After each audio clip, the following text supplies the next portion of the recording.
Socialist, communist, radical left influencer, Hasan Piker, dirtbag left, Hasan Piker, pro-terrorism, pro-Hamas, Hasan Piker, Hasan Piker, Hasan Piker, going on this vulgar rant, mocking wounded war vet for losing his eye fighting for our freedom. Have you ever heard someone mention the Streisand effect and wondered what they were talking about? This phenomena is named after actress Barbara Streisand. Sometimes when you try to cover something up, you end up bringing more attention to it than if you had just let things be. The assemblyman will not denounce Hasan Piker, who said, America deserved 9/11, dude. The assemblyman just said in his response, Hasan Piker says America deserved 9/11. There you go. There you have it. My friends, we have toppled a political dynasty. Now to the Michigan Senate race, where El Sayed is campaigning in Michigan, appearing on stage at 2 Michigan campaign rallies. He's proactively campaigning alongside Piker. The man who says Hezbollah's flag is his favorite because it's dope. Why would you align yourself for raging anti-Semites? Who has defended Hamas terrorists. Calling them the lesser of two Israels compared to the government evils. Lesser of two. That's what I find a bridge too far. When I went up to my good friend Chat and said, hey, can you walk me through some more controversial statements of Hasan Piker, even ChatGPT went out of its way to soften the edges of Hasan and give me context. Thanks, but no thanks, ChatGPT. Hasan Piker is campaign poison. Placing yourself on the wrong side of a 90-10 issue is only going to make you look bad. It's going to be good for me. It's going to be good for the candidates that I work with. Turns out it was true. Abdul El Sayed at 27%. Oliver Larkin. Malak Heroes, everybody. Nice to meet you, Hasan. Welcome to the broadcast. Thank you for having me. Oh my gosh. What's going on, man? What's up, dude? Good to see you again. And I really enjoyed it. Yeah. How you been? He's trying to get me out. Wow.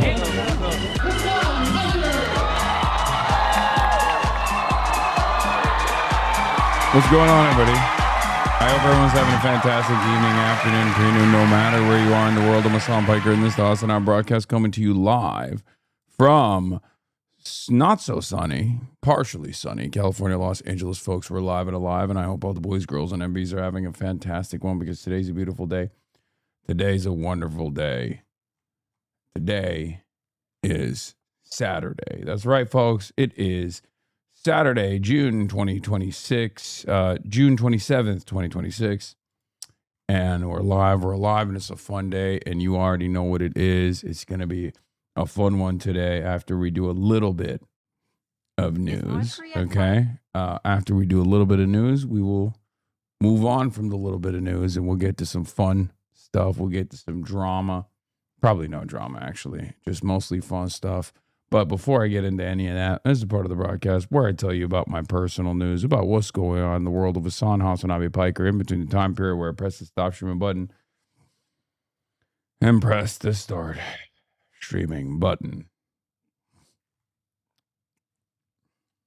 Ladies and gentlemen, as far as personal news goes, you already know I'm a chud-ass loser. That's right. I'm a chud, I'm an ass, and I'm a loser. I didn't do anything. I didn't do anything last night. I watched a little bit of Euphoria. I went to bed. Well, I did an interview with CNN. That went on for like 3 hours, right after the stream. But then after that, Hasan, are you going to stream till you're 40? I think so. I love doing this. This is something that I'm very good at. So I'll probably keep doing it.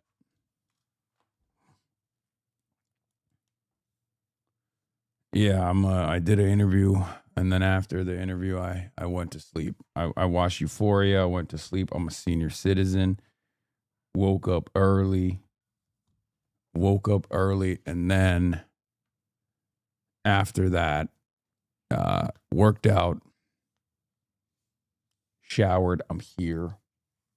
Were you up to in Euphoria? I'm on season 2. You better root for Cabo Verde against Argentina. Always root for the smaller team. Here at the HasanAbi broadcast, we got some rules when it comes to the FIFA World Cup. You always got to vote. You always got to root for the Global South. Okay? You always got to root for the Global South teams. And you always got to root for the team that is less developed than the other. And last but not least, you always root against Argentina. You never root for Argentina, and you never root for England. You always root against the British, and you always root against Argentina. That's why the Falklands is one of the most complicated stories where you're like, I don't know who to root for here. I feel like both parties are somehow wronging one another. It's a let 'em fight style situation, you know? British Empire versus Argentina. You're like, I don't know. I'm staying out of it. It's not for me to decide. You know what I mean? So, may I present this counter to you again? I mean, this is enough. This is pain and torment enough, I think, for Argentina. I feel so bad for the comrades living in Argentina that have to suffer through having the worst fucking president.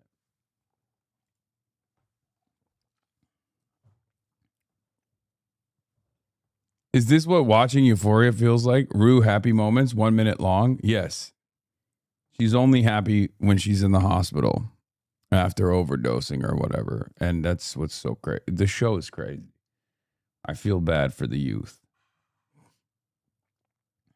You do the Irish tradition of you root for whoever England's against? What the fuck is this?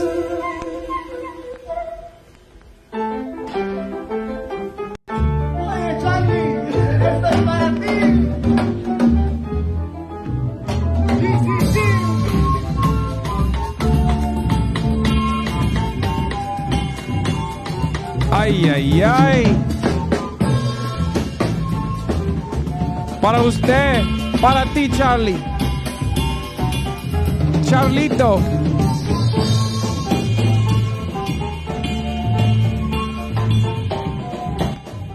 Listen, this is why I was like, when those white supremacists were calling me a Mexican as a slur, I couldn't comprehend it. I'm like, that's the coolest thing you can call someone. Calling me Mexican or calling me Filipino is those are the top two. You know?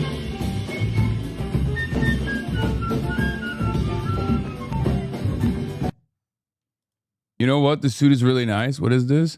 I found Hasan when he started Leftovers. My favorite lore from that era is Hasan posting fit pics like this. Now his fits are good, but back then he really was just wearing anything. Like, I really got my news from this guy.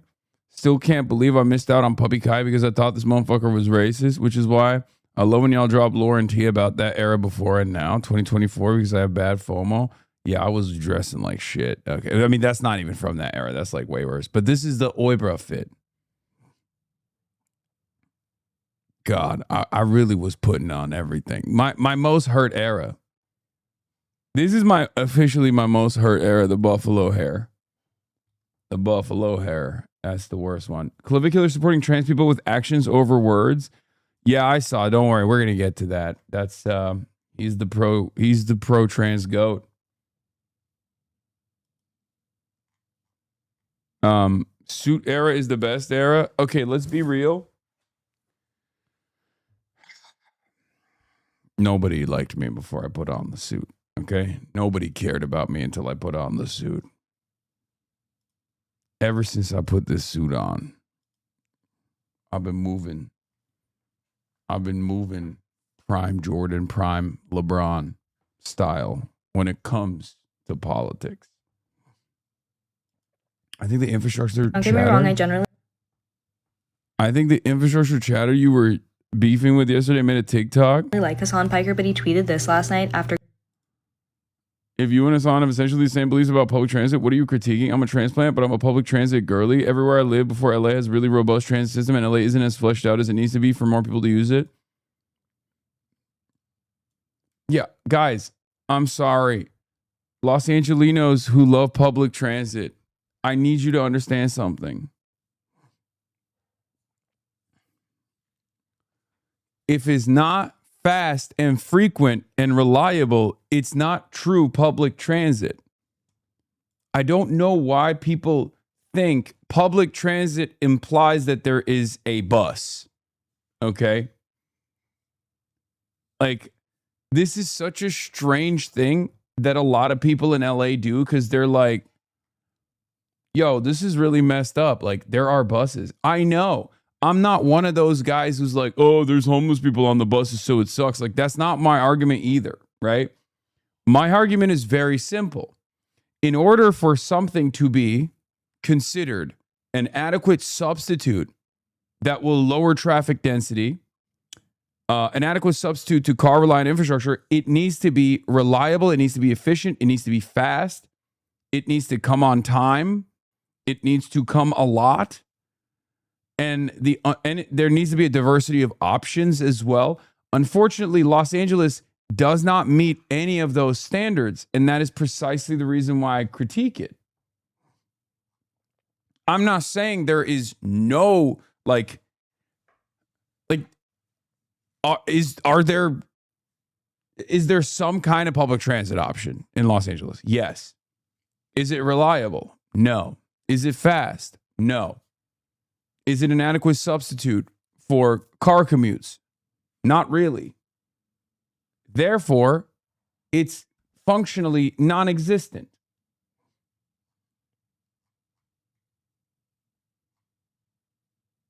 Does that make sense?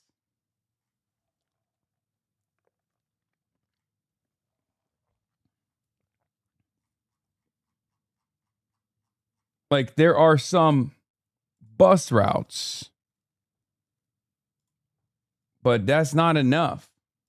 Going to a World Cup game in LA, saying leaving SoFi is hell, the city needs public transit, and frankly, I'm really tired of this rhetoric that LA needs public transit because we have public transit. I've taken the S9 Culver City bus to SoFi before, and it was great. Is LA public transit perfect? No, far from it, but one, we need to acknowledge that it exists, and two, it's not as bad as people make it out to be, especially— It's literally as bad as people make it out to be. Or, I mean, I don't know who you're talking about, because I'm not— Because some people will be like, there's people doing crack on the bus, or there's, homeless people on the bus. I hate it. And it's like, okay, that's just literally every public transit in a major city that doesn't have like adequate social safety nets. I'm not saying it sucks because there's poor people on it. I'm not one of those guys. I'm just saying that if you have major gaps and it's not an interconnected system that is reliable, that's fast, then it doesn't work. There's a reason why there's massive traffic density problems in Los Angeles. That is because there's no reliable public transit equivalent. There's no reliable public transit substitute, rather. That's it. What is this? BritMonkey.com? In this era of post-materialism where traditional left-right divide has been given way more vibes-based politics, this has hopes to refresh the outdated policy-oriented political compass test to be more up-to-date than the real issues of the 2020s. Okay, I'll do it. The bus system. We don't need public transit, we need to improve it, and I'm just disappointed seeing Hasan, who seemingly cares so much about public transit, use his influence to repeat a lazy talking point.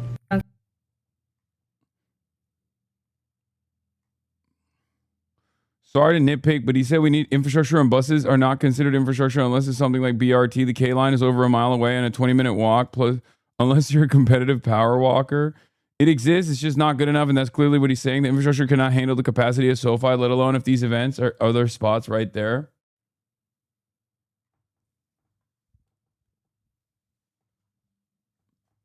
Like, here's the problem. here's the major issue. Here's the major problem. Public transit in Los Angeles is not up to par with the need. That's it. And the greatest example of this, like, guys, it's something you can see. It's something that everyone sees. It's called traffic. Okay? Like, that's it. If people are still commuting by car, that means that there isn't a reliable alternative out there that people could take. And before people say, oh, it's the same in New York as well, New York is far more dense. If there was more, a more robust rail system, subway system connecting, trams connected to one another, connected to the buses, and there was a better grid, better working grid that was fast, reliable, efficient, always on time, then there would be less traffic density, ironically enough.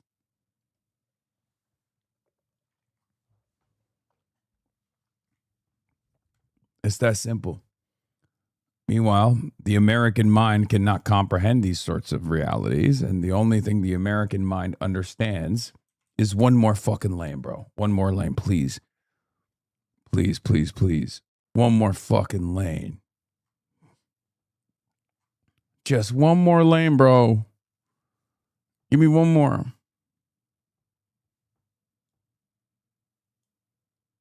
And then everything's going to be good. You know what I'm saying? All right.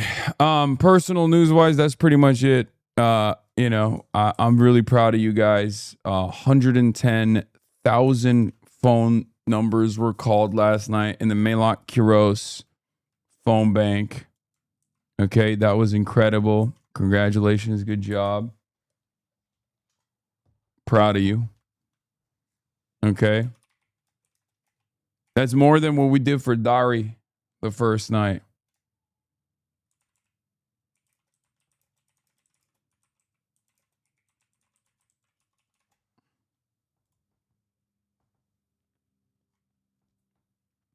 So yeah, that's fucking fire. We do have a real impact, you know? It's great. I don't know why I'm so tired. I feel like I say this all the time, but I think it's because I just never take time off. Bollywood Hasan goes hard, not gonna lie. What is this? We carry it to flame. We'll fit for the gospel. We'll honor his name. We are Charlie Kirk. Bro, this was probably the best one. Like, the Bollywood Charlie Kirk went so hard. I would play that again. If we carry the flame later today, I might play the Bollywood one again because it was fucking fire.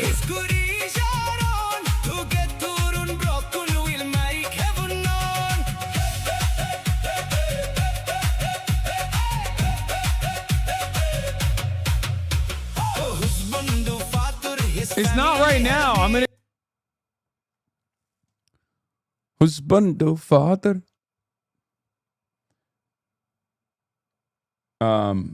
Anyway. 110K calls made. All right, do we have a blast off meme or what? Do we have a blast off meme? Chatters? Chatters. Someone give me a freaking blast off meme to post. You know what I'm saying? Let's go. Let's freaking go, fam. Maybe working 6 to 10 hours a day could explain you being tired, maybe. Yeah. I mean, I know why I'm tired. I woke up at 5:30 yesterday. I'm going to cover the Pisaki bomb. I'm going to cover the Pisaki bomb that AOC dropped. Extreme heat coming this week.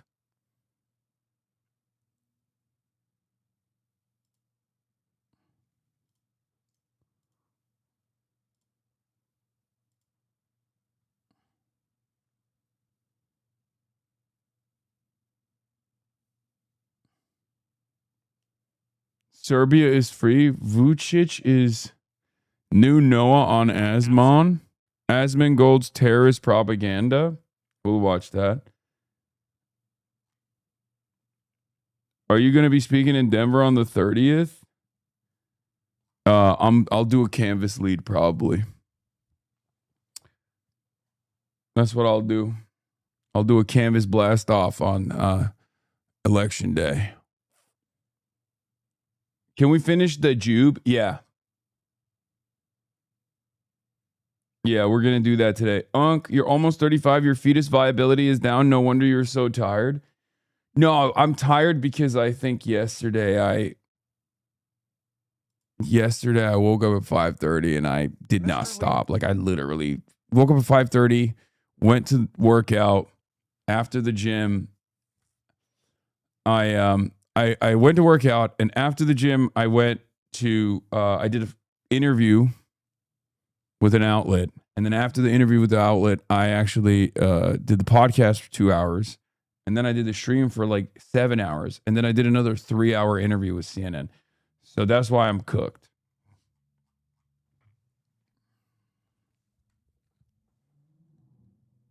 When was your last day off? I don't even know.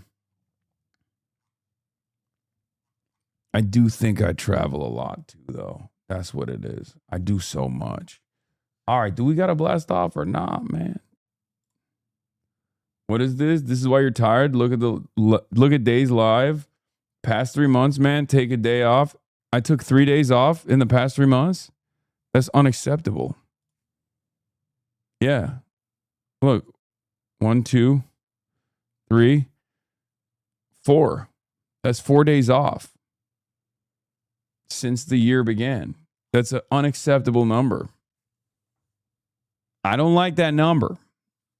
All right? I don't like that number.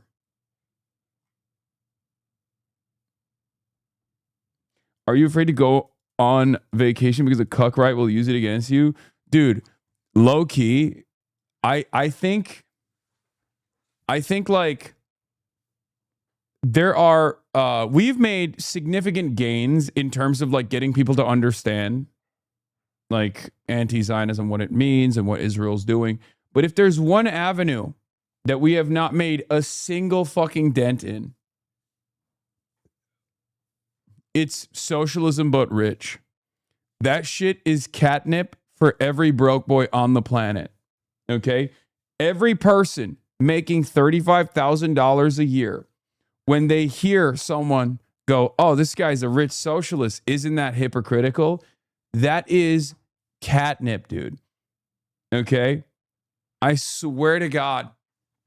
I saw it randomly on my YouTube algo. Some guy literally ran every other week. There's another fucking 45-minute YouTube video essay. Hasan is a hypocritical socialist because he's rich. And then they run the route of like all the previous things that I never have implied or anything like that. They'll be like, oh, he came from a rich background. He lied about his background. I never did. Right? And then it's like dog abuser, brothel. It's just, and every single time, the starting point always is, every single time, the starting point always is socialism but rich.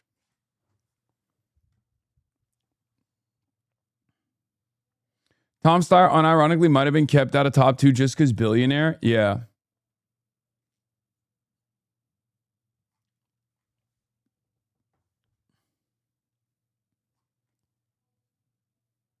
You got a blast off?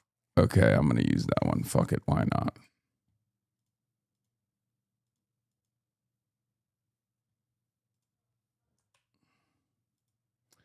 I mean, that's going to piss off the libs. I don't want to fucking get the libs to yell at me, please. Give me a different blast off. What is this? DSA Dem Socialist?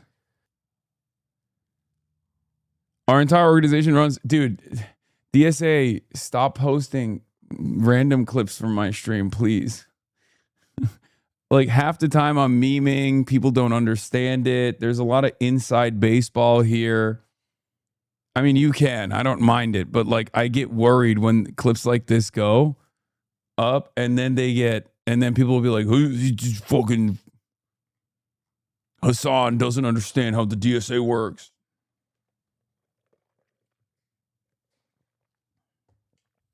I mean, it's fine. It's fine.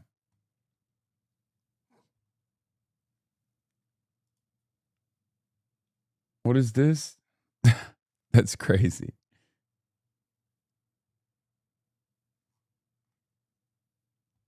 Unc, did you pay another guy $20K to glaze you again? If the name Hasan Piker just came across your timeline for the first time, it's probably because there has been a coordinated centrist smear campaign against this man for... This is Charles McBride.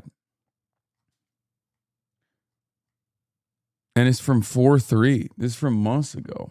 And I already liked it. This is an old video, chatter.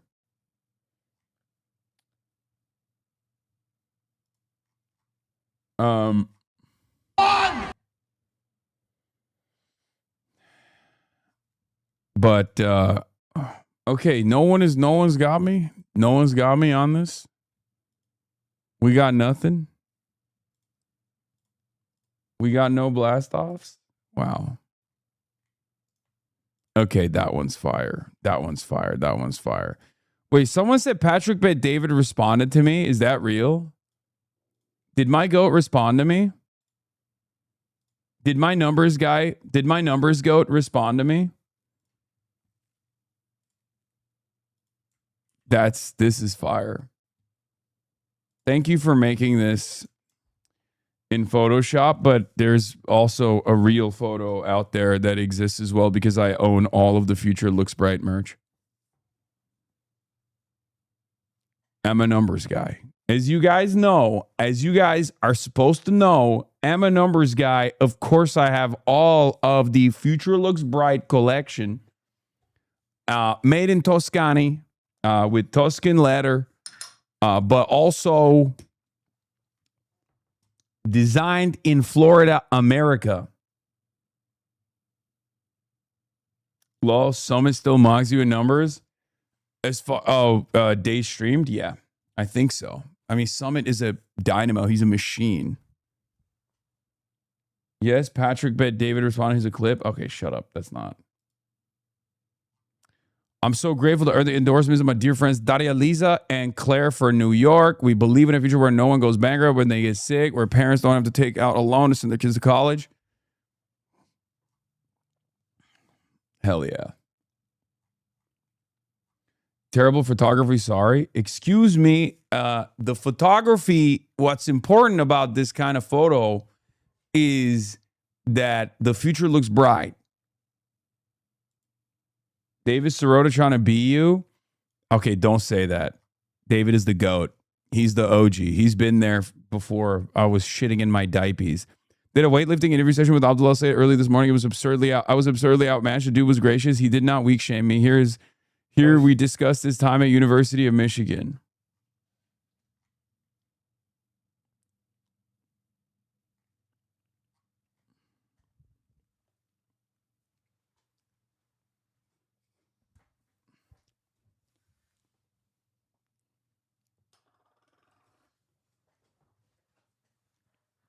Any more Abdul cringe? Did not know David lifted like that. Damn. Yeah, David Sirota. Choice of them out, I did not feel great about it. But in hindsight, like what a gift to be able to spend, 4 years living with these people who like unconditionally love you.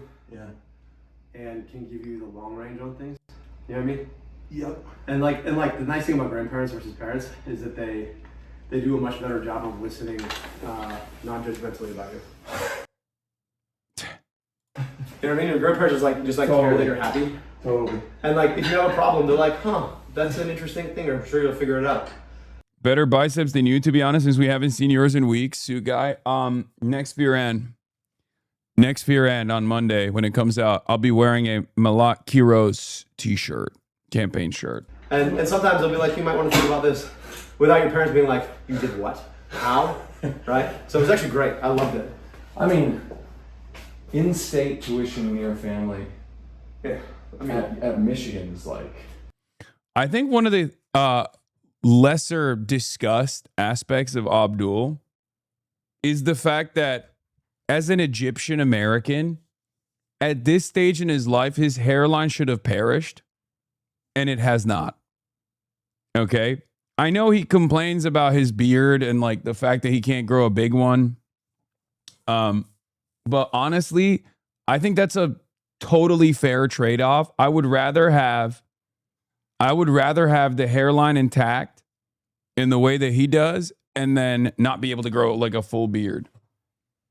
I think it's a super underrated and super not discussed element here because let's be real, especially for Egyptian unks, dude, at this age,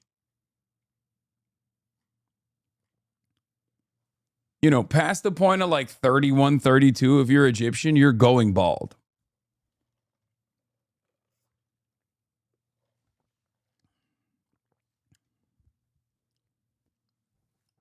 I think hog beards have deterred you. What do you mean? I only know bald Egyptians. As a matter of fact, now that I'm thinking about it, the only Egyptian I know that isn't bald is Abdul. Which is kind of crazy. He took the hairline of every Egyptian on the planet. Oh, I guess Bassem. Bassem has a great... But Bassem is Hollywood. That doesn't count. I should ask him about that.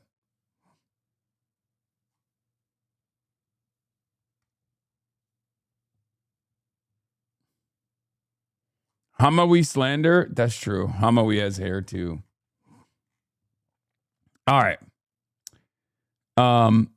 So this is unbelievable. Mayor Mamdani kicked off New York City outdoor pool season today by jumping in the Thomas Jefferson pool in East Harlem. 2, 1, jump into the pool! Ridiculous. I mean, he's in great shape though. Like, he is in great shape. We saw the legs, not so great, but he's in great shape overall. But this is fat kid behavior. Okay? Sorry. This is what I used to do when I was growing up because I was so embarrassed to be in the pool without my shirt on. You don't have to do that, man. He's like you. We'll never see him out of a suit ever again.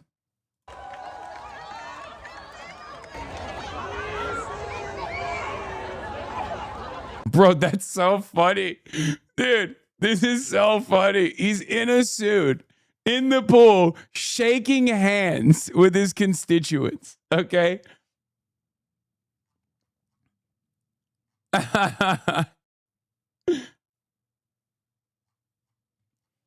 I'm sorry. This is such a funny moment. He's always the man. Look, even his staff is like, what are we doing, man?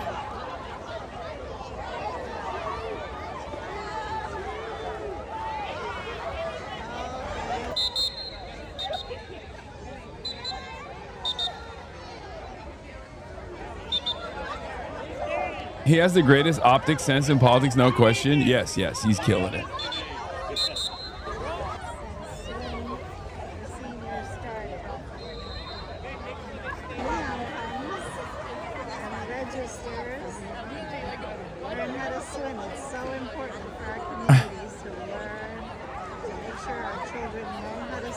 He also did show, like, he showed that he can swim, right? Like, that's also important. Like, he's capable of swimming. He showed his swimming prowess there. You know, couple strokes. Good stuff. He's not leaving anything on the table. Hope he didn't have his phone in his pocket. Yeah, I'm sure he took it out. No, he just dove in there with the phone. Fuck it. YOLO. Oh, God, I can't say YOLO. What am I doing? I'm such a fucking millennial boomer. Cringe maxer. Jesus Christ. Yeah, he's a real suit guy. Okay? He's a real suit guy. I will never be a suit guy to this degree. It's virtually impossible for anyone to maintain the being a suit guy to that degree. All right? Anyway, we've blasted off. We millennials. Yeah, no. That's the motto. YOLO. So cringe. I'm fucking cringe. I hate myself. I'm such a chud-ass loser. Anyway, we're blasting off. We're blasting off. Future looks bright. Have you seen him? He's gone.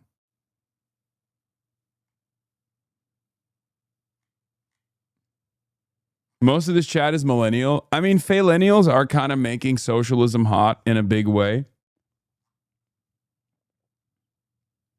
You made Zoran so insecure he went beyond t-shirt in a pool. No, I think it's good. I think I'm on board with the suit in the pool. He's just a suit guy, man. He's just that's his thing. He's always in a suit.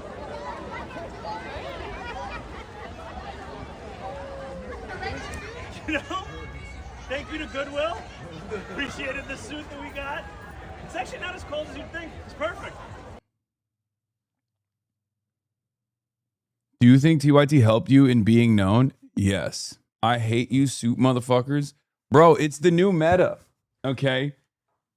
I realized that in the 2020s, during the COVID era, I had a lot of fucking influence power. And I made a lot of dudes grow their hair out, paint their fingernails, wear a lot of jewelry, which is fine. I love jewelry. I still wear jewelry. But if I can get the dudes to move into the suit game and the suit era, and we connect these sorts of sartorial choices with socialism, it's good. We get the boomers on board. Okay? New Justice Demzad attacking Diana. Genocide to get released. Let's go. Let's go. Let's go. Let's go. Y'all body shamed him when he wore shorts playing soccer, so he has to live in his suit now. Okay, that's crazy. Speaking of soccer, hold on. Where is it? Where the hell is it? I had it right here somewhere. There's also this. Regardless of whether you agree with his policies or not, you have to admit that we have not seen a politician interact with constituents like this in a very long time. This is exactly why it continues to garner popular support. This is what he's doing here is positively British. Okay? British politicians do this all the time. Of course, when Zoran is doing it, he's doing it in a more organic, like more natural manner because he does legitimately play football.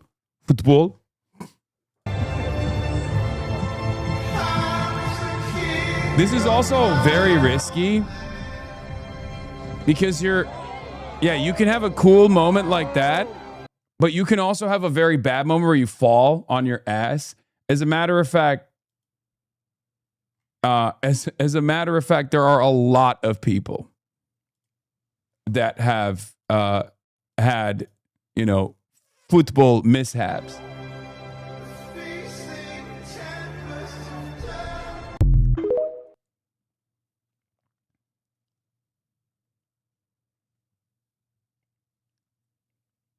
Imagine him spraining an ankle.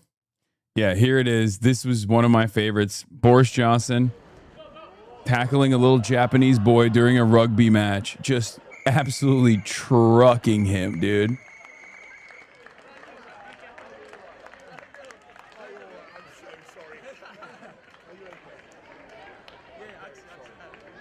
Bro, gave the kid a concussion.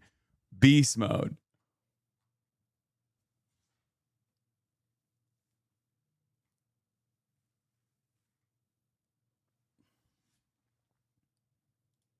Another Boris Johnson moment. Is that Boris Johnson? He's just milking a German. Now he's getting a pat the bum from Ray Wilkins. What is going on? What the hell? Is that Boris Johnson? I've never seen this before. Is that Boris Johnson? He's just milking a German. Now he's getting a pat in the bum from Ray Wilkins. And now he's getting a pat in the bum from Ray Wilkins. What is going on? What is going on? I mean, what was going through his mind? Other than the German's nutsack, obviously. He's coming home. He just milking a German. Your favorite politician Rutte fell as well. Het leek hem zo'n goed idee, maar dat was het niet. God, this language, man. This language. It's just so strange to me. Mark Rutte. Mark Rutte. Anyway. I made a website with stats about your years of streaming. Can I send it? Smile? Sure. Yeah, Dutch is the fakest language of all time. I know all language is fake, whatever, but like Dutch is the fakest. Yeah, Gavin Newsom had a moment too. Remember this? Some awkward moments during Governor Newsom's China trip over the weekend. He's like low-key not bad. It's just that those shoes on that court, because like this is clean. Look, he starts off real clean. Like that actually shows solid fundamentals. Like he absolutely has handles, which makes me want to play ball with him. Look. China trip over the weekend. He was showing off his basketball moves with a group of students when he lost his footing, took down a child. And then he smacks the kid's bum. Lost his footing. Took down Why are you doing this? That's not a good recovery, man. You almost caused the international incident.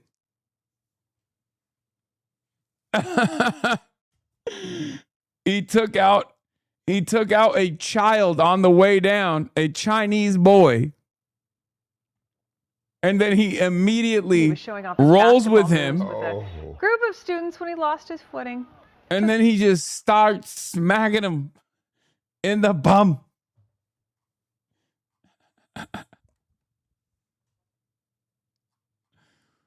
Dude, we gotta get. I want to see a lineup of politicians playing ball.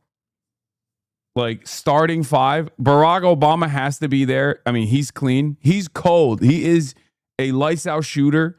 I would see him. I would put him up there as like maybe who would be the point guard? Gavin Newsom definitely up there. Bernie is shooting guard? No, I mean Bernie is. Come on. Okay, I was talking like serious, solid fundamentals. I'm talking about dudes who actually ball, not like Bernie can shoot basketballs, but he plays like a 80-year-old. You know what I mean? Someone said Osama bin Laden at center. Yeah, I don't think Osama bin Laden is making this starting five. I mean, he's dead, allegedly.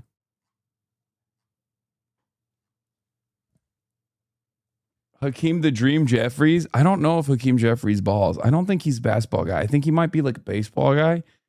I don't know. Kirk MAGA Rap. Oh my God. You have been spamming the living fucking titties off of this video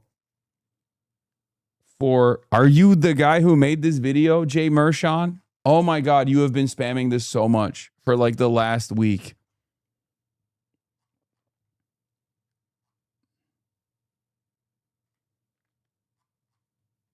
No, I just carry the flame. Okay. How do we get here? Oh, we were looking at Zoran playing soccer. Football. Yeah. Yeah. Yeah, we got the political compass test. We got it all. We got North Korea's actually booming. And so much that like Wall Street Journal wrote an article about it, covering it positively. And new Just Democrats ad. Also, Buttheimer. DSA wants a war with common sense Democrats. Like they're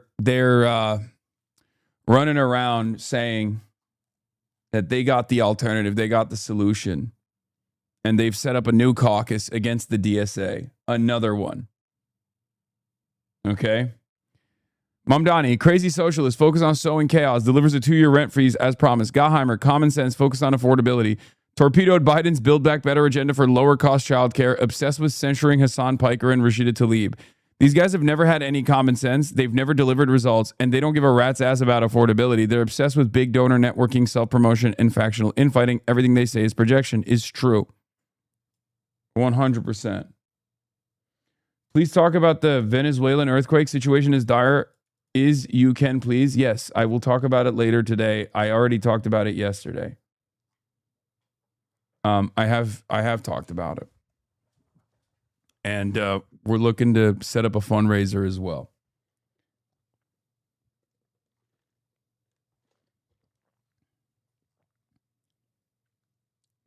The new pack is the Israel pack. Yeah, I saw. It's awesome. The Promise to America pack is basically the Promise to Israel pack, straight up.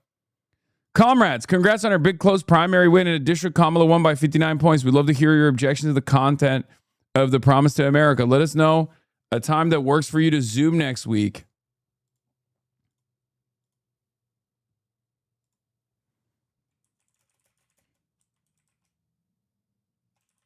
Send me Josh Gottheimer.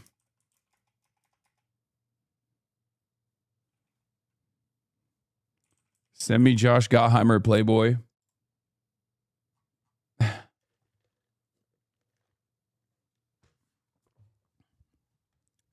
Yeah. Send the video. Send me location. Send me location. Josh Gottheimer. Come on the broadcast. Explain to the world. Explain to me and the world. Shock the world with this Promise to America. Drop the Addy. Drop the Addy, Playboy. Let's see what you got.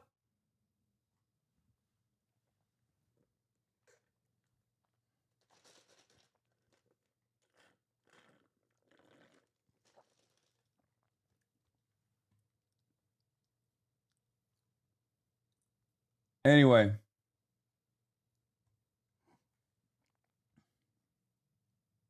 SCOTUS TPS ruling. SCOTUS TPS ruling. Yes. Jamie Dimon being a demon and talking about dollar as a reserve currency. JP Morgan Chase CEO Jamie Dimon on the dollar as reserve currency. Oh, here we go. Scott Wiener has been getting bullied all around San Francisco, which has been kind of funny. He's been getting bird dog nonstop, but it also feels like it might backfire on the people bird dogging him because he just looks so sad every time. Because for people who don't know, Scott Wiener is like obviously very pro LGBTQ. Like that's the one area that he has been, you know, he has gone above and beyond. He's gay himself. And it's they kind of bully him a little bit everywhere he goes, where he just tries to go to these like woke spaces in San Francisco, like a trans march or whatever. And of course, every woke person in San Francisco is like, fuck you. You're a genocide enjoyer. You're a genocide supporter. And it's true, for the record. Scott Wiener is a supporter of the Israeli state. The idea that he's like now acknowledged the genocide is bullshit. Like, I give a lot more credit to Brad Lander because Brad Lander has always been, you know, like there's a difference between Brad Lander being like, I'm a liberal Zionist, but Israel has done a genocide and we must abolish the occupation. Like when Brad Lander says that, like there is truth behind that sentiment. Like, sure, it's contradictory to be like, I'm a liberal Zionist, but also fucking, you know, Israel's an occupation. But with Scott Wiener, 100%, up until the moment that Scott Wiener wanted to take Nancy Pelosi's seat, he was literally one of the biggest dick riders of Israel, straight up. And only when he realized he has an election that he has to win, and there is no shot he can win that election if he still denies Israel's genocide, did he change his position. And it's not real, right?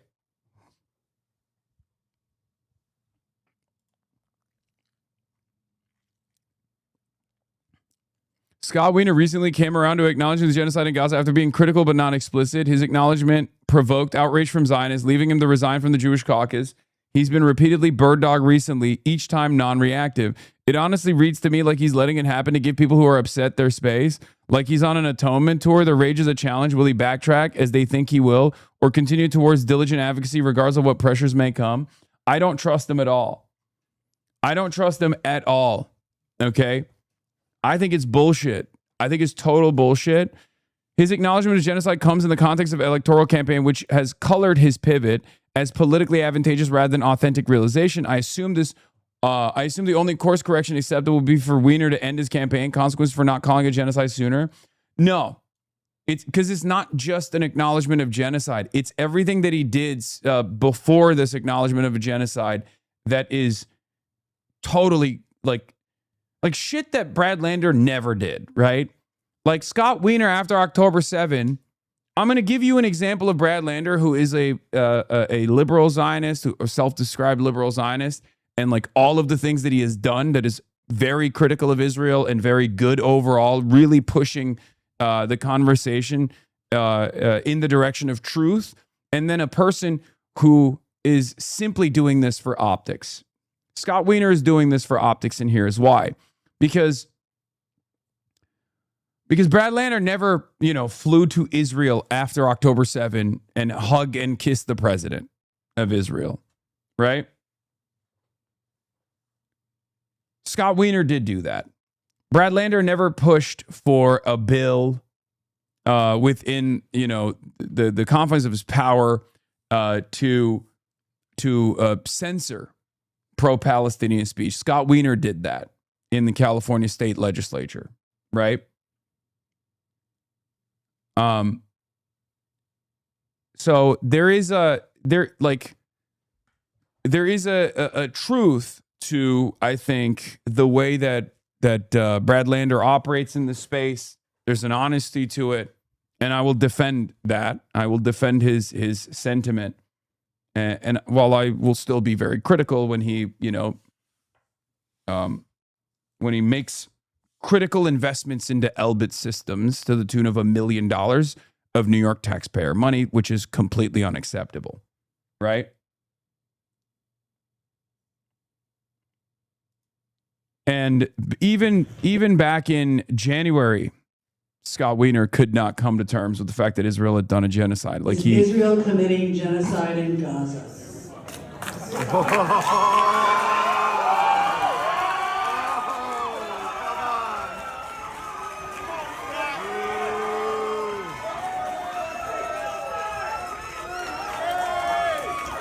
Yeah. I mean, this is an unacceptable position in a safe blue district regardless. Like, it's just not going to work, right? And he knows it's not going to work, which is why he had to, change his mind, make it seem like he had a come to Jesus moment, to use a Brandonian term. But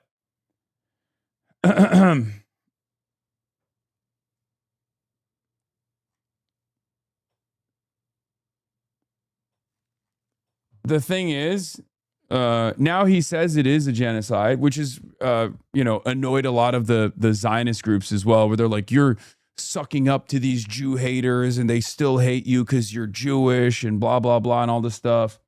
And I don't think he's going to garner a lot of sympathy from people who are anti-genocide and anti-Zionist or anti-Israel in any capacity, regardless. Right? So he's kind of cooked. He has positioned himself in this strange place. And now, anytime he goes to these spaces, these queer spaces especially, of course, a lot of these people are anti-Zionist. These queer spaces are organized by anti-Zionists. Of course, it makes sense. People who want to defend marginalized people in America are obviously going to want to defend marginalized people in Palestine. Why the fuck wouldn't they?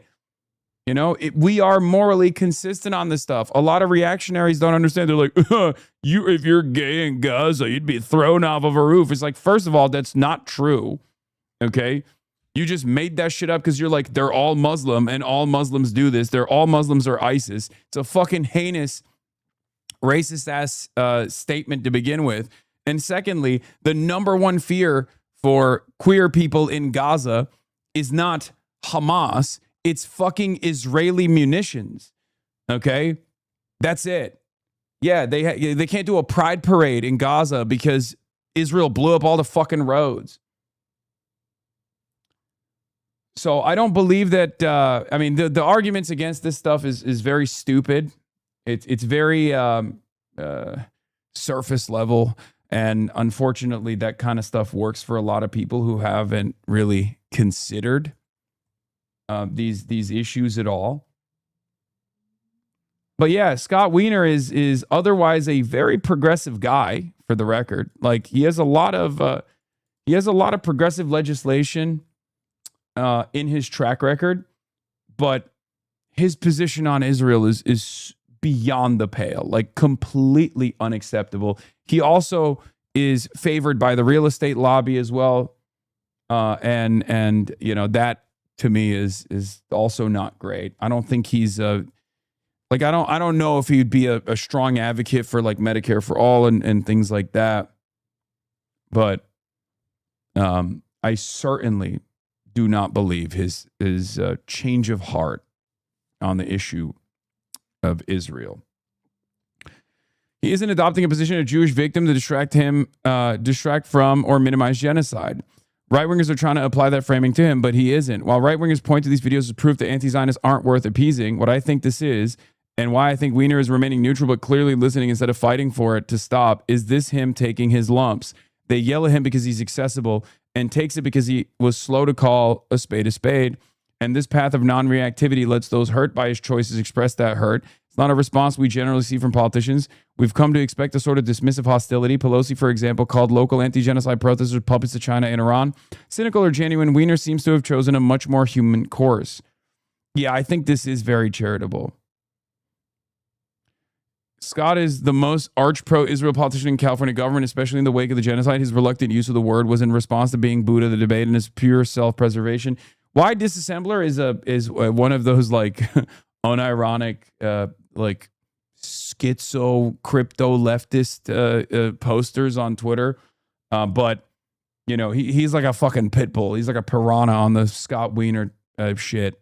So I'm not gonna be too critical of him. He hates Shoykot as well. There are a lot of lefties or left adjacent people in San Francisco. They've had their minds melted by the tech fascists completely eviscerating the socialist movement there, unfortunately. But yeah, Talia says he's definitely not the most pro-Israel politician in California government. Him doing the bare minimum that others can't doesn't mean applaud. I'm examining the context of social movements and their impact manifestations and how people cornered by them react. So let's watch this video. Here's Scott Wiener showing up to the Trans March. This is another one of those guys that fucking hates me and hates Shoykot. It's so funny. I have like my little band of villains that despise me in San Francisco because of my push for Shoykot. Scott, I think your legislation on trans issues and your legislation specifically protecting queers on the sex offender registry is fantastic. Like, I really applaud you for that, and I think you deserve to be here for that. But I think your housing policy and specifically your... Yep. That's the other thing. I don't know what the San Francisco left opposes more. People who are pro-Israel or fucking yimbies. I swear to... Guys, I'm telling you right now, the San Francisco left is like if you're a yimby or yimby adjacent, they literally will look at you like you are Benjamin Netanyahu. Okay? It's so... As someone who stays out of this conversation and always says, I don't care, I want more housing, I want more public transit, and I want it to be fucking government funded, okay? I don't, like, I understand some of the NIMBY elements. Like, I understand retooling the existing inventory of housing to actually be utilized by the local population that's getting priced out. As someone who understands the dangers of gentrification, I have, I guess NIMBY adjacent feelings on that front, but I also am a guy who wants to build more housing. Okay? I want to build more housing. I want publicly funded housing, as a matter of fact. YIMBY-NIMBY distinctions, we've talked about it endlessly. San Francisco leftists get so mad when I bring it up. I get it. I get where that anger is coming from. If you grew up in San Francisco, as many of my friends have, many of my wonderful socialist San Francisco leftist, San Francisco socialist friends that grew up there, I've had these conversations with them. I know where their anger is coming from because they attribute like new housing or the YIMBY position to the pro-tech, pro-real estate developer, like pro-gentrification initiative that has basically priced them out of San Francisco, a city that they love, that they grew up in.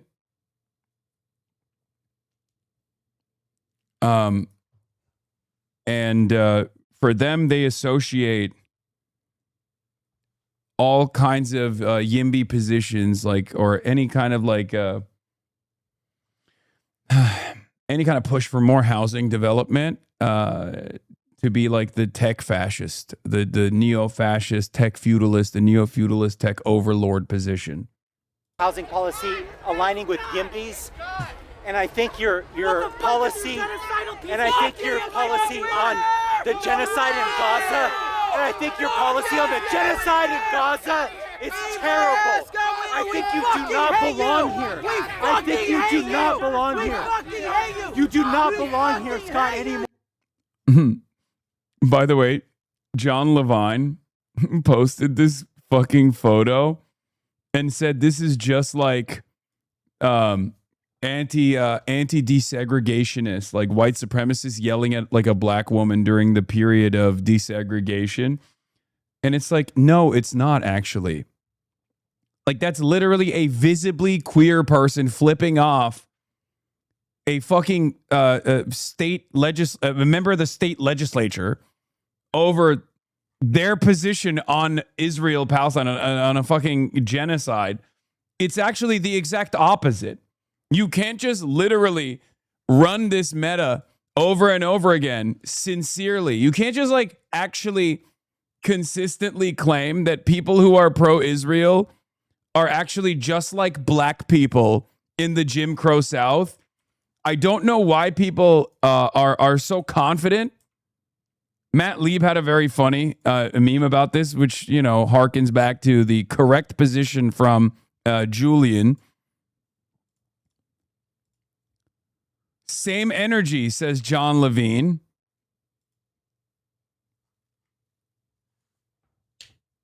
Yeah, dude.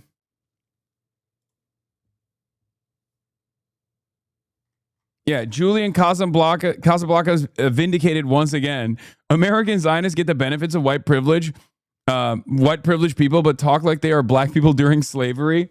One of the best takes of all time. Okay? Like, one of the best takes of all time. It's so real.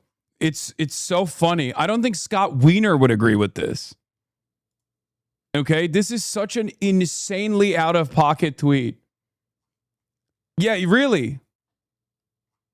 Really.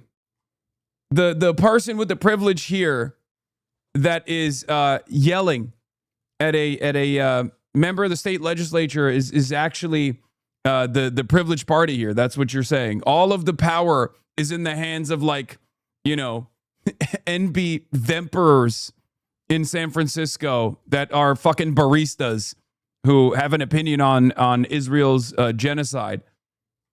That's who holds the cards in American society, guys.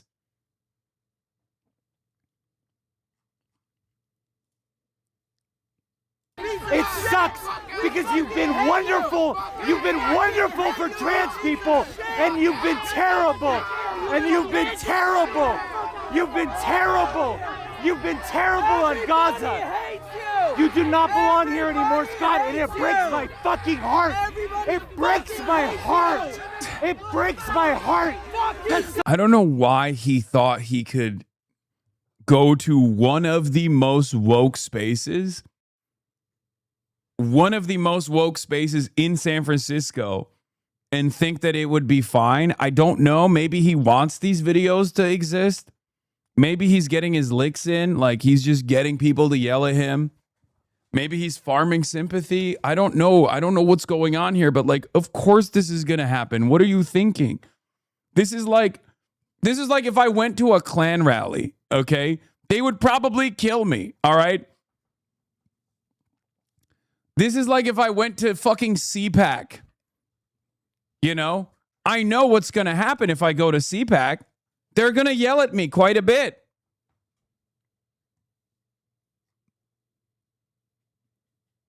No, Hasan, we support you. No, of course, if I went to this place, this space, there would be some fucking weirdos who would be like, you're a Yimby or something, which it would be funny. But there would be overwhelming support. These are my people.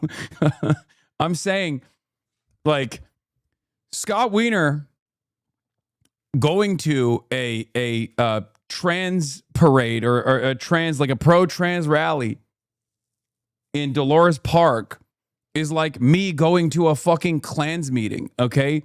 They're gonna yell at me. They're gonna know who I am, and they're not gonna be happy that my presence is acknowledged in that space. Someone who wrote good legislation for queers is so fucking terrible on Gaza. Scott, do you have anything to say?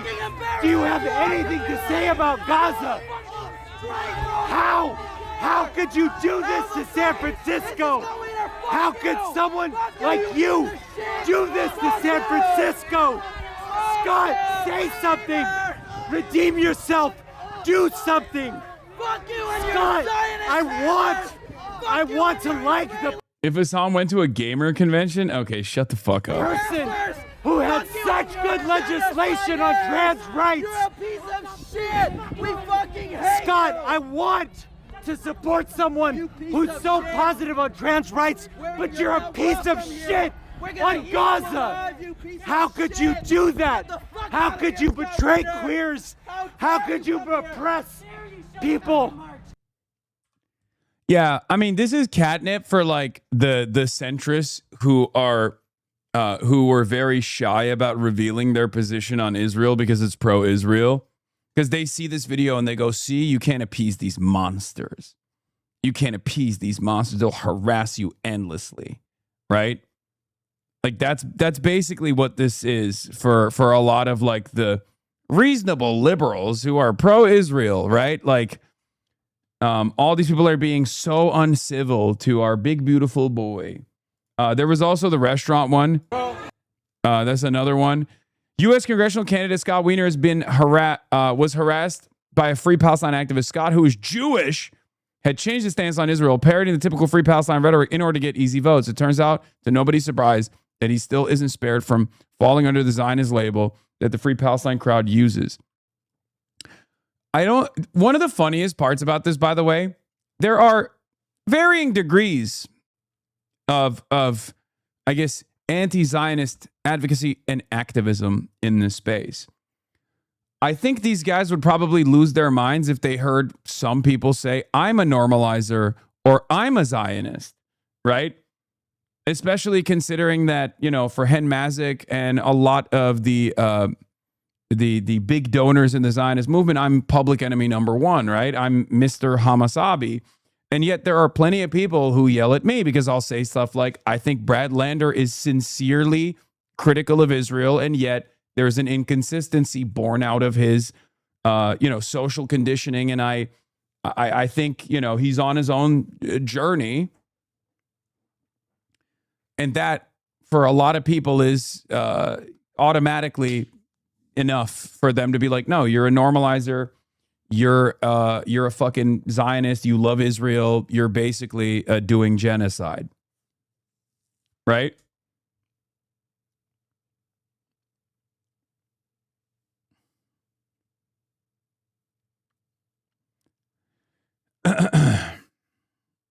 there are different strokes for different folks. I mean, there are plenty of people who get mad at Zoran. Zoran is, Zoran is a person who's like first, Zoran is a person whose entry point into political advocacy was literally starting his own Students for like Justice for Palestine chapter in Bowdoin College, right? And yet, because of his moderation on some of his speech, a lot of people are unbelievably critical of Zoran. There's also things to criticize Zoran, like sincere criticisms of Zoran, even though he has a tremendous number of W's that he has gotten since he became mayor. But, keeping Jessica Tisch on the job, kind of a whopping L. Not disbanding the SRG, Strategic Response Group, kind of a whopping L, right? Those are big L's. Let's be real. Adding more cops to the NYPD payroll after saying he's going to keep the head count. It's a big reversal on a campaign promise. So, no, I don't think endorsing Kathy Hochul is an L. That was politics. He got something out of that.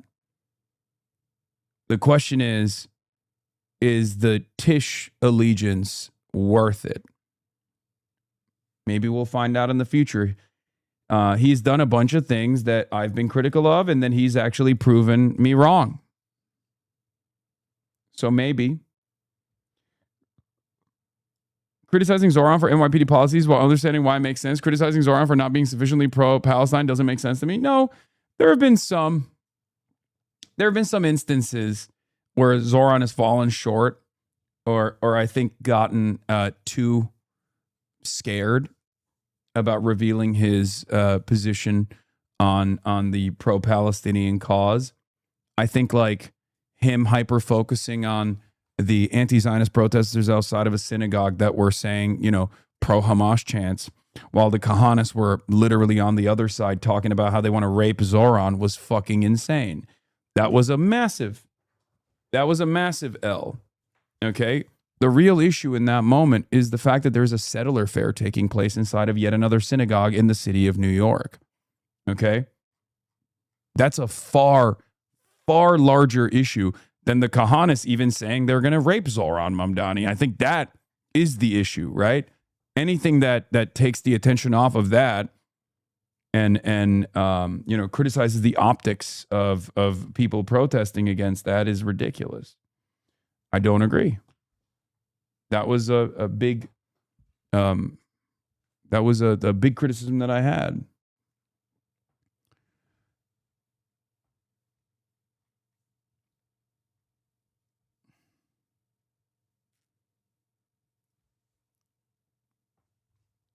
But in any case, I think it's just that's that's not as significant. Anyway, there's another Scott Wiener moment. Getting yelled at. I gotta pee. Get the fuck out my hood, bro. It's free Palestine here. You already know what it is. We against the genocide. You think you're gonna come to my neighborhood, bro? You fucked up. You fucked up. It's gonna be a problem. There's innocent children being killed in Palestine. You gonna come here like it's good, but you're pushing that genocidal agenda as a Zionist, bro. Free Palestine. Say free Palestine right now on camera, dog. Say it. 2026. I don't need to talk about none of that shit. I'm talking to him. This is a mission district. You should be ashamed. You have no shame coming to my community. This is a mission district, homie. Free Palestine, bro. Hey, are you trying to defend him? I don't want to talk to you. I'm talking to him. Why are you not saying nothing? Why are you not saying nothing, bro? Why are you not saying nothing? Say free Palestine for the camera, dog. You say you're against the genocide, right? That's what you said? Because you're running for office? Say free Palestine then. Say free Palestine. You can put your face on camera, but you can't speak on his behalf. You're a politician, right? You're a senator. You're a position of power. This is what you thought, bro. You come to the mission district, you will get called for the bullshit you do to our people. Maybe everyone here doesn't know what you've done, but I know. Mario Woods, Alex Nieto, Luis Gongora, when they were killed by SFPD, you didn't stand for them. You were silent. Silent as our people got gunned down in these streets. And you come to my community and you think it's okay? It's not okay, bro. It's not okay. Say free Palestine. I'm giving you the opportunity to say that shit right now. I don't want to hear nothing but the words free Palestine. You can't say it. You still get APAC money because I heard you say you didn't, but then someone put it on you and said you did. Not true. Just say free Palestine. Why is he like this? I don't know. I don't know why his like. I don't know why his like response to this is just to be like, oh, I don't, I got nothing. Wonder what's going on through his mind. Maybe that he should not have pushed for a provision that punishes, pro-Palestinian speech in the state of California. Or maybe he should not have traveled to Israel to sit alongside the president of Israel.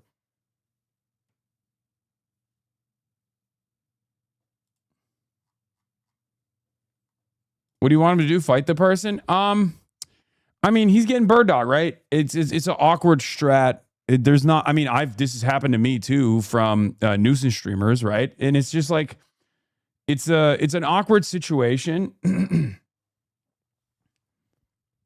It's an awkward situation. The opposition kind of looks crazy if they're just like yelling at you like that. But it's only if you only if you can manage the situation by like, I don't know, cracking a joke or something. Like I've done it when people were bird dogging me when I did the Charlie Kirk thing. If you remember, I was like, I didn't advocate for Charlie Kirk to die. I carry the flame. I don't think you guys are carrying the flame like that. That's like one way to. What is this? No, have you seen these fish? No, that's why I think it's mackerel or trout. I cannot confirm the fish. Have you considered I own this apartment? What is happening? What are you guys talking about? His apartment smells like fish? What?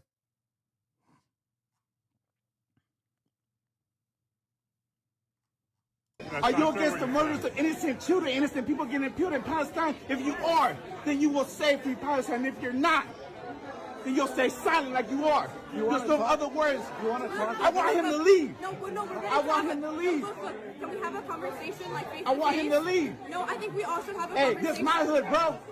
This ain't your hood. You're not from here. Yes, where were you born and raised? We are all from here. I'm not talking to you. I'm talking to him. You say free Palestine. See, y'all can't say free Palestine. I wanted to get kicked out of here, bro. Leave, dog. Hey, winner, leave, bro. You know what it is. I don't think people are owed rehabilitation in politics, and I also don't trust Scott, and I don't want him to win because of his pro-Israel advocacy, but is there anything someone with his past could do to gain trust and not have this kind of thing happen? He called out the genocide and demanded an end to aid. Is it just cook no matter what /Jen? I think the extent of your advocacy for Israel has to match your extent of advocacy for Palestine and Palestinians. And it's never going to happen, but the equivalent would literally be for him to be pro-Hamas. Okay? If you're pro-Israel during the genocide, you have to be pro-Hamas when you're anti-genocide. If you were, maybe ambiguously pro-Palestine, but also kind of pro-Israel at the same time during that period, you need to literally be, you need to match that same energy. If you are weighing on the side of Israel, then you have to ambiguously weigh on the side of the Palestinian resistance. It's just not going to happen. But I think that's like, because look, it's not that difficult. You want to fucking show you're legit? There's plenty of opportunity for you to show that you're legit. Say you're on board with an arms embargo, for example. You know what I mean? You don't have to be pro-Hamas, obviously, especially if you're running for office in America. That's a joke. But like, there are positions that you can adopt that are actually positions that you can adopt that are actually going to show people who are paying close attention to this issue that you are a lot more real than other people. Of course, it's not going to happen, but, you know. Yeah, if you wore an Israeli flag suit, you got to wear a keffiyeh patterned onesie. Yeah. Because, like, what a lot of people don't understand is, like, if you're calling what Israel's doing a genocide, then you have to demand accountability. Otherwise, you're saying, yeah, no, Israel's doing a genocide, but it's fine. I'm fine with that. It's cool. Like, that makes no sense. What are you, fucking Benny Morris? You know? Like, new historian, Israel, one of the Israeli new historians, Benny Morris, who was like, Israel did an ethnic cleansing in 1947 and 1948, but it was good because it developed the nation state. Do you see what I mean? It doesn't make sense.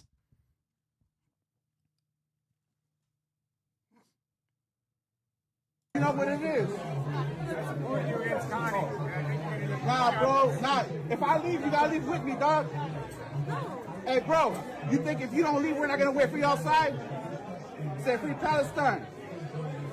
Mario Woods, Alex Nieto, Luis Gongora, all in there. It's like when Biden declared the situation in Sudan a genocide, but continued to send weapons to the UAE. That doesn't make any sense. Exactly.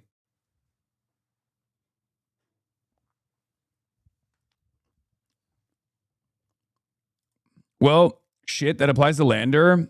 It's a genocide, but we made money from providing the arms for it. No, I agree. Dude, why do you think I'm still critical of Lander while also offering him support when he's being unjustly maligned and being called a fucking parasite and shit by other Zionists? Like, that's my point. My point is that there is an inherent contradiction that doesn't make any sense. And I don't think Brad Lander will stay on that position. Like, I don't think he's going to justify or demand that further money flow into Israeli companies and whatnot. I don't think he's going to do that going forward, especially because he has said certain things that no one that would consider themselves to be a Zionist would say. He said things that go beyond what Bernie Sanders has said. Saying we must end the occupation is not just a statement, okay? It's a statement that holds power. That's why people shy away from saying it. That's why I'm saying, like, Brad Lander is not, like, I go back and forth on it, but I don't think he's anywhere near as bad as, like, the overwhelming majority of congresspersons. Does that make sense? And the occupation is just two-state stuff, isn't it? No, what? Saying Israel's an occupation and we must end it, Israel's an apartheid state and we must abolish it? When have you heard any fake two-stater say shit like that?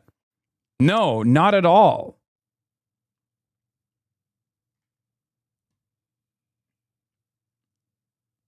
These guys, a lot of these dudes won't even admit, like, a lot of people that are critical of Israel won't even admit that Israel has done a genocide, let alone admit that Israel's an apartheid state, because the admission that comes along with Israel being an apartheid state also lends credence to the argument as to why October 7 happened to begin with.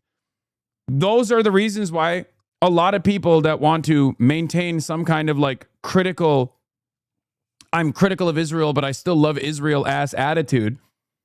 They don't say those words for that reason, because if you say Israel's doing a genocide, then yeah, you got to hold them fucking accountable. All of a sudden, people are going to be like, all right, well, it's time to hold Israel accountable. Then what about an arms embargo? What about sanctions on Israel? They don't want to say that. They don't want to do that. And the same thing goes for the acknowledgement of Israel's apartheid. If Israel's an apartheid state, then of course people are going to militarily resist an apartheid state. There has never been a moment in history throughout the world where people have not taken up arms against an apartheid state. Part of that militant resistance is what happened on October 7. An atrocity, certainly. Okay? War crimes, an atrocity. But at the end of the day, the standard of violence is maintained by the colonial occupier. And the resistance matches that level of violence and evolves throughout time. That's how it goes.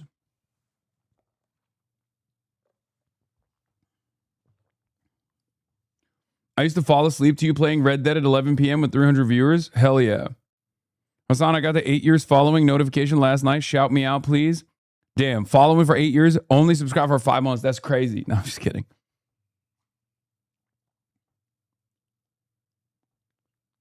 Connie shot herself in the foot with that because people don't really trust her either. Yeah, here's the difference with between Connie's background and Connie's track record, though. Obviously, she was nowhere near as bold as Shroikot was on the issue of Israel. However, Connie at least has not only advocacy, but like a legislative track record that you can point to in terms of demanding a ceasefire, in terms of like, in terms of pushing for bills that are anti-Israel, right? That is part of it.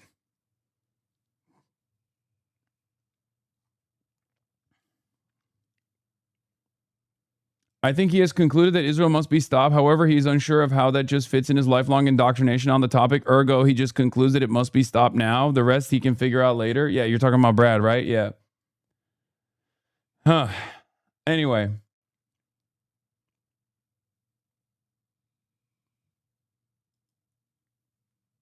Me, I support Medicare for all, reproductive rights, gun safety, ending Citizens United, universal child care, taxing the rich, increasing the minimum wage, fighting mass incarceration, abolishing ICE, access to free education at all levels, investing in affordable housing, stopping U.S. involvement in wars, paid leave for all workers' unions, abolishing the Electoral College. The left, you're the right of Pinochet. Yeah. The reason why people say that, Shannon, is because you are to the right of Pinochet in your defense of Israel. Israel's to the right of Pinochet. And if you defend a nation state that is doing things to the right of Pinochet, then yeah, of course people are going to say you're to the right of Pinochet. What the fuck do you mean? Yes, Progressive Accept Palestine used to work because most people didn't know what the fuck Israel was up to. Most people didn't know what Palestine was, right? That's it. It used to be its own thing in the progressive movement, in the left movement, and I hated it, and I would talk about it, but obviously most people didn't know enough, and most people didn't care enough. Now it doesn't work. You can't be Progressive Accept Palestine. You can't just be like, listen, I'm a socialist in every way, but this National Socialist movement in Germany is actually cooking, okay? Like, I'm sorry. Also, why the fuck do you oppose Abdul El-Sayed then?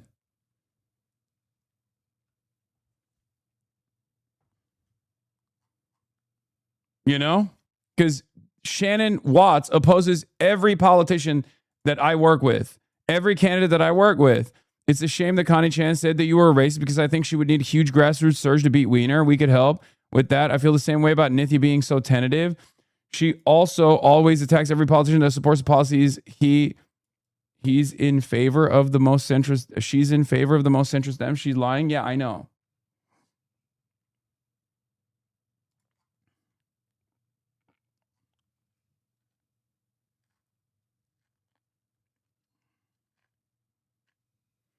What about Plattner and his tattoo? Can we trust them? But the alternative is bad. I mean, look, Plattner is out of our hands regardless. And yes, I do think that I think that he's sincere. I think that his criticisms of Israel are sincere. I think his criticism of American militarism is sincere. I know people won't believe it because of his background, because of his track record, because of what he's done in the past. I've already told you what I think about this, right? I'm actually kind of glad that we're not talking about Graham Plattner as much because I feel like it makes people go crazy for some reason. I would absolutely support Senator Sanders' bill to restrict military aid, but I'll be entirely honest, looking down the road, this is a nation that right now is exterminating people. Like, I was thinking about this like with Jon Favreau shitting on Daria Lisa the other day, but also being a massive advocate for Graham Plattner. And it's like, dude, how are you gonna hand wave away a fucking totem cough while simultaneously be like, Daria Lisa is an anti-Semite because she went to a pro-Palestinian rally on October 8th. Like, that's crazy. I feel like I'm losing my mind a little bit, you know? Like, that genuinely doesn't make sense.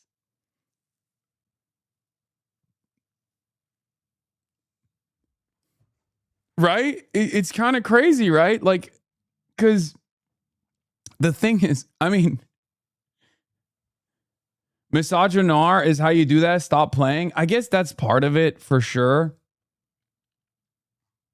Or maybe it's because Plattner doesn't call himself a communist in public, but only in like anonymous private Reddit posts. White man didn't say fuck Kamala Harris. Come on, man.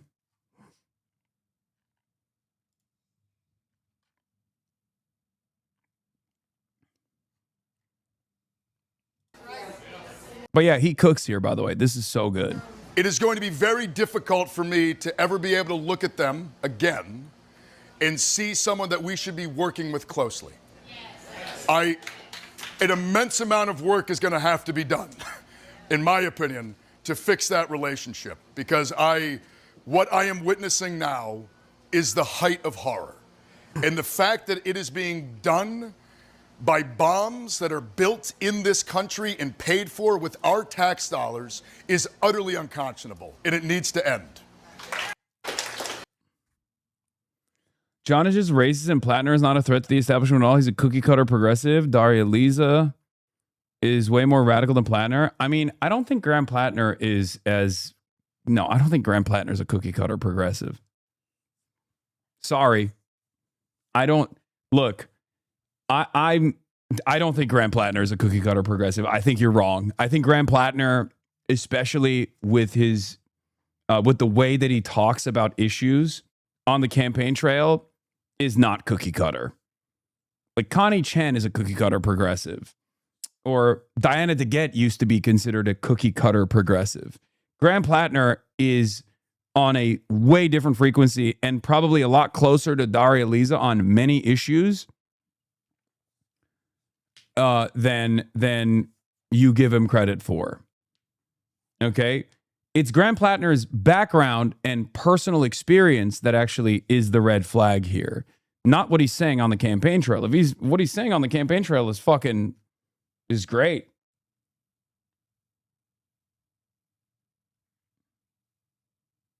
Yeah, and also there's a lot of talk about like Daria Lisa's take on Russia and Ukraine. The claim that Chevalier seemed to justify Russia's invasion of Ukraine seems to refer to Chevalier advocating that the U.S. engage in diplomacy to end the invasion rather than fuel a proxy war that prolongs it. That's literally where this is coming from.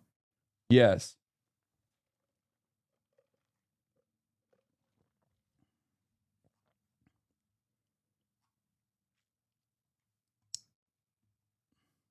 That's why I was so mad at Progressive Victory. Like randomly being like Daria Lisa and Claire Valdez are ambiguous about their position on Ukraine, and they have to be more in tune with the American State Department. It's one of those things where it's like, here's why the track Ukraine stuff doesn't hit the same as like track APAC, right? I know they're trying to like LARP as though is track APAC. Not to say that like Russia's actions are Russia's actions are justifiable or anything. They're not, right? They're not. Russia's actions in Ukraine are totally unjustifiable. There are plenty of war crimes, and it's an illegal invasion of a sovereign state. Okay, but Ukraine gets support from the West. So all you're doing at that point is to try to, I guess, demand more support from candidates that might not have the exact same opinion on this issue as like Lindsey Graham. Like, what the fuck are you doing? Like, you can't yell at people that want diplomacy on that front. That's an insane position to advance. That's an insane position to turn around and fucking.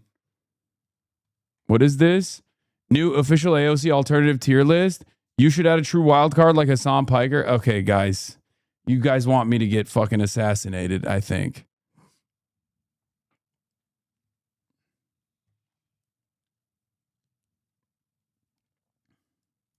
Except that's not the position of the State Department anymore. We're not sending them weapons or really supporting them at all right now. I think they're just placing a higher priority on Ukraine, to each their own, I guess. Yeah, I still think it's ridiculous because even without the American support, which I guess you are right. The Trump administration has like changed that dynamic quite a bit. But like it's still NATO. You know what I mean? Why did he lose 10K viewers? What? I'm washed. It's over. People have decided that, yeah, I saw this.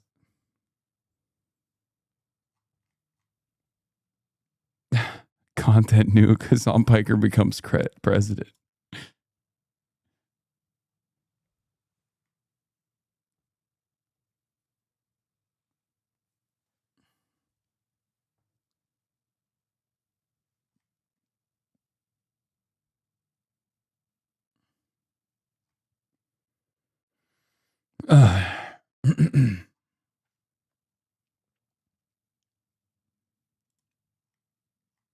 We need.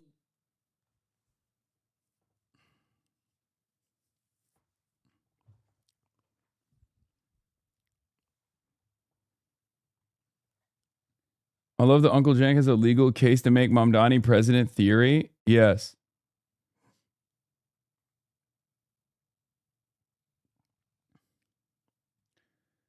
What petty shit are you replacing DJT photo with when you become the commie president? What do you mean?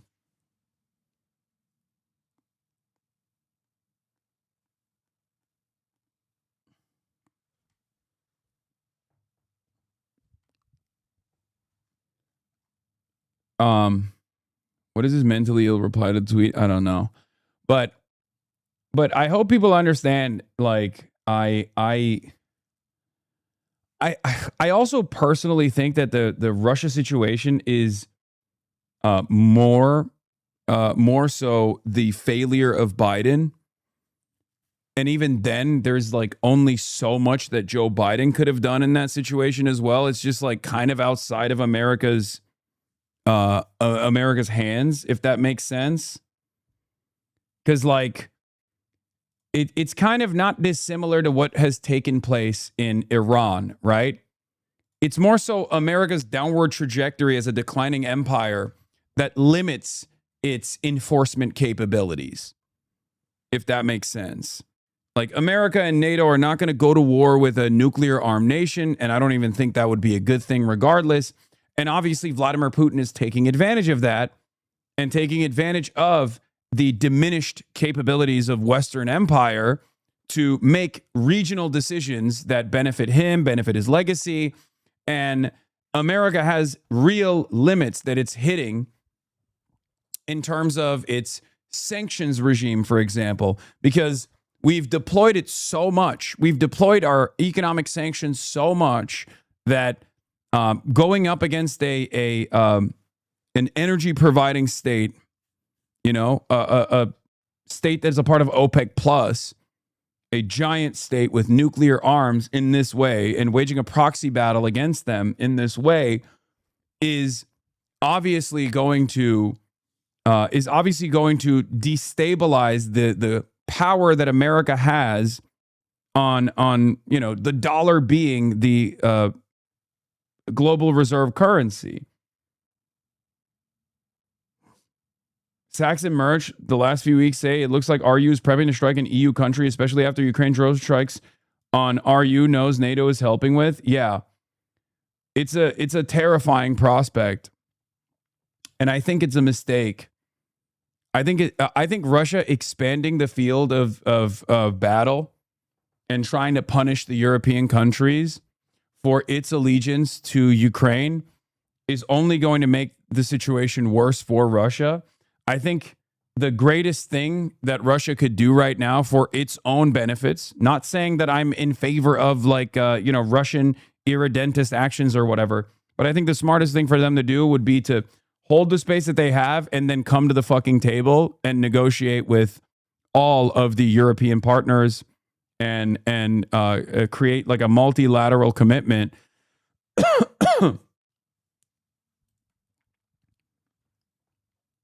But instead, they're probably going to expand on. They're probably going to try to spread out the pains a little bit to punish. Try to punish the European countries that are aiding Ukraine, as Ukraine has increased the severity of its attacks on Moscow, increased the severity of attacks on the Russian infrastructure, specifically around energy.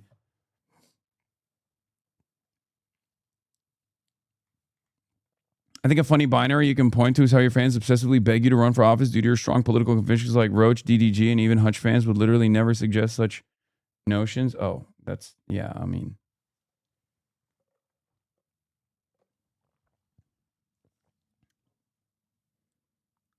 Not going to war with Ukraine would be smart. I mean, that was the initial thing that Russia should have done that they didn't do. What are you saying? Are you saying Russia will strike Europe? I don't know. I'm saying that it wouldn't. If Mersheimer and Sachs are claiming or are warning that Russia might try to spread the pain a little bit to Europe for aiding and abetting Ukraine, as Ukraine is now increasing the intensity of its attacks on Russian soil, it could just be saber rattling, because in the past, the extent of like Russia's punishments for EU countries have been cyber attacks, right? It's just been cyber attacks. It's never been like a direct attack on even NATO territory that's in Eastern Europe, right?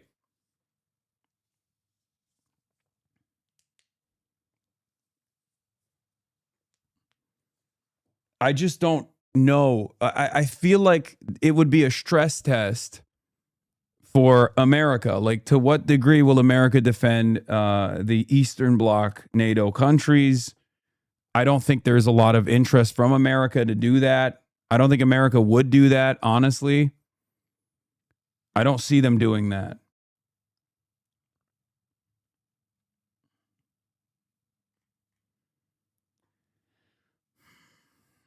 And I think Putin knows that.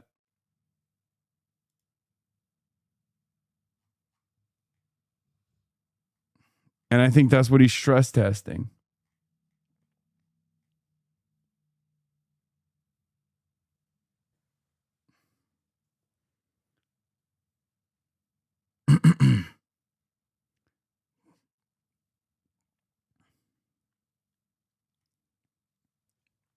But yeah, I still think it would be a mistake. I don't think Russia has the advantageous position that it believes it has. I think it's in the interest of both Russia, Ukraine, and the European Union to come to the table for diplomacy and just, try to find a reasonable conclusion to all of this. But, that would require giving up Ukrainian territory, which I think Ukrainians, by and large, have more, like Ukrainians in the past were obviously, understandably, reluctant to do so. But I think as the conflict continues, more and more Ukrainians will say yes to that. Dude, Crimea should be given back. Fuck that. I mean, that is not even a position, I think, in Ukraine that is one that people are pushing for.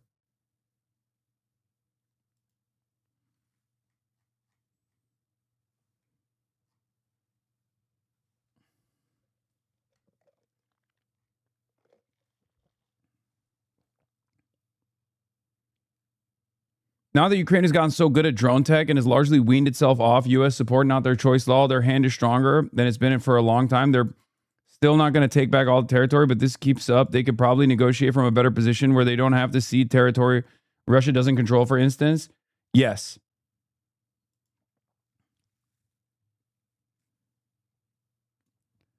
Kyiv Independent. The Russian installed authorities in occupied Crimea announced a state of emergency amid intensified Ukrainian drone attacks. The statement comes a few days after large-scale Ukrainian drone strikes hit a railway bridge across North Crimean Canal, fuel facilities, and military infrastructure across occupied Crimea. Mark Ames says what makes Crimea so defendable from ground invasion, few narrow entry points, also makes it more vulnerable to aerial siege warfare in the era of drones, diversified missiles, and Starlink. Ukraine won't retake Crimea, but they'll force RU to divert resources.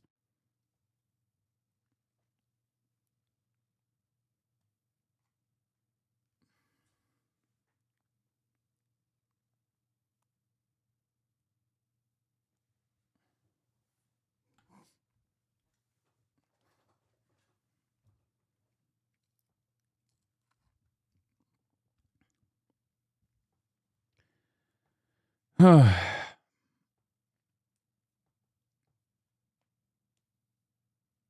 am Ukrainian, fully fluent in Russian, though, and I can't speak Ukrainian for shit, even though my father was born on the Black Sea.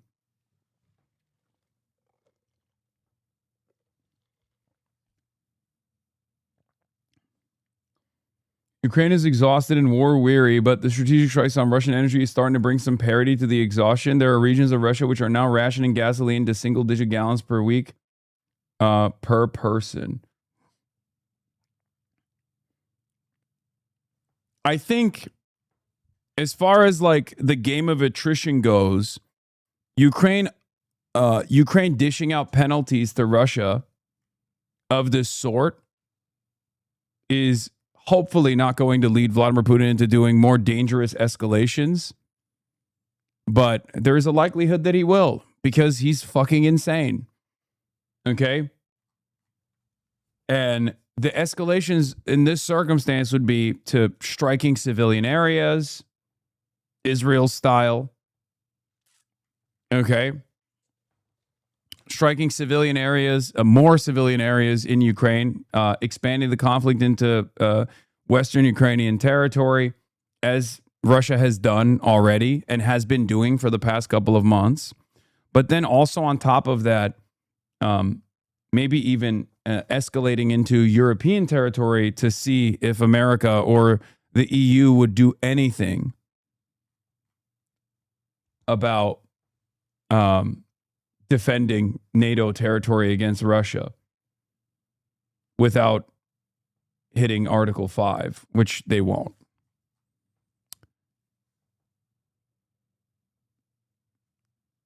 Why do you say Putin is insane? I think he's super rational. He's just a nationalist and a monster. No, I say that because I still, to this day, maintain the position that his invasion of Ukraine was totally insane. I think there was always a much more reasonable way to maintain his security needs. Do what China has done. Make yourself an irreplaceable force as an energy provider in Europe, which he was doing already. Russia is a far more important asset for Europe and for the rest of the world than Ukraine ever could be, which means that invading Ukraine militarily and then failing to take over the rest of Ukraine and just hardening your positions on Eastern Ukrainian territory is you know, it was a flub. I think you grossly understate how much civilian targets RU attacks. Russia attacks apartments every day for 4 years now. No, I know, man. I'm not understating that. I'm saying they'll increase the intensity of their strikes on civilian territory in Western Ukraine, specifically on like civilian infrastructure, you know, like oil depots and things of that nature, which they have done with the Oreshnik strikes that you see near Lviv and in further and further Western Ukrainian territory.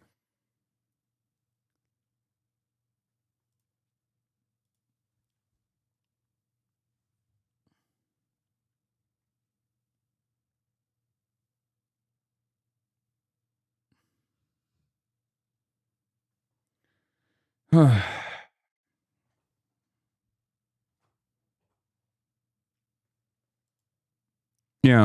Now, Ukraine is striking at Crimea again, it seems.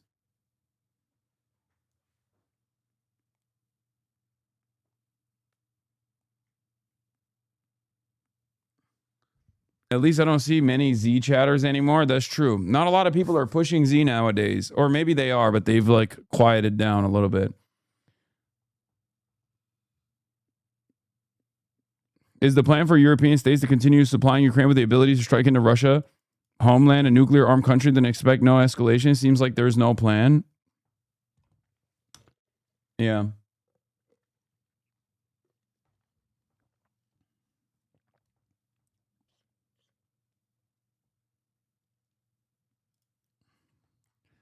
Anyway.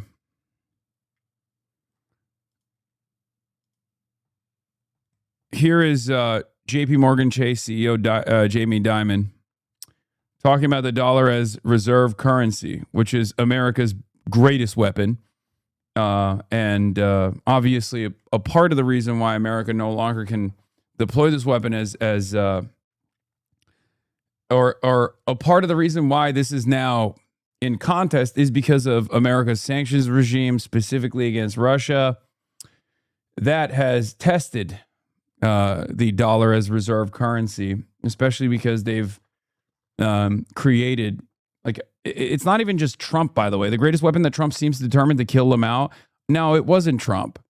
Obama did this too, and so did Biden, and so did Trump, and Trump won. The additional sanctions that America deploys, especially against very powerful economies like Russia, in comparison to all these other, in comparison to other countries, is quite literally the reason why a secondary market was formed. They necessitated a swift alternative. About the dollar as the central reserve currency of the world. Yeah, well, I'll make this one easy. If the United States is not the preeminent military and the preeminent economy in 30 or 40 years, we will not be the preeminent reserve currency. That is what it relates to. It also relates to our rule of law, you know, that you can buy and sell dollars, you can buy a house, you can start a business. You know, you can't do all that in China without the permission of the government. You know, what you can do with your dividends and all the things like that. So it's still a very powerful thing. I mean, here's a IQ test. Ready? Uh-oh. If you could only invest all your money in one country, what country would it be? Yeah, there's only one obvious answer. And China. It's because of the dynamic economy. It's because you own the dollar. It's because it's a free country. We got rule of law. You can buy things. It's also protected by the United States military. Thank you, General Milley. It's protected by courts, the Atlantic and the Pacific. You know, I was in a country in the Middle East, and someone was telling me that they were taking their gold out of the vaults in the United States, and they're bringing it here because like they're pissed off at us. I was like, well, yeah, that's really great, except there are 3 armies who can come take your gold right now. And that is the world. And people forget, it's a tough world. That's real politics stuff. And so, yeah, you're safe today, as long as we don't ruin the free and Western world over time. So, but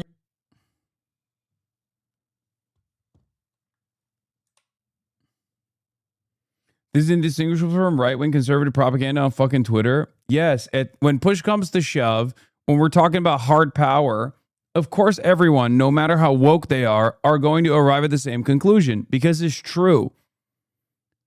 America is the global reserve, like the dollar is the global reserve currency because America is the largest imperial superpower around the planet. That's what it means when we talk about America being the world police. And America's the confidence that people have in America stems from America's military might. That's it. So technically it's not wrong. It's just true.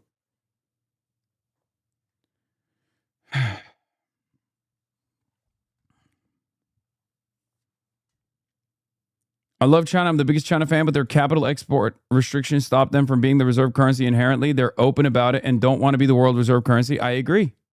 I know. But times are changing. I agree. It is in China's short-term and long-term interest to not be the global reserve currency right now. And that's the only thing stopping them from pushing for this.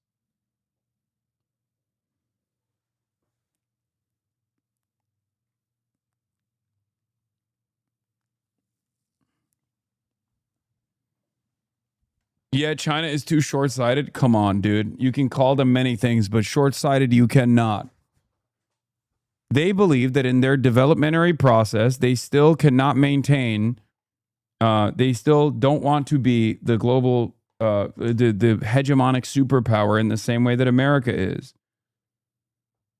You can say that they're being too restrained in their moves around the world, but you can't say they're being short-sighted.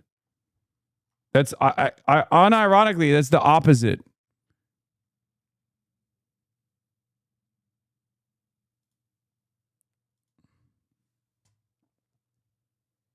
BRICS sells seething right now. What about BRICS? Okay, what about BRICS? BRICS is an opportunity to gain leverage against America. BRICS is not a real block as it stands currently. What is the I in BRICS, dude? India. The fuck are you talking about? That's ridiculously wrong. The opposite is the case. EU companies have actually 3x more presence in the Chinese market than Chinese companies in the EU. That's according to EU's own numbers. The EU's investment stock in China, that is the total value of European Union companies' operations and assets in China, stood at $239 billion in 2024, whereas China investment stock in the EU stood at $79.8 billion for the same year. Just take cars, for instance. Everyone knows that the EU is making it incredibly difficult for Chinese EV companies to enter the European market. European car makers have been operating in China for decades. What is true is that China exports more to the EU than vice versa, but that's an entirely different matter. And that too, by the way, is often a reflection of China's openness to foreign business. Christensen is Swedish, so let's take the example of IKEA. They make a huge proportion of their products in China and sell them across Europe. Are you going to make the case that means China is accessing the European markets at Sweden's expense? IKEA's entire business model couldn't even exist if it weren't for its production in China. It's certainly not in the EU that they could produce their ultra-cheap furniture. And incidentally, IKEA operates 41 offline shopping malls in China compared to 22 permanent stores in Sweden in 2025. So it has nearly twice as many stores in China as it does in its home country. If that were the other way around, we'd scream overcapacity. So no matter how you look at it, it's China that has that's far more open to European companies than the contrary. Politicians like Christensen are conflating a trade deficit with market access, two entirely different things. Yeah, he says China often has access to the European market in ways that the European companies do not enjoy with the same ease in China. We cannot allow China to have one set of rules while European companies operate under a completely different set of rules. It's bullshit. Marknaden på Europa på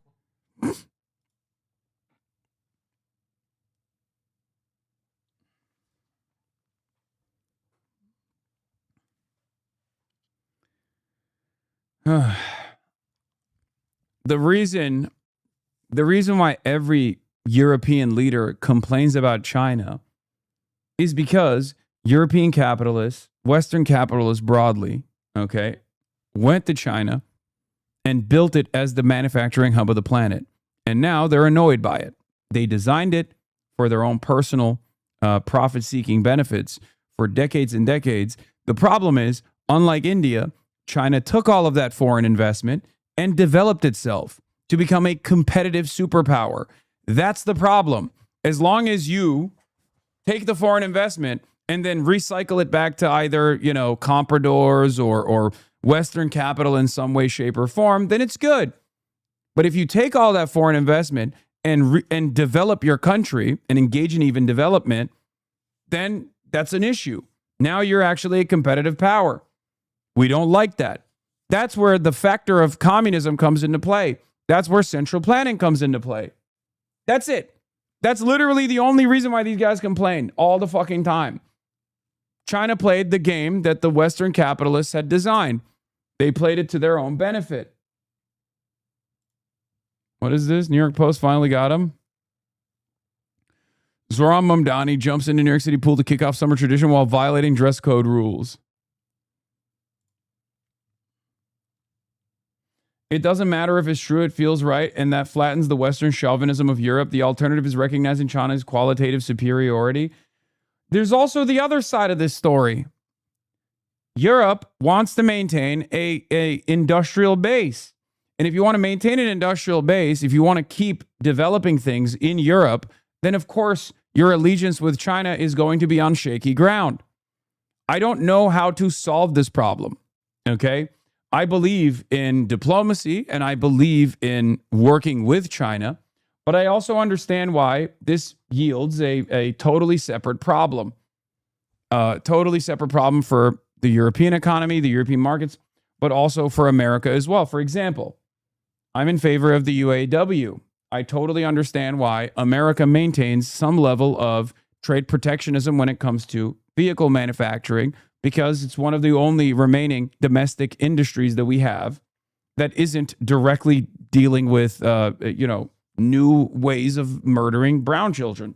Okay.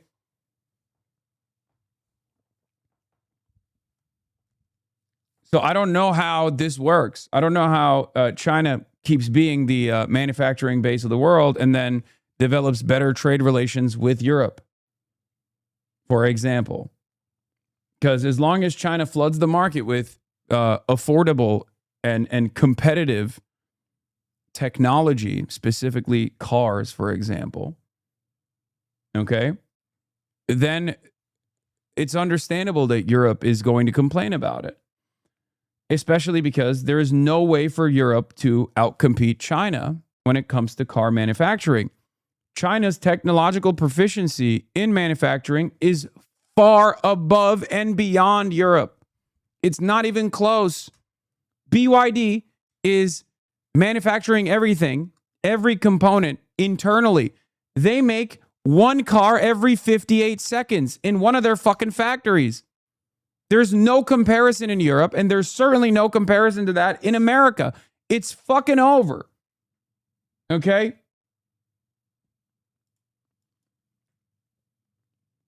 For most of human history, Europe, especially Northern and Central Europe, was an impoverished backwater, low agricultural productivity, low population that only changed because of uneven industrial development.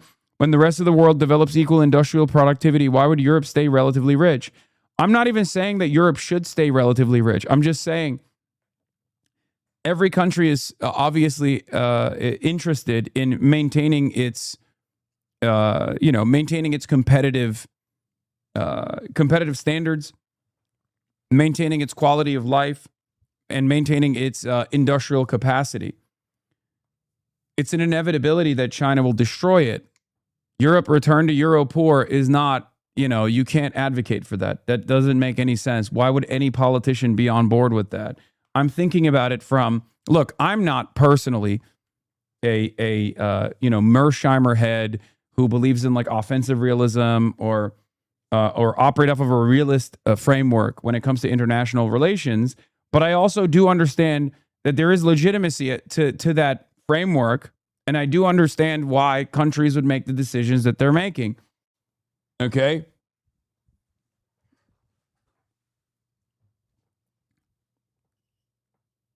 I'm thinking beyond that. I'm thinking beyond that framework and wondering out loud, how Europe could potentially develop a better relationship with China without having severe quality of life adjustments, which they're already facing no matter what because of their allegiance to America. America uses the European Union like a fucking cum sleeve, okay? Like a fleshlight. That's why Europe's quality of life has diminished since the 90s. Since the Soviet Union fell, the European trajectory has been downward. And America's trajectory in comparison to Europe has been a little bit better, but American trajectory has also been downward as well. All the while, there's one group that has benefited from it. It is the capitalists. The capitalists have benefited from this tremendously. They have added unbelievable amounts of wealth. There's been a tremendous amount of wealth consolidation in the process. Their relative wealth must decline, but their absolute wealth and quality of life can improve for normal people. Exactly. That's why I always say if America or Europe wanted to compete with China, they would have to become China. If China wants to continue trading with the world, it need to eventually increase its consumption and imports. This is something the leadership recognizes as well. Europe will begin protectionist measures, and other countries will become more protectionist as well as they develop. China will continue its export advantage for the foreseeable future, but they will need to balance it just a little bit, or industrial economies will shut them out. China also has a domestic problem because all of this development inside of China has led to the same exact development traps that European countries and the United States of America has withstood. Okay? Now they have an overproduction. Now they have too many fucking college-educated people, for example, and no jobs for those college-educated folks. They also have, they also run into the same issue as other developed nations have run into as far as their birth rates. This is also the reason why China obviously is helping develop Africa and Latin America, because they want new customers. That's the reason why the One Belt, One Road initiative exists. That's what they've been doing. They want to develop Africa so they can set up secondary markets in Africa. And they've done so very successfully. But again, there is a timeline there. There's a limit to that. There's an endpoint there.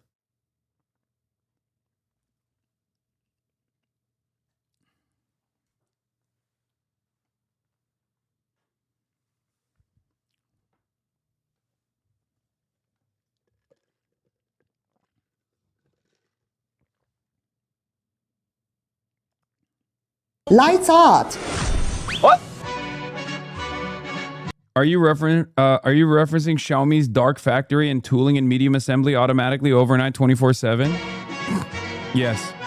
Hey everyone, it's Faye from Xiaomi. Welcome to our molding workshop. It's fully automated. Bro, their fucking workshops are insane, dude. That's the other problem. What will she do?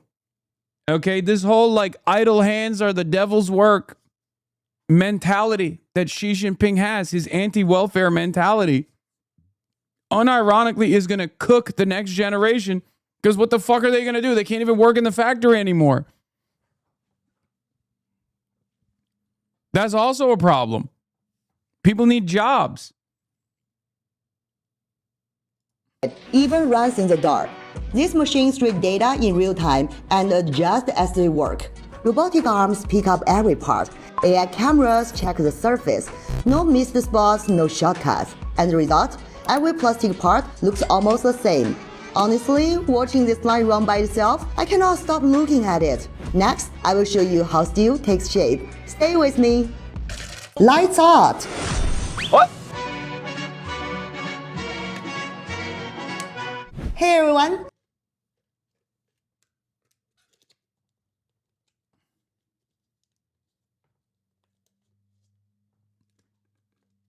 Anyway, will we maybe see an explosion in the arts with so many people freed up from manual labor in China? I mean, look, if you ask me, that's their biggest L, in my opinion. They're too focused on their own markets, and they also genuinely want to control culture. Like there's far too much. There's far too much control over cultural output. So who knows? You're just an addicted consumerist promoting your drug. Please stop. Wait, what? Take it easy on techno solutionism. It's a farce that perpetuates extractivism. It's moronic and short-sighted. Oh my God, here we go. In my opinion, Europe can only survive if it leads to profound transitioning to environmental. Okay, degrowth. Okay. Okay, Kohei Saito. Dial it back. Okay? Dial it back a little bit. Jesus Christ.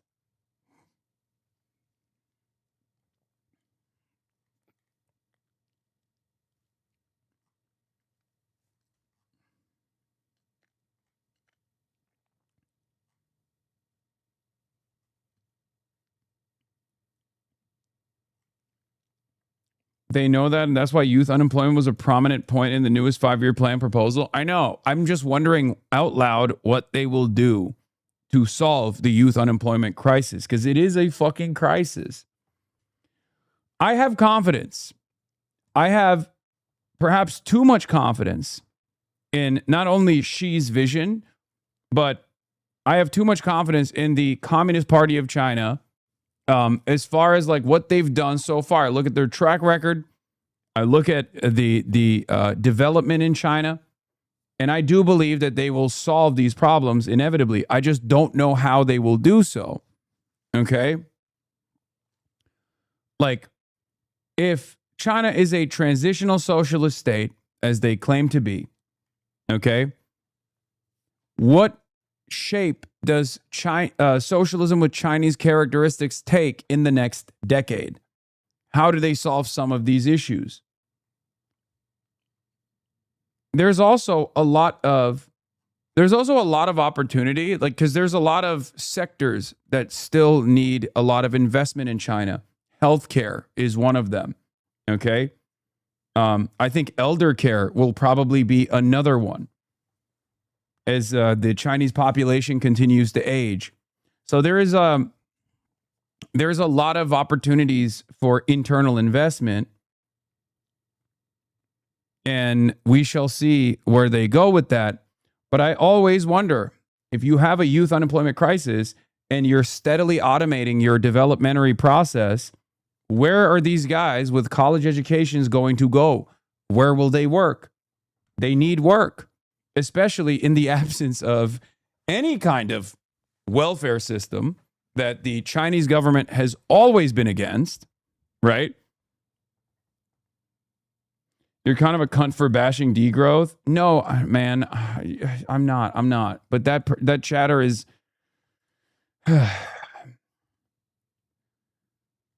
Under the global capitalist system, the only thing that holds society together is constant consumption, okay?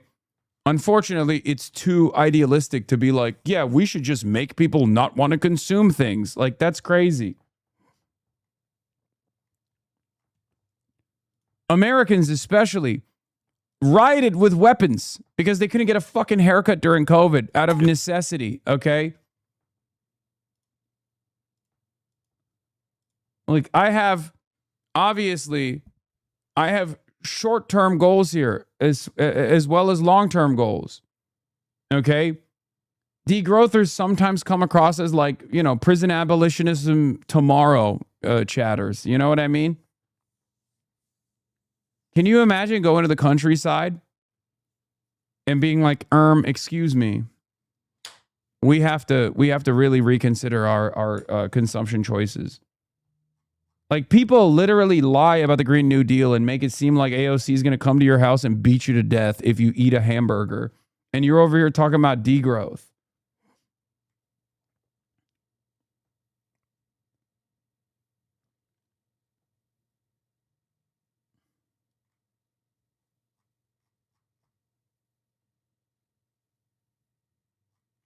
Anyway, let's look at the new Justice Democrats ad that came out about Diana DeGette. It's time to play Who's Funding Diana DeGette? ICE contractors, the companies helping Trump deport our neighbors. Big oil. As Colorado burns and floods, DeGette took their money too. Big pharma. While your healthcare costs skyrocketed, DeGette cashed their checks. While Trump cuts everything working families rely on, DeGette doesn't just look the other way. She votes with a special interest bankrolling her. With Diana DeGette, corporate interests win, you lose. Justice Democrats PAC is responsible for the content of this advertising.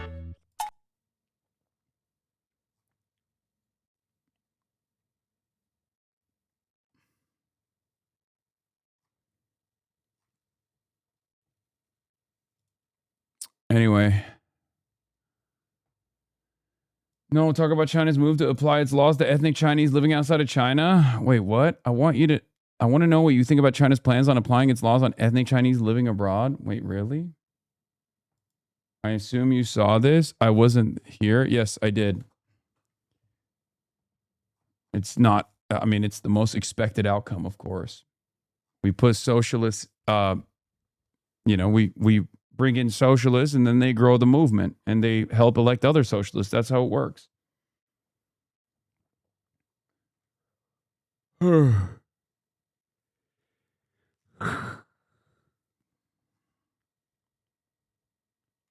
Socialism is in 2050, she said.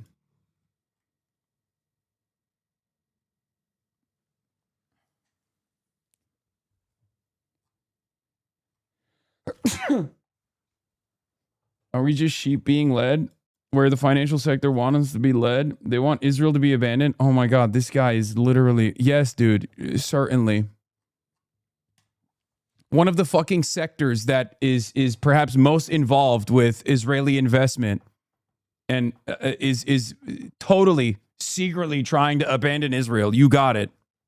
The fuck are you talking about, man? You even advocate to boycott Israeli companies and you know, you basically got cops knocking down your fucking door. Shut the fuck up.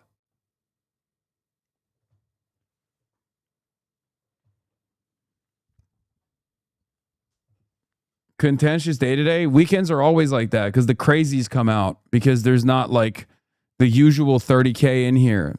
So we just hear from some of the craziest people over and over again. They keep fucking spamming the silliest shit. Do you see how many people hated on Jeffries for welcoming our Tuesday winner? So many Zionists in the comments. Hakeem Jeffries, congratulations to our newest members of the New York City Congressional Delegation for Public Service, the union organizers, community activists. So there's something interesting happening with Hakeem Jeffries and the Congressional Black Caucus. I've noticed. Elisa Slotkin came out and not only shit on Chuck Schumer, but also shit on Hakeem Jeffries. And then the Congressional Black Caucus came out and ripped Elisa Slotkin a new one. And it was kind of cool to see. Here's the problem. Okay. The Congressional Black Caucus has been a part of the entrenched power in the establishment Democratic machine. But in the past, they were fairly radical. Okay. Now, the issue is what they have become is not so radical. Statement from the CBC chair Yvette D. Clark and former chair Stephen Horsford and Joyce Betty in response to comments made by Elisa Slotkin. With respect to our Senator Elisa Slotkin, House Democrats don't need a lesson on reading the political moment from someone who handed Donald Trump one of the most corrupt cabinets in American history. Voting to confirm Kristi Noem, Pam Bondi, and 5 other Trump cabinet secretaries is not the posture of someone who understood the moment. Apparently, Slotkin did not vote to confirm Pam Bondi, but everybody else. Okay.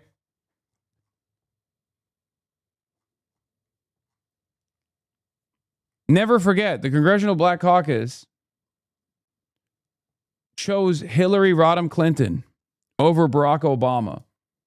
Now, obviously, Barack Obama isn't like the progressive hero in his governance as he presented himself as, but at the time, he was the insurgent, and the CBC pushed for Hillary Clinton over Barack Obama.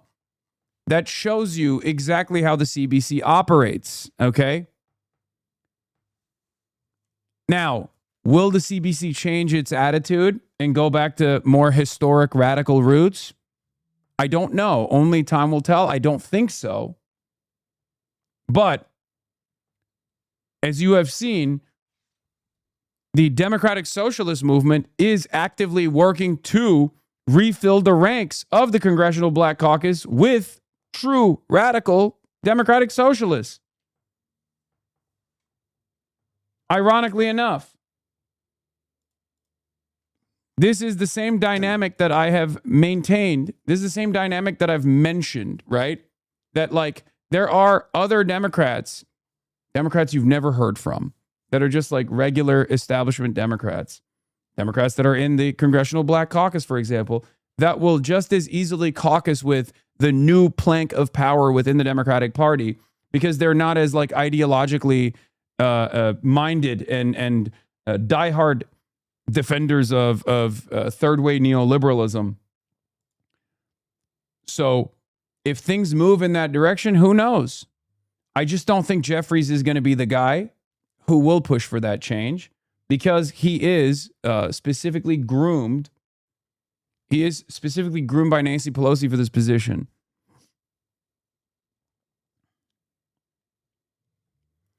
If this is true, then maybe we should ask the establishment if the establishment is really serving the interests of black people because they're standing in the way of all of it. Yeah.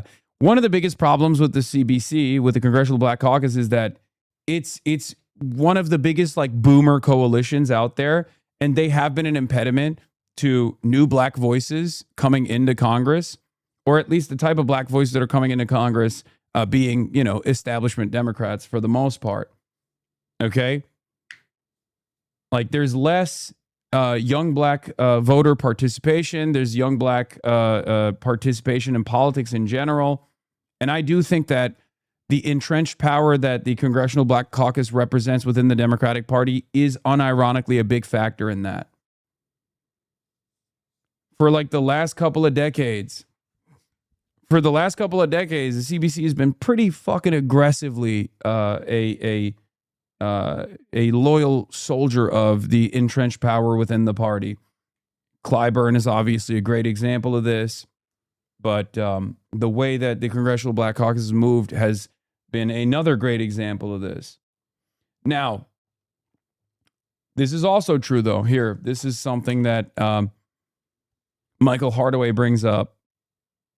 The policy DNA is the Black Caucus. The marketing is Democratic Socialist. Memdani and the DSA, these are just reheated Congressional Black Caucus policies over the last 55 years. I mean, housing affordability, healthcare. I mean, John Conyers, who was a founding member of the CBC, introduced a Medicare for All bill 23 years ago. And so these aren't new things. So Sean is absolutely correct. Says if this is true, then maybe we should ask if the establishment is really serving the interests of black people because they're standing in the way of all of it. There's a reason why many of the DSA endorsed candidates recently are black. There are inroads the Black Caucus can and should be building, but they are not. One must ask why. That's true. Chris Rabb, Maylon Quiros, Daria Liza. The saddest state of affairs is that the Congressional Black Caucus has been a representation of entrenched power within the center of the National Democratic Party for the last couple of decades. It's just true. Yeah, Frederick Haynes is another great example of a black radical.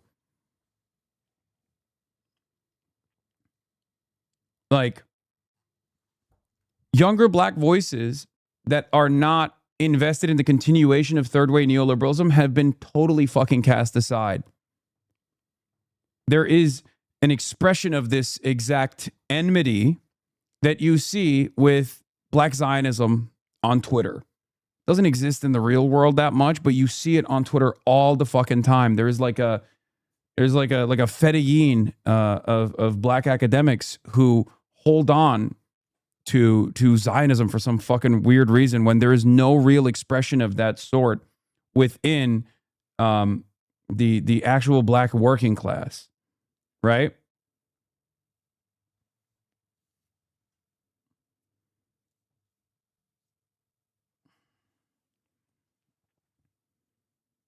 It almost feels as though the black socialists are treated in the same way that like anti-Zionist Jews are by the Zionist groups, invisible, completely invisible, and sometimes even outright hostile, where there's this attitude that if you're a DSA cadre and you're running for office, you're only elevated to that position of power by white people.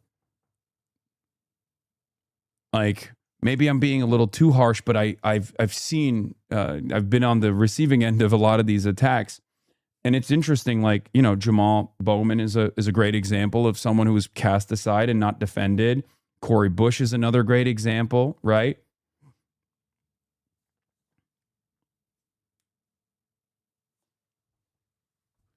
Is Democratic Party careerism? It's not complicated. Dwight Evans, the old Philly rep, fought tooth and nail against Chris Rabb. Yeah.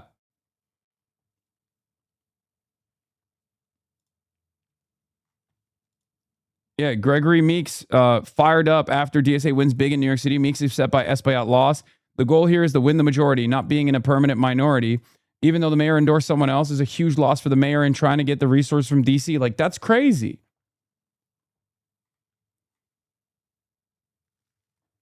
That's crazy. The problem is Gregory Meeks always has the drip. We have to respect that. Yes, I do respect his drip. Yes, he is swagged out of his mind. But also, he's an expression of, again, entrenched power within the Democratic Party. A U.S. representative that has received almost $1 million from pro-Israel PACs. This is unacceptable. I think you're searching a too complex explanation. The reality is that boomers are ontologically evil. I mean, it's low-key. It does go back to generational politics of the boomer inability to let go of even a crumb of fucking power, to open up new pathways for a more radical politics. And for the Congressional Black Caucus, it's usually done with some kind of like racialized sentiment.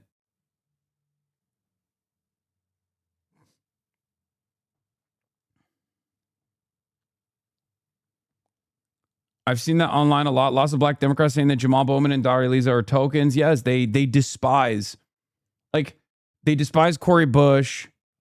They yell about Jamal Bowman all the time. I haven't seen it as much coming at Chris Rabb so far, so that's cool at least, I guess. Because Chris Rabb's victory is undeniably a black victory. Not only is Chris Rabb a black radical, but also on top of that, he is from the blackest district, one of the blackest districts in the country. So it's a little bit ridiculous to be like, oh, white people gave Chris Rabb the W there. You know what I mean? So I guess maybe that's part of the reason why.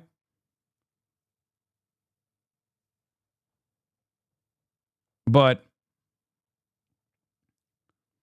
I just think it needs to be, it needs a good communication with the black community as well as a firm show of commitment to fighting anti-blackness, because there's weariness that may keep some black people away from the DSA and socialism. Also, most black people are down with socialist policies, but they have this conservative mindset of being somewhat palatable to the white sentiment and power. I agree. But yeah.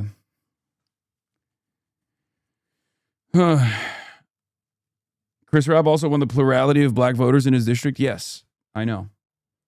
But so did Daria Lisa. And there's not a single fucking peep on that front. When you publicly attack a black woman on a platform, people call you token. Here we go. Here we go. Barack Obama was a plant, and you speak as if he was more progressive than Hillary. Obama was a flip-flopper, I remember. So you're defending the Congressional Black Caucus, advocating for Hillary Rodham Clinton over Barack Obama, okay, while simultaneously also criticizing Daria Lisa for saying Kamala Harris was bad. That's what you're doing right now. That's insane, because even the Congressional Black Caucus is ashamed of their previous defense of Hillary Clinton over Barack Obama. Barack Obama is, I think, perhaps the most important black political figure in contemporary American history. That's an insane statement coming from Enfant Dor. Congratulations, Enfant Dor. You did it again. Enfant Dor, our wonderful pro-black segregation chatter.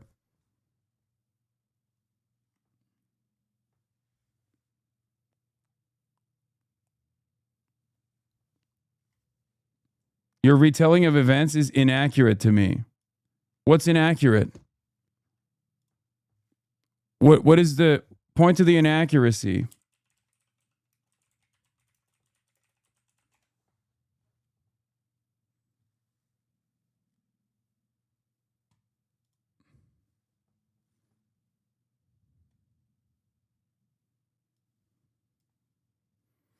Senator Hillary Rodham Clinton, aided by her allies in the Congressional Black Caucus, sent notice on Friday to Senator Barack Obama that she would fight for black voices.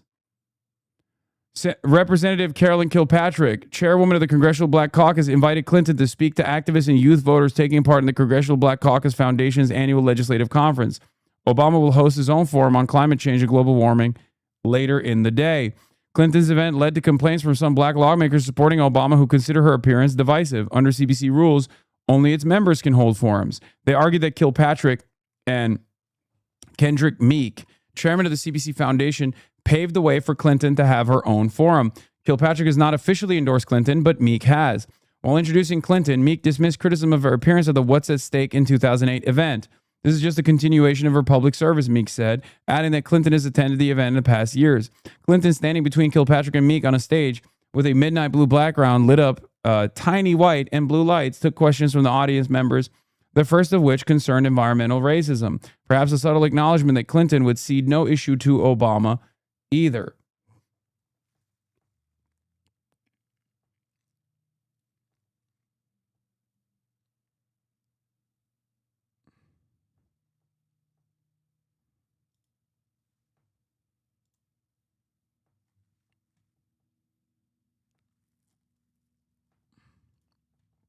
This was a huge deal at the time.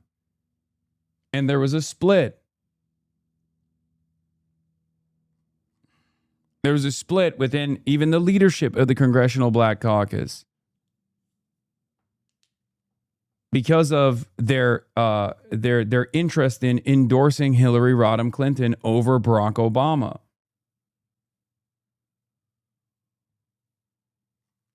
Okay? The event had the feel of a Sunday morning church sermon mixed with dry policy seminar. Kilpatrick began introducing the lawmakers in the audience. She's a bad sister. She's a Delta. She's got the Deltas in the house. My friend, our leader, Stephanie Tubbs Jones. There's always concerns about Barack Obama that extended beyond the CBC blindly supporting the black guy. Oftentimes, people are pragmatic and center how to win the best outcomes. We never had a black president, and you recall things like it was a more simple explanation. Why are you literally still defending this? He won. It was demonstrably a bad fucking idea. He won. He was the president. And a beloved one at that. What the fuck are we talking about? You're literally defending the CBC when CBC would not defend this decision.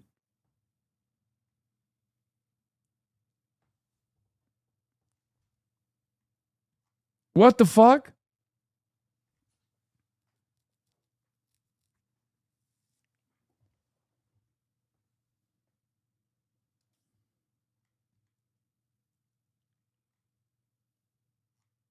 I'm not going to cover the ethnic unity law right now, man. Please, Jesus Christ. Oh my God, I get it. You want me to cover the ethnic unity law? I don't know what it is. I'll have to look into it.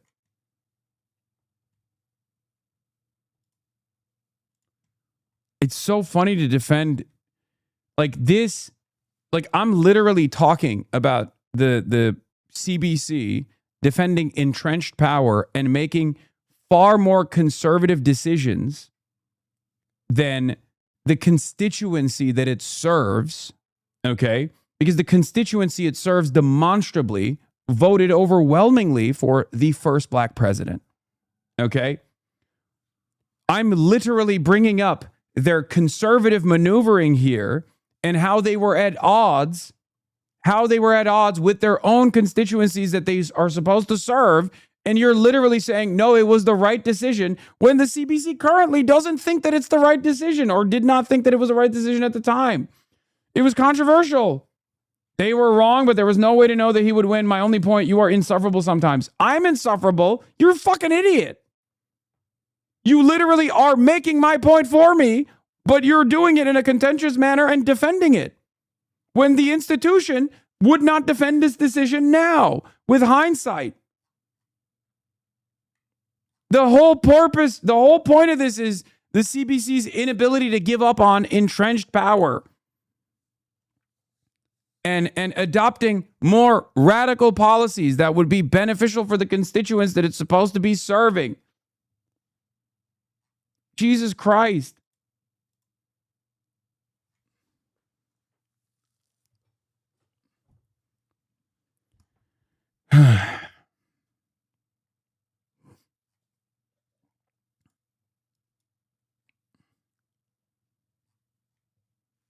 That's the argument here.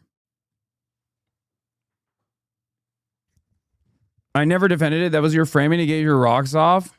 You are literally defending it right now. You're saying that they had no way of knowing Barack Obama would win. And my point is that was a bad decision.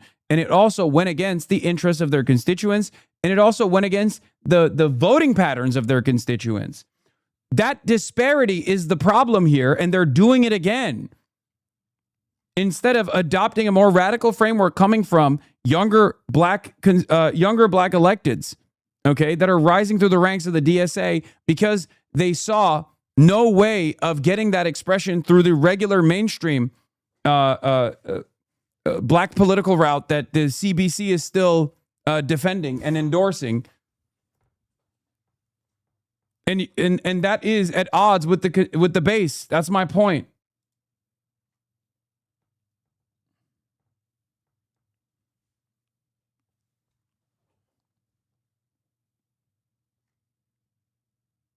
Yeah. Also, you were wrong, Enfant Door, when you said Daria Lisa would lose and black voters would not vote for Daria Lisa because she said fuck Kamala Harris.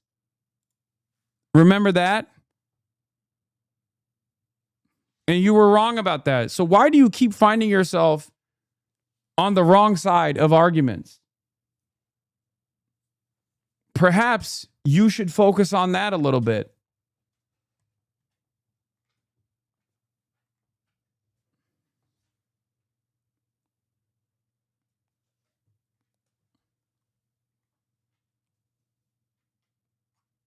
Anyway.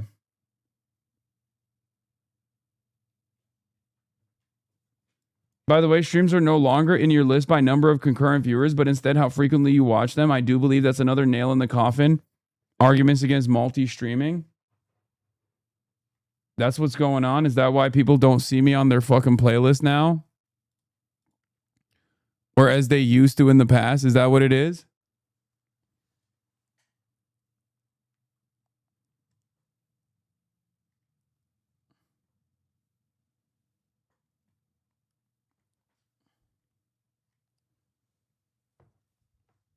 Anyway.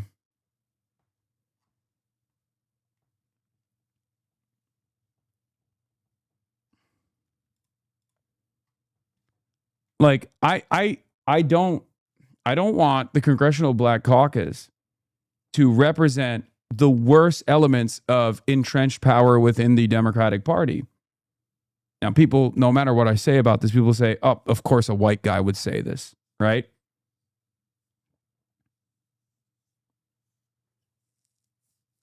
That's my problem. So we'll see. It's a either shit or get off the pot situation. Either you make way for more revolutionary politics, more radical politics in this country that will center the black working class. Okay?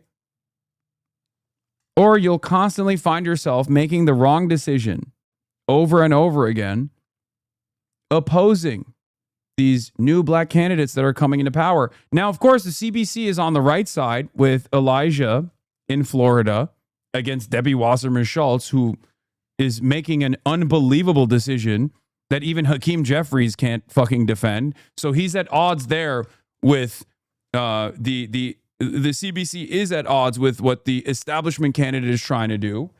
So we shall see. We shall see what they do there. That's a big test. Okay? That's a big test for the CBC. Will they take a black district and allow it to go to Debbie Wasserman Schultz, who is, you know, a super pro-Israel candidate? Or will they focus on electing someone who is black and critical of Israel? Because right now, the way it goes, the way it looks, is that Elijah Manley has the greatest opportunity in Florida 20. Okay? Running for Congress in Florida 20 to restore the American dream, organizer, history nerd, and educator. Elijah Manley was in Broward DSA when he was like 18. Okay? And the Broward DSA, I think, disbanded. He is running as a Democratic socialist.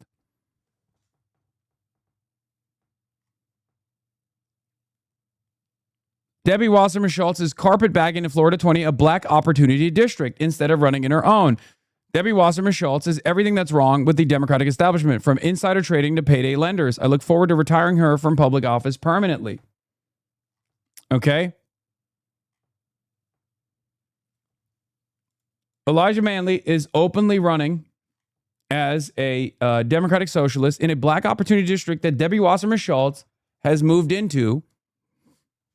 And it is so controversial that even the Congressional Black Caucus actually criticized Debbie Wasserman Schultz over it. It was so controversial that regardless of Debbie Wasserman Schultz's position as like, a defender of establishment Democrats, a neoliberal who rat-fucked Bernie, if you recall, even Hakeem Jeffries, who is supposed to be another gatekeeper of power in the Democratic Party, as the most powerful black politician in the country right now, Hakeem Jeffries is not endorsing this decision. Okay? So right now, this has become a very unique predicament. Will the Congressional Black Caucus defend a more radical black candidate that has real viability here and could win this district and most likely will win this district, hopefully, Elijah Manley? Or are they going to defend Debbie Wasserman Schultz and still play the role of an establishment guardian?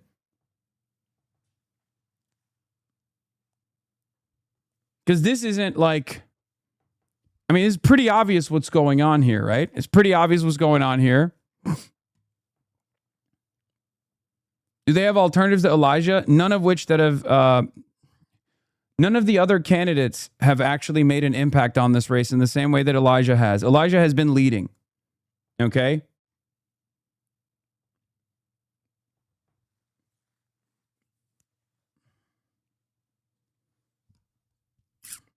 So much so that the rest of the black candidates actually thought about coalescing their support behind Elijah. I don't know what actually ended up happening.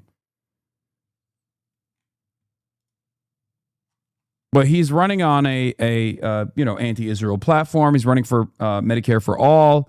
He is one of these insurgent candidates that's a little bit on the outside. He's not like currently DSA affiliated, if I'm not mistaken. I don't want to get it wrong, but he was in DSA in the past when he was younger, and he's still running as a Democratic socialist, like saying that he is a Democratic socialist.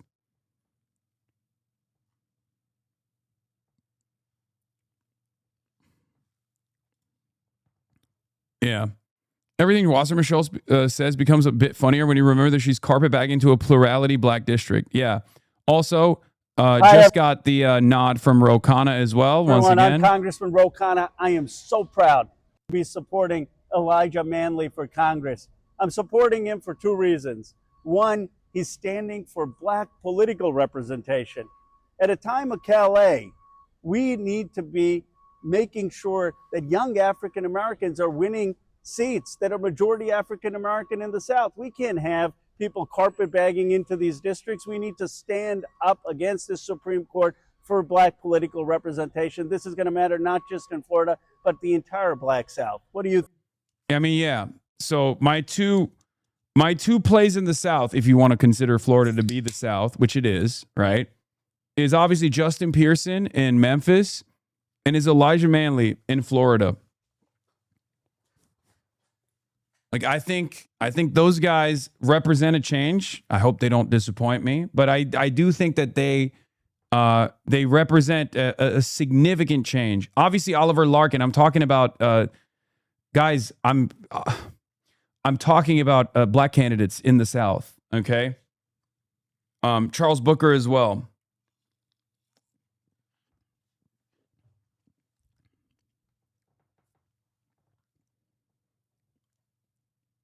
We're talking about black representation, black political representation that represents a different kind of politics than what we have seen in the South. And yes, actually, that's not true. There's more. There's Cori Bush, and there's Hartzell too.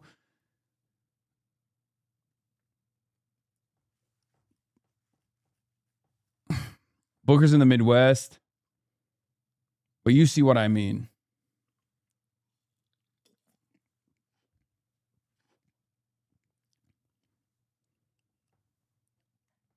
think, Elijah? I think the congressman said it best. We must protect our voice in Congress because the people with the lived experience know our communities best. And those voices right now in Congress are more important than ever before as they attack. Please have Hartzell on stream. Casey's a big city and we need a boost for him. It's a hard race. Wow, that's really interesting that you say that because I'm going to have him on stream tomorrow. He's going to be in the building as well. Ironically enough, Kentucky's considered a southern state. Missouri is Midwestern. Okay, whatever. I'm a fucking bi-coastal elitist, okay? It's all, you know, don't even get me started. Our rights, our economy, and our community. Second reason, and the important reason I'm supporting Elijah, is he's a bold progressive. He's for Medicare for all. He's for childcare at $10 a day. He's for taxing the billionaires and the tech lords in my district. He's for a livable wage. He's for free public college. He's against foreign wars. He's against the genocide in Gaza. He has guts. And we just saw earlier this week a wave of new generation leaders winning in New York. We've seen them winning in Michigan and Maine and New Jersey. We're going to have this win in Florida. Pitch in. If you want to see me working hard with Congressman Ro Khanna under his leadership in the House of Representatives, pitch in a contribution today. He needs your support. He's got a great shot to win. Please contribute to him. Please vote for him. I'm all in for his race. I'm going to go down to campaign for him. We need Elijah as a next. What is this? Can you respond to this? You're arguing that 12620. I haven't watched this Dave Rubin one, but I kind of want to watch it. 12620. This is the time we need to come together, cudgel, to justify the unjustifiable. And that is denying reality. That's making reality whatever you want it to be. And people like you are corrupted enough to spew it all over social media. Wow. Yeah. Yeah, I'll respond. Out of all the people, I have to say you're the worst, like by far. Yeah, because you're having a lot of trouble responding to things I say. Yeah. You honestly believe that there is a moral equivalence to the tone and tenor of what goes on the right versus what goes on the left? Yeah. Did Hasan Piker, who is the #1 influencer on the left, did he not just go on an interview? I'll give you 2 examples. He went on an interview a couple weeks ago and said that he understands why Luigi Mangione killed Brian Thompson, the United Healthcare CEO. When you guys open up that Pandora's box, guess what? There's a lot of people that don't like your ideology. And once you can kind of excuse violence, it's coming every which way. And then it happened again. In the New York Times interview that he did 2 weeks ago, he said the same thing. Well, Donald Trump, a lot of people don't like Donald Trump, so I can kind of understand why people might kill him. Once you guys do that, once you go past...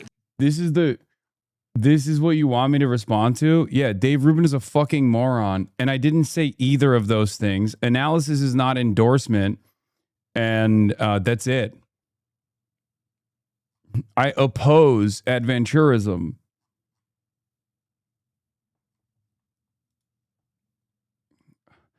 I love that Bud Hasan has become a rallying cry for these fucking morons. Yeah. Also, Dave Rubin is so stupid that he basically says, I'm not even endorsing these actions. I'm saying I'm offering analysis, even in his statements. That red line, it literally ends the fabric of what this country is, because we are allowed to have political disagreements. We have deep political disagreements. I would never tacitly endorse or pretend to condone someone if they tried to violently harm you or any of these people. But subtly on the left, that is being allowed. And that is not, and that simply is not happening on the right. It simply is not happening. Okay, we got to stop there. Okay, well, he can't even respond to it. All right, anyway. Yeah, Blackhawks chair Yvette Clarke and former CBC chairs cooked Elisa Slotkin, because Slotkin suggested Schumer and Jeffries need to step their game up to stay leaders, which, by the way, again, it's a let them fight situation because Elisa Slotkin isn't wrong. I think Hakeem Jeffries has been a horrible leader. Okay. But also, if the CBC is going to cook her, especially because she also represents that same old business as usual, do nothing Democratic politics, then, you know, let him fight. Let him fight.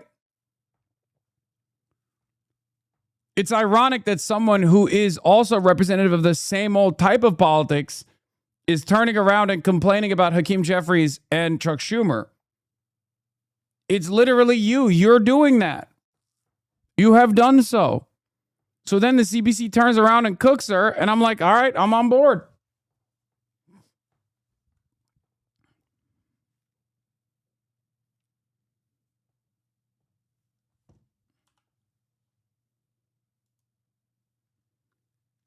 Oh, Black Redgar saw the Hartzell for Casey and announcement. Glad to see bro out west getting some love.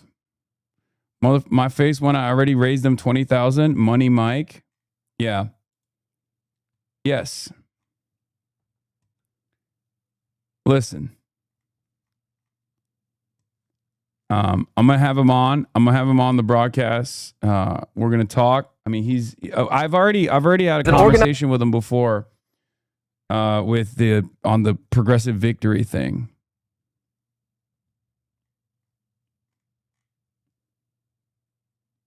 Dave clutching his pearls. Ruben posted an MC Hammer meme after Pelosi was assaulted, so he isn't just being honest about his own reactions to violent events. Yeah.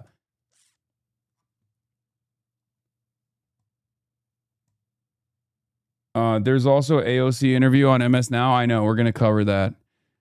Where was I? All right, we'll get to that. Let's start there. Joining me now is Democratic 24-minute interview.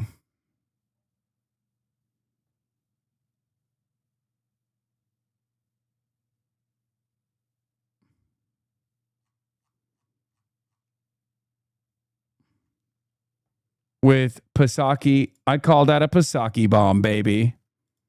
AOC talks new Democratic primary with Jen Psaki.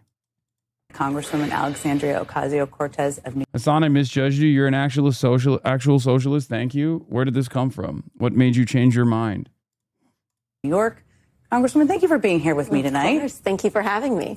Let me start by just a lot of people, not just in New York, but across the country, there have been a lot of takes, shall we say, are trying to make sense of what the elections meant, what they mean for the Democratic Party. What do you think they mean?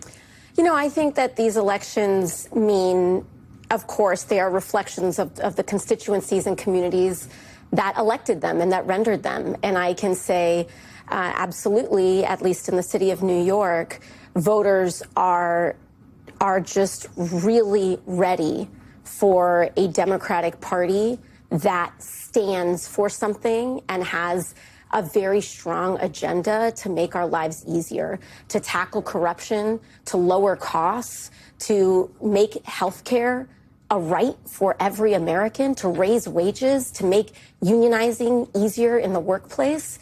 And they want to make a forceful statement in how badly they want to see us fight for that. And I think that in any robust year for Democrats, I believe you're going to see an expansion of a party and a deepening of our commitment. And so I actually think that these results are a very good sign for November. To your point, when I was elected in 2018, an election like mine, where voters were willing to really, trade in someone that was supposed to be the presumptive next Speaker of the House in my predecessor, and trade that in for also a Democratic socialist, a new organizer at that time. I think that is actually an indicator of places in other parts of the country willing to elect Democrats, even if the politics are not the same, even if those communities don't align with those with those same exact agendas. They are willing to take a chance for a better future. And so I don't think that people should be seeing this as a zero-sum game. I think they should be seeing it as encouraging for November. It's interesting because even in the state of New York, and you alluded to this, I mean, Michael Lasher, you probably don't share every opinion or position with him. You definitely don't share every position, I don't think, with Richie Torres on a number of things. Both of them won in primaries that night. I mean, Michael Lasher in a very competitive one. Do you think this is because, and I just played some of what people on the right wing are saying on television, that this is an What is this? Honestly, this might be it for me. I'm tired of waiting for a song. Like I don't have anything better to do. Clearly, he doesn't respect our time. Oh God, you're so stupid. You're so fucking. God damn it. The fucking copy pasta. So dumb. The dumbest copy pasta of all time, dude. Yeah. I took a piss break. Stop memeing. Stop memeing. No more memes. No more joy. No more joy. No more memes. Fucking got my ass. New Hogwatch, Jordan Clipper at UFC. Oh, that could be fun.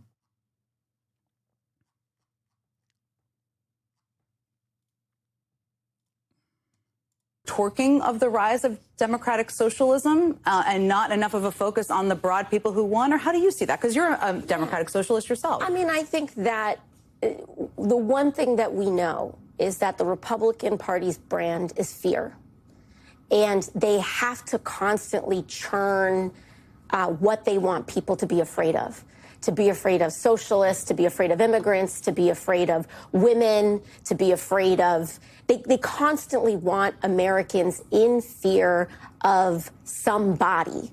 Because if you are not afraid of someone who is your neighbor, you're going to realize who's actually pickpocketing you. And that is the large corporations that are engaged in profiteering and jacking up your prices for no good reason. It's going to be in this administration that is engaged in record levels of swindling, thefts, tariffs, your housing.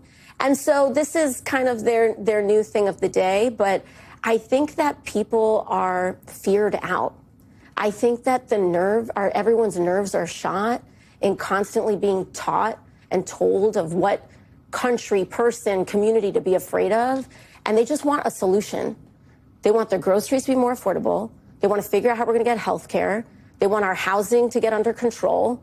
And I think that we're ready for an affirmative vision, and we're ready for an affirmative agenda.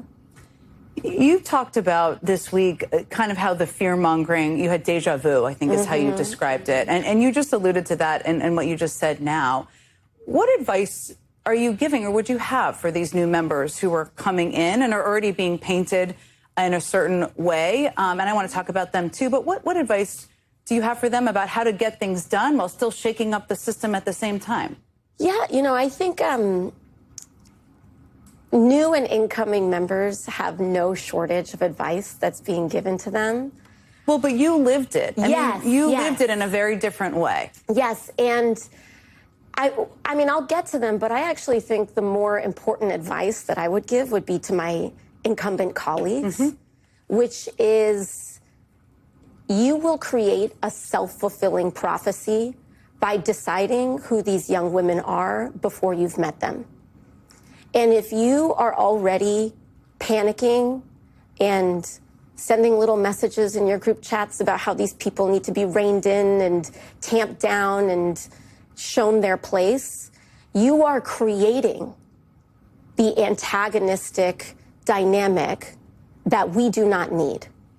These are two young, talented, intelligent women that got elected against all odds, against millions of dollars. Perhaps there is something we can learn from them. The people chose them. And democracy and the Democratic Party is about what the people pick. It is not about any elected official or any leader, and I believe that. There are, and I want to ask you about this because I think they are being painted in a certain way. And Daria Liza, specifically, who is going to be a member of Congress, I think people should recognize. They are going to win in these districts. She has said a couple of things, and I think for people who are watching right now, I just want to remind them of that. She attended a pro-Palestinian rally in Times Square the day after the Hamas attacked Israel. She said... I can't believe that this is like genuinely a position that MSNBC, which is supposed to be the most like liberal outlet, is still advancing. Like, oh, she was right, but too early for our taste. Okay, well, you were wrong. Why are you still maintaining the position of being wrong, but too late?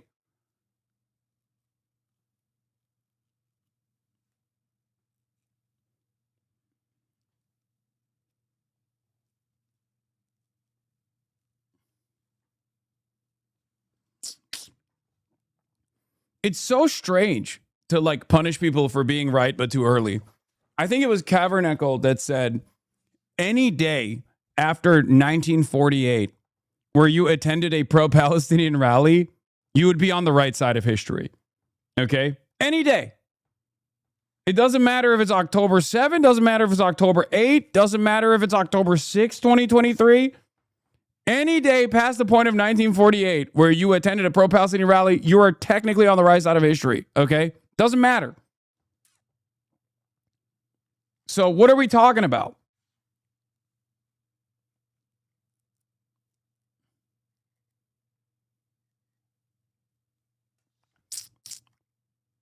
She was worried about an outsized reaction that cost thousands of people their lives. She has not backed away from attending that rally. She deleted a Twitter account that had a number of posts that called for the abolishment of police and prisons. According to CNN in 2021, this is what there's a reference to. She posted, "A world without borders, just like a world without prisons or police, is possible, necessary, and the only moral way." Wait. I apologize for misjudging. I'm extremely dumb and thought Hasan was a poser because he lives in a mansion and I thought he hoarded wealth. I saw everything you did for New York primary and I really trust you now. I'm planning on signing up for DSA now. Oh. Yeah, I mean, that's just one element of what I'm doing. But hey, we take those. We take those. And he wants to join the DSA. And he wants to join DSA. It's good. Double victory.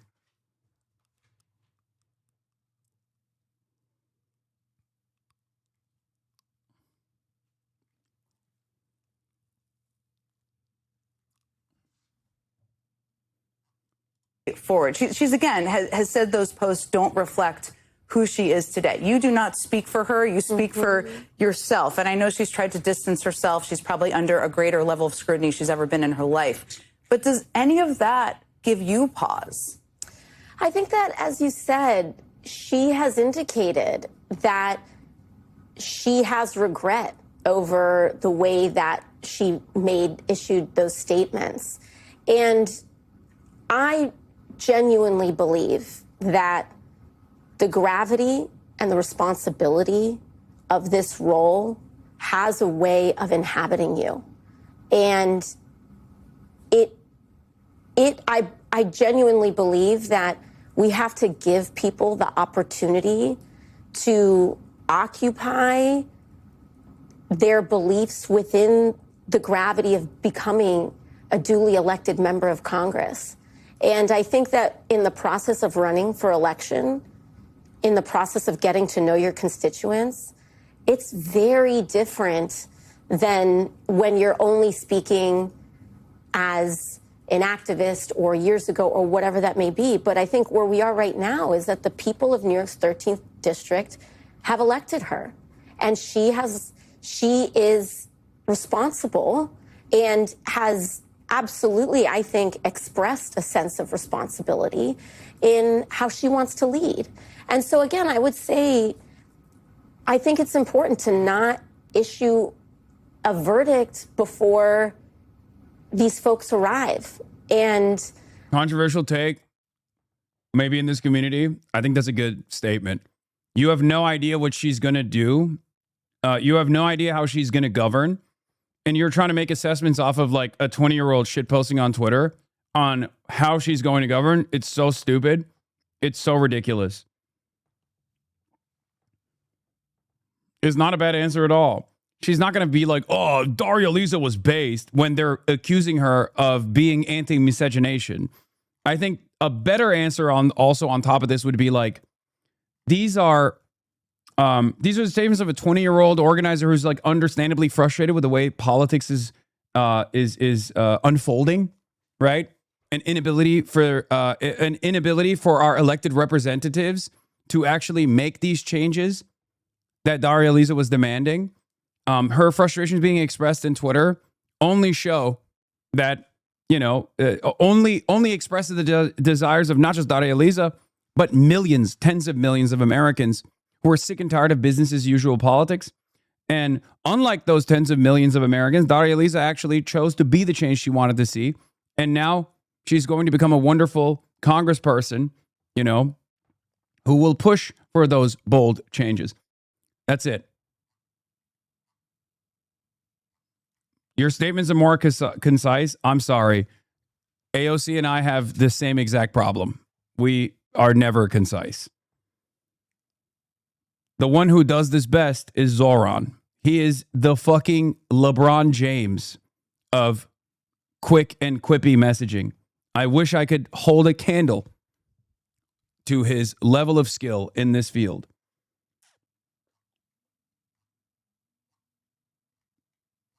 He is very precise and has perfected the art of sound bites. Okay?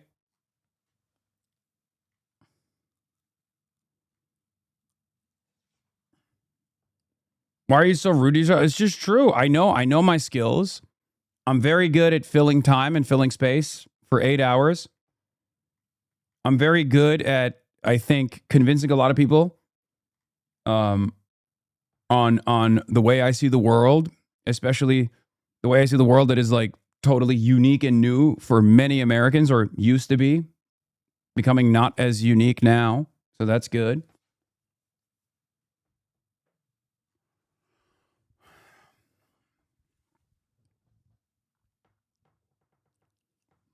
But you're long-winded and boring, but right? And AOC's long-winded and milquetoast the best. First of all, I'm not boring. I don't think.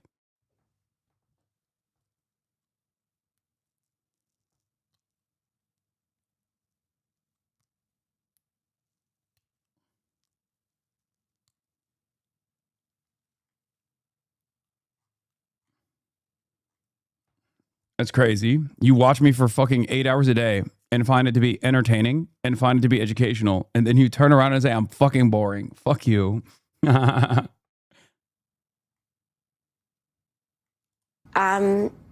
know, I went through the same thing. I will never forget. I had this moment. There's, you know, everyone sees the floor of the United States House of Representatives on C-SPAN or whatever when we're casting our votes. But there are these little rooms attached to that floor, and it's known as a cloakroom. And in the cloakroom is where members can rest in between votes, or if you need to get a snack or something. And they have televisions there. And I remember in my first term, I was sitting down on one of the couches, and there was this big television screen. And they were going on and on about, you know, the way that they were clipping something that I said out of context to look extreme and to look far more inflammatory than what it was, and most importantly, who I am. Yep. This is also an area that she has unbelievable expertise in. Because if you are outside of the confines of permissible ideology in American politics, you are going to be inundated with the worst smears of all time. AOC certainly is. If you're outside of the confines of permissible ideology to the left, right? Because you can go as far right as you want pretty much without, reaching the level of, reaching above the level of permissible bigotry as like Nick Fuentes does, right? Like if you're Tucker Carlson, everybody will still accept you in polite society. No matter how far right you go, you can talk about, cultural genocide or the great replacement taking place, white people being undermined, whiteness being undermined. It's white supremacist agitprop, and you can get to do that without people making a big deal out of it. But if you are to the left of the confines of permissible speech, permissible ideology, if you're a socialist, if you're a communist, if you're an anti-imperialist, if you're a prison abolitionist, oh, God forbid, you're a radical, they will destroy you. And they will use some of the most heinous smears to exaggerate your positions or to even take your jokes at face value and make it seem like you're not joking at all. Obviously, I have a lot of experience in this field as well as AOC. And I remember sitting next to a congressman, my colleague, a Democrat, sitting next to me on the same couch. And he was looking up at that television screen in disgust and just shaking his head. And I was sitting there right next to him. He had never once struck up a conversation with me, but he had made a judgment and determination of who I was. And it was incredibly dehumanizing. I was met with so much hostility and cruelty by the Democratic caucus when I was first elected. And I think that it created so much more antagonism than what was necessary in that. Yep. Straight up. What is this? God forbid a man have a little misogyny as a treat. I know a guy in the misogyny business. He says they get more leftists and HasanAbi chatters coming in the store than you'd think.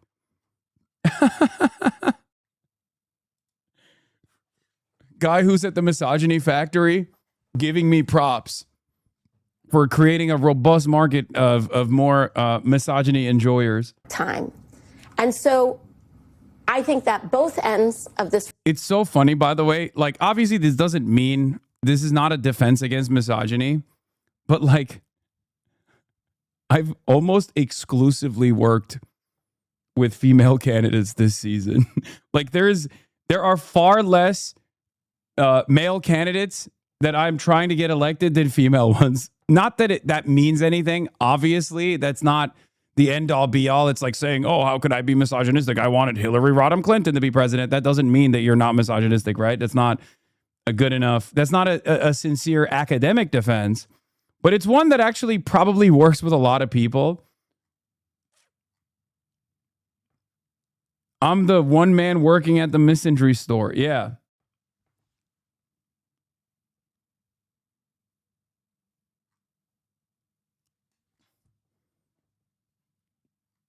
Relationship require work, right?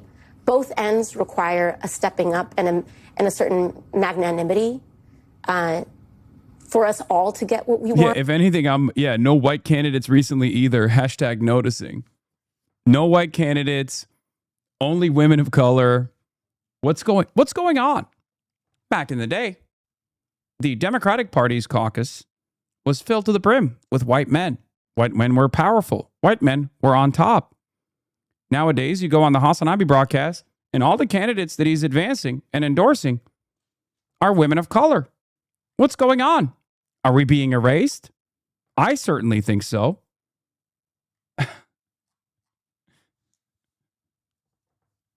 Who's jacking off to this? Done. I'm an unabashed progressive, and I want to guarantee health care to every American. That's my agenda. That's why I'm in this business. And there are other Democrats that don't agree with me, and that's all right. They know what I'm after, and I know where they're at. But what I'm not going to do is allow my humanity to be erased, and I don't think that these newly elected officials should have theirs erased either. I think what you're saying, what I'm hearing you say, is you think people should give these people a chance and see what they do when they govern. And the challenge seems to be that you, as a leader of this movement, as one of the leaders, are going to have to make sure this doesn't define what the movement is about, I think. Yeah, that's the rule. That's the goal now. Erasing white men from video games was not enough. Now they want to erase white men from Congress. They want to take away the power from the hands of white men. What's going on? So listen to what they're saying now. Everyone's talking about pulling statements and things from years ago, but they just ran an election. Listen to what they've been saying now. Listen to what they ran on now. And the mandate and the message that they gave their voters, because that is their voters' expectation of them. And so I would say, for every one statement from years ago that someone wants to pull up, please pull up 5 of what she's been discussing in her debates. I want to talk about where things go. I think the other counter to this that's also more effective, and I will stand on this, is that, like, her worldview is more empathetic and closer to justice, if not totally just, than the average American congressperson. Like, the average American congressperson is perfectly comfortable with maybe not mass deportations, even though on the Republican side, they clearly advance that agenda, which is heinous. It's monstrous. But even the average Democratic congressperson is comfortable with a level of deportations that are totally inhumane, as opposed to the alternative, which is conditional amnesty, right? I would much rather have allies that I might not fully agree with on the side of truth and justice than allies that are comfortable with tens of millions of deportations. Okay? That's it. We have to expand the permission structure and allow more radical voices on the left to be able to advance their agenda.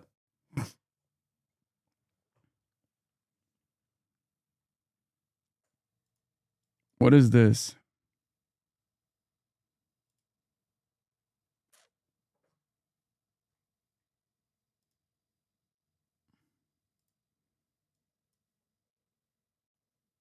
What? I've been waiting for... I was being sarcastic. Chill. The Jews are trying to replace the white man. Okay, dude, you can't say that when I'm doing Tucker Carlson voice as though you're also doing a Tucker Carlson impersonation without people, you know, there's no context there. You understand?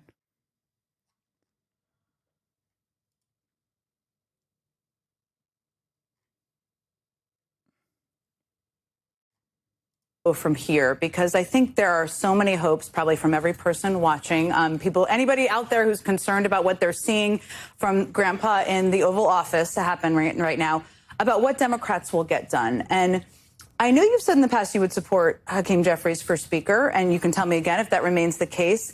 Senator Slotkin, who I would say is one of the Democrats that you may agree with on a lot, you may not agree with on everything, I suspect. She had this to say. She said, we need significant new leadership. If people can't recognize that the game has fundamentally changed and can't adapt, then they need to make room for others who can. And she was referring to Jeffries, and she's, of course, in the Senate, to Schumer as well. What do you think about that? And what do you think Jeffries needs to do to prove that, if you think he needs to do anything to prove that? Well, I think that anyone who says and issues a statement like this, I think it's important for them to get prescriptive about the changes that they want to see. I've been pretty clear about where I think the country should go. I think that we need to move forcefully to guarantee health care to every American. I think we need to move forcefully towards raising wages and taking on corporate corruption and profiteering. But there are a lot of folks who talk about change in leadership that don't necessarily articulate what their direction is. And so I would say that it's important that when we talk about change, we talk pretty specifically about the kind of changes that we want, because there are a lot of people in this country and there are a lot of forces and lobbyists that want the Democratic Party to become even more pro-corporate than it is. And so not everyone talking about change is talking about the same thing. And so when I talk about change, I talk about orienting the Democratic Party to be unabashedly working class and to orient itself, again, around working class Americans. And I think that that part of the conversation, because it's kind of in vogue to be talking about change, when people aren't prescriptive about what those changes need to be, I think we need to be asking further questions. I read just a part of what you said. I take your point. Do you still feel, though, if Democrats went back to the House, that Hakeem Jeffries is the right person to lead? You know, I've engaged in many conversations with Leader Jeffries. And for me, and we have a broad caucus, right? For me, I have made very clear that one of my priorities in determining and in a leader determination is securing public housing financing for New York City. And this tweet's a good answer on why AOC supports Jeffries. I actually like AOC's answer about Jeffries because she at least keeps him accountable to a specific policy, which she had no leverage or room to do with Pelosi. Caucus votes have never been on the left side anyway.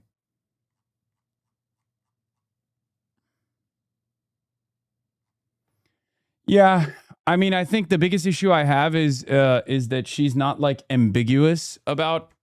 She's unambiguously in support of Hakeem Jeffries, and I don't think we should be rewarding him in any way, shape, or form. Although maybe there is an opportunity here because at least a Slotkin shitting on Jeffries opens up a new fucking fight between establishment Democrats in the Senate versus the Congressional Black Caucus. And that's good.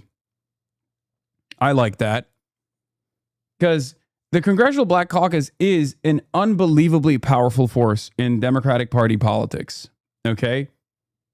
So any kind of friction between establishment Democrats and the Congressional Black Caucus, which is a power center of establishment Democrats, is good for us.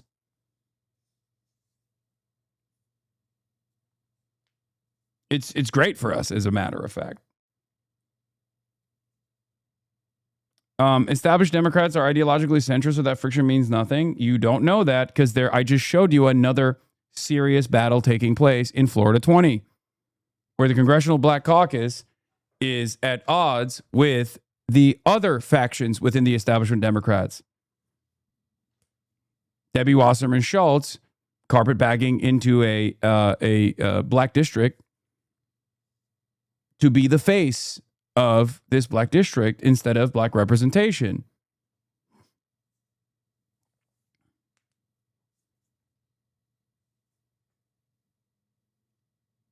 It's power plays. It's just politics. They're playing politics.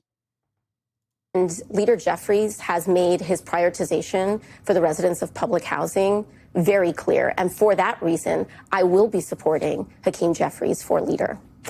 You know how this works. We have to take a very quick break. You've been so generous with your time. We're going to stick around. First, I just want to play you something quite telling. You may have seen this, but it's been a busy day. In case people haven't seen it at home, that Speaker Johnson told a room full of Christian conservatives at the Faith and Freedom Coalition's annual summit today. It's quite something. If we were to lose the midterms, heaven forbid, these Democrats, y'all, impeachment's not even the big concern. They will turn every committee of Congress into an investigative body, and they'll go after the president's family, the cabinet, his donors and friends. Half of you in this room will be targeted. I run the protection program. I'll take care of you, okay? I'm going to get your thoughts on that when we come back. Yeah, he's Mr. Epstein defender. Holy shit. We're back with Congresswoman Alexandria Ocasio-Cortez. Okay, before the break, I played a clip of Little Mike Johnson, as I like to call him, laying out how a Democratic majority in Congress would investigate the president, the cabinet, donors, and friends. It all sounds, I think, probably to a lot of people watching and a lot of people out there who were infuriated by the level of corruption, pretty good. But you've also talked about a lot of things you deeply care about. Healthcare, affordable housing. I know there are many other things. What do you see as the right priorities, balance of things, especially as it relates to investigations and accountability? Where does that fall and how much time should be spent on that? I mean, of course, I spent many years on the oversight on the Oversight Committee in Congress, which is in charge of investigations. During the first Trump administration, I helped, I helped on the investigation of Michael Cohen at the time, which led to a record settlement from Attorney General Tish James. But I think that it really is it genuinely is a situation of we can walk and chew gum at the same time. There are certain committees that I think will be spearheading real investigations into this administration.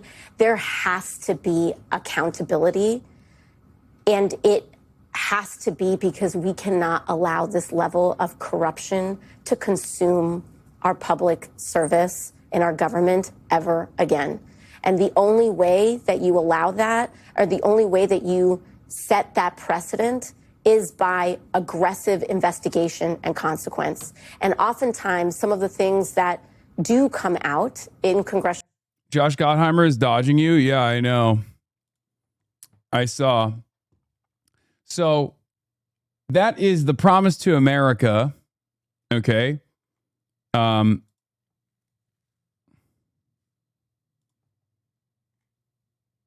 What is this? Felix Frisch, director of the Promise 2026. Yeah. The Promise to America said, comrades, congrats on your big close primary win in a district Kamala won by 59 points. We'd love to hear your objections to the content of the Promise to America. Let us know a time that works for you to Zoom next week. I said, send me Josh Gottheimer, Playboy. They didn't respond to it. DSA said, see you on Hasan the Hun's stream. They did respond to the Democratic Socialists of America. Okay. To the DSA, they responded with, where is it? Comrades, giving millionaire Hasan more viewers on his Amazon-owned platform would be too capitalistic. We offered Zoom and you're accepting.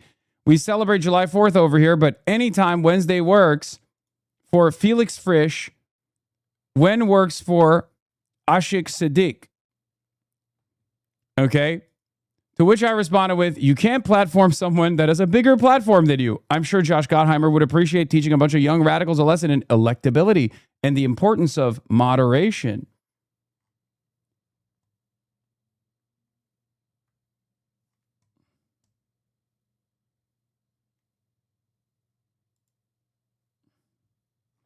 If you're confused about why DSA is winning, perhaps this bundle of content-free cliches peddled by a bunch of people on the take from AIPAC will shed some light on the phenomenon.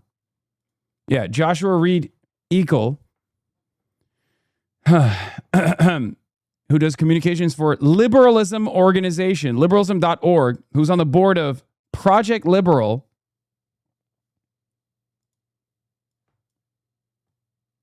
Yeah, I saw a Denver Post allowed an op-ed to be written from the perspective of a Jewish woman voting for Melot Kuros's courage and love for all humanity. We're going to get to that in a little bit. That's coming after this Denver Post opinion editorial. Here's why Melot Kuros's candidacy scares me as a liberal Jewish woman in Colorado. A bit of column A, a bit column B.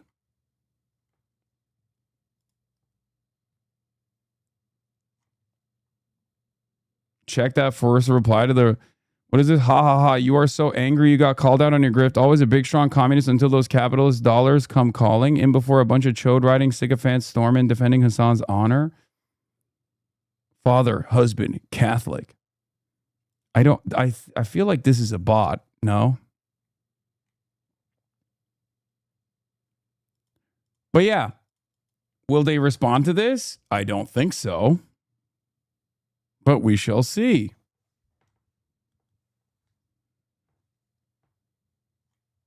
Papist big mad.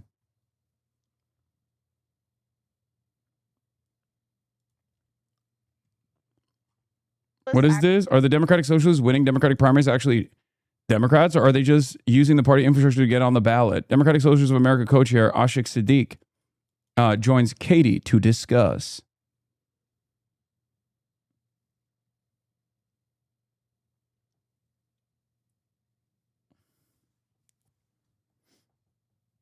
Pretty funny seeing all these DSA people on the news now making the news host look ridiculous. Yeah, I love it personally. Actually Democrats, or are you just using the party's infrastructure to get on the ballot and then take over the party? Well, something we think is really important is democracy. Democratic is in our name, and we mean that by the small d democratic. We believe in democracy in practice, and that should be a core value of the Democratic Party. But in practice, they haven't really been operating in a democratic way.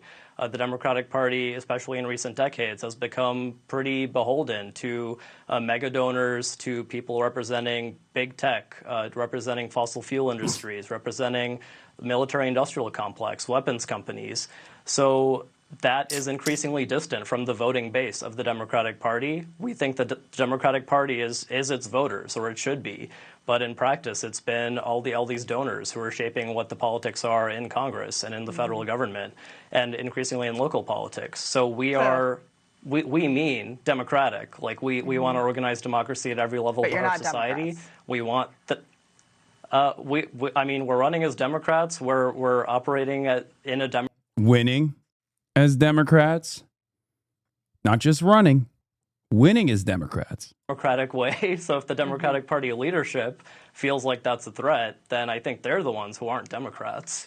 Yeah. Okay. Yeah. Because another co-founder that you guys have, Gustavo Gordia, said that you guys are you admitted that you're using the infrastructure that the party has set up for ballot access.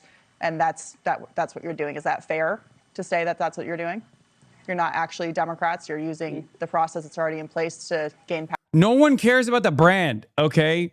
What are we talking about? This is not like Nike versus Adidas, okay? No one cares about the brand. Clearly, the voters have appetite for this kind of politics, a real hunger for this kind of politics. One must ask the question why people who have voted Democrats their whole lives are looking at the options where they have a Democratic Socialist on the ballot, and then they have an establishment Democrat on the ballot, and they're going, oh my God, How refreshing that I can vote for someone who actually champions the causes I fucking care about. I believe that these people have an investment. That's what they're saying. It's not like the DSA candidates are running and they're running on the Democratic ticket by duping voters into voting for them by being like, oh yeah, just if you vote for us, we're I mean, I don't even know what the fucking analog would be here. It's so stupid. The real question is, why have the Democrats lied about advancing an agenda that is so closely similar to the Democratic Socialists of America's agenda? Why have they lied about that? Because they clearly haven't delivered results. That's it. It's so stupid. For years and years, they told us, oh, you cannot vote for a third party. What do you mean? You want fascism to win? You can't vote for a fucking third party. What are you doing? Right? So then we run in the party and they go, no, you can't do that either. At a certain point, you got to realize like, oh, they just want establishment Democrats that are beholden to corporate interests to control the party, to be the only viable option. We knew that already, and we're stress testing that reality right now. Power. Well, we would ask everybody, including voters of the Democratic Party, of what are Democrats? You know, like, is it just you're attaching yourself to people who you think sound good on TV, or are you voting for people who represent your values? Mm-hmm. The Democratic part, again, like when you're voting, what are you voting for? What do you want to see in practice? What do you want to happen in government? So the policies that we're representing, and yeah, we run as Democrats, I don't think I personally identified as anything until when I was 18 years old. I voted for the first time for president. Obama was actually the first president that I voted for, and I was very happy to vote for him at the time. I was very against the wars in Iraq and Afghanistan. Mm-hmm. I believed in hope and change at the time that he was campaigning on. And then I didn't see a Democratic government deliver on a lot of the promises at the time. So many people mobilized for the Obama campaign, including me. And we were really inspired, and we wanted to deliver on those promises. So that's what we're about. That's what millions of Democratic voters are about. And people are not seeing the Democratic Party deliver. Oh.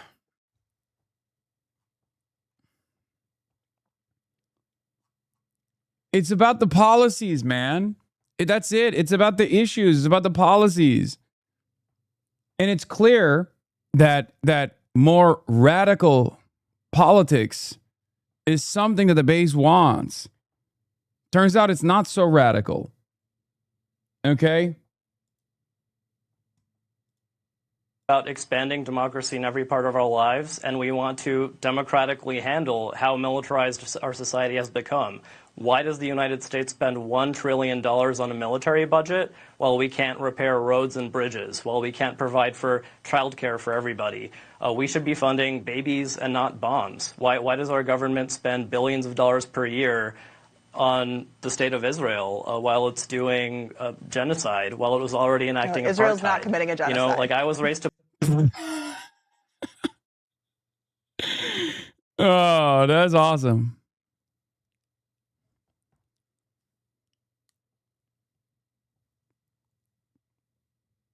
Believe in Israel is committing a genocide. Israel has killed tens of thousands of civilians. Many of them are children and families. And we see that happening. We saw it live streamed for 2 years, and we reject that. We don't think that should be happening anywhere in the world, and we don't think the United States should be funding it. I think we are about expanding democracy in every part of our lives, and we want to democratically handle. Israel's not committing a genocide. Okay. Sure.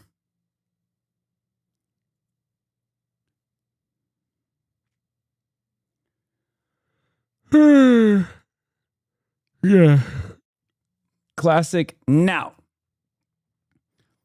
Yeah. Pretty revealing that what galvanized centrist Dems was losing to a couple DSA candidates, not, for example, losing to a bunch of corrupt fascists who want to end democracy. Yep. They're used to losing to the fascist right. They're comfortable losing to the fascist right. That's their favorite type of loss. What they will not stand for is allowing a more honest and more representative democratic process to take root within the Democratic Party. What they will not stand for is reinstilling confidence in the base of support that a better future is possible, that you can have politicians who actually are responsive to the needs of the masses, who actually will hear their demands and say, you're right, we will fight for it. That's it.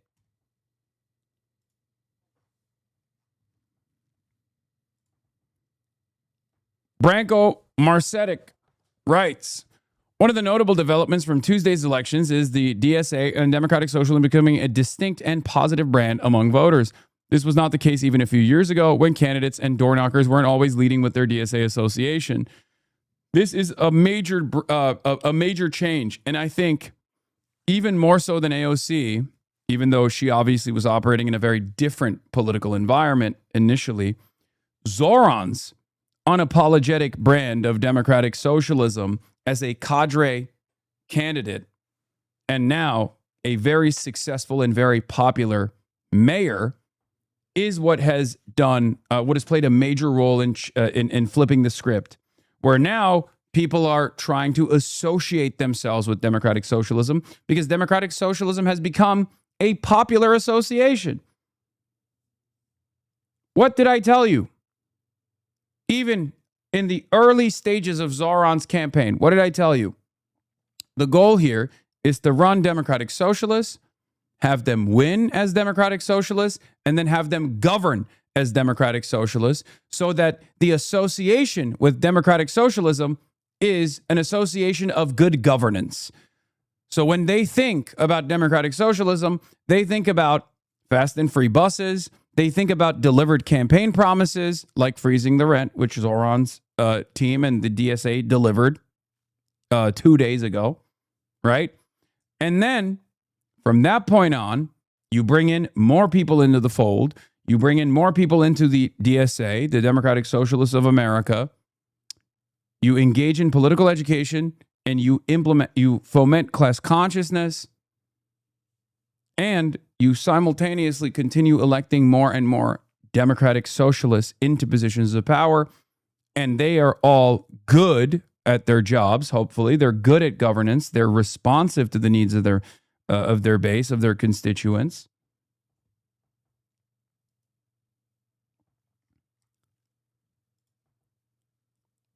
And we change the electoral system a little bit. We make necessary changes that we want to see, little by little. Who knows where that might go later down the line.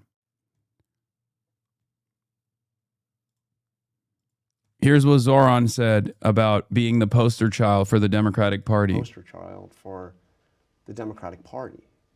Let them. We don't have to ask ourselves what life looks like if a socialist wins. I won last November, and over the course of these last 6 months, what we've delivered for working people are the very things we were told were impossible. Okay, now he's getting confident. Good. That's good. I mean, look. He's performing all of the expectations that were required of him, that were demanded of him, that I would have wanted him to do. Obviously, there's still going to be criticisms, and there's definitely some significant criticisms there. But yeah, he's definitely exceeding my expectations, I would say. I did not expect him to be this much of a movement leader. Okay. What are your top 3 criticisms of him? Tish as police commissioner, not disbanding the SRG, and I guess increasing headcount for the NYPD. Those are some pretty significant ones. He's taken your shine. Brother, it is not my shine. Okay? It's our shine. What did I say when Zoran Mamdani won? Okay? What did I say? I said, he's making my job much easier. He's making my life much easier because I can just point to him and say, do that. Right? I was pretty open about it. At the end of the day, my own personal feelings, my familiarity, and you know, the representation that I see in Zoran is utterly immaterial. It's totally secondary to the policies. He is an elected representative. He's a mayor, and he has to deliver. And as a movement leader, he has to deliver as well. As long as he continues to understand the role that he plays in this much larger movement, and I'm certain that he understands it, by the way. He definitely does. I can confidently say that he does, especially because he put a lot of political capital on the line with the DSA slate. There was a little bit of fear from my end that he wasn't going to do this, and he did. And I have to fucking respect that. He proved to not just myself, but I think to everyone else paying close attention to what's going on in New York City politics, that he is that guy. Okay? He is that guy. There was no guarantee that it would have been a clean sweep, by the way. There was no guarantee. We all played a role in it. We all fucking pushed for it. And now, instead of turning his back on this movement and turning this into the Zoran Mamdani popularity project, he is playing the exact role that he was supposed to. He is a movement leader. But the movement is still larger than he is, and he understands that, and he understands the role that he plays in this movement. I do as well.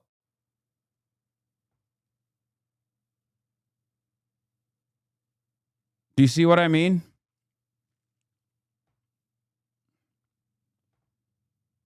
Like, I'll give you an example. I eat a great deal of shit, right? It'd be much easier for me to not eat a great deal of shit. I could just be a fucking neoliberal commentator if I cared about my personal brand and my own personal reputation and making money. I wouldn't make any risky moves. Or rather, I'd make less risky moves, and then I'd also align myself in a similar manner to Midas Touch, for example, with a lot of establishment Democrats. I wouldn't be outwardly hostile or openly antagonistic to pro-Israel politicians, for example. What has that brought me? Only enmity, only angst, only hatred. It's brought me a ban from a foreign country, from the United Kingdom. It's brought me a bipartisan condemnation bill with demands attached to it of deplatforming, right?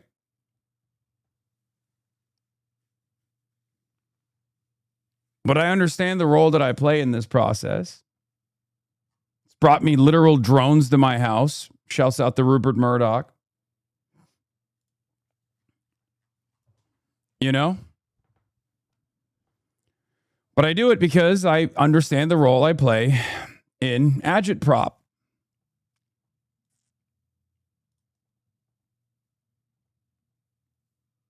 You don't want it enough. It is economically illogical for you not to maximize your income. Wait, what? You don't want it enough? It is economically illogical for you not to maximize your income. Okay. So why am I not doing that? Oh. He was just joking. Yeah, well, there's a hype train going on. So if you want to economically maximize my income, subscribe to the Piker Broadcasting Service, the People's Broadcasting Service. Support independent media. You can subscribe. You can give subs. We're at level 3 hype train with 3 minutes and 42 seconds remaining. If you subscribe, you can use emotes all around the platform. But also on top of that, you can... we've already watched this video like a million times, man. I don't know why we're fucking looking at this again. Set to it, run! Thank you for the 50 bones. 100 earlier too in the morning when I first started. I saw that.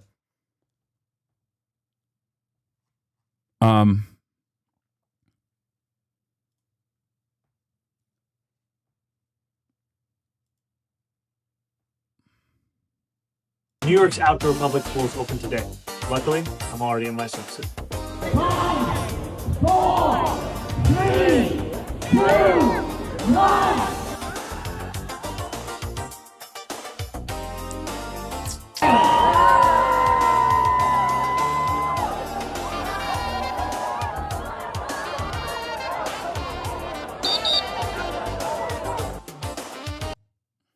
Goated.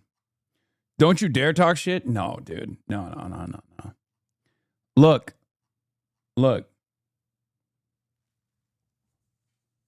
I've made it very clear, okay? Zoran is that man, okay? He is him. He is that guy. And we're very fortunate. We're very fortunate that his success has led to a sequence of victories from candidates that are even more radical than he is, okay? Because we can build on each individual success. Zoran's victory allowed the DSA slate to win. That's not a secret, okay? And he pushed a lot for it. He put a lot of... He gambled a lot of political clout here, and it was a big gamble, and it ended up working really well for not just Zoran personally, but everything that happens, everything that he does, every success that we can put on the board is a success for this movement because he is still a movement guy. It paid off, and it will hopefully continue to pay off. From Zoran Mamdani and Adam Hamawi and Chris Rabb and all these other candidates, you can directly chart a path of victory to Claire Valdez and Daria Liza. And from Claire Valdez and Daria Liza, you can point to a path of victory for Melot Kiros next Tuesday. But it doesn't end there.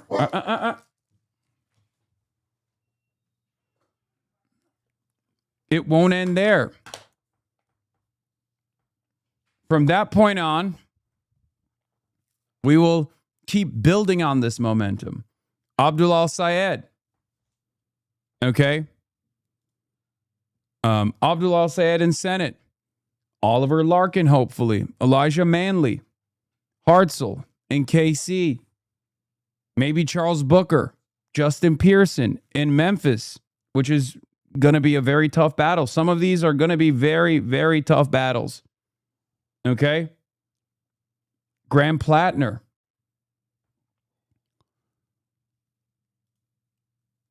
We got a long road ahead of us.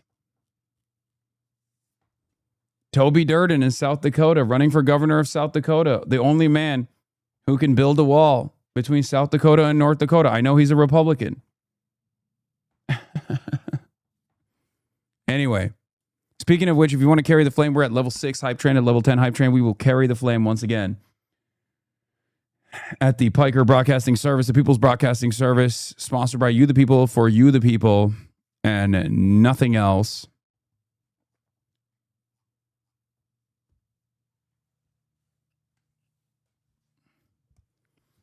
Some of these races are going to be a lot harder than others. Francesca Hong, running for governor in Wisconsin, has a real shot. Cori Bush has a real shot. We win that seat. We'll claw that seat back from the hands of AIPAC for Cori.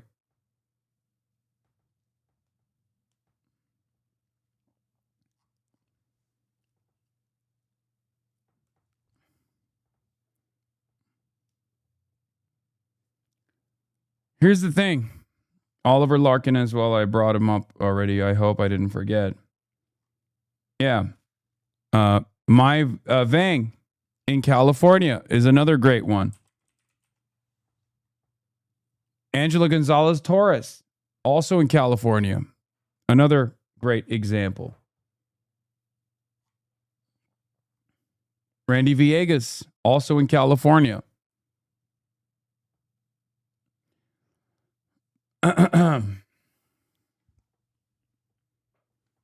There are far greater numbers of representation of this sort of politics than ever before. Donovan McKinney in Detroit.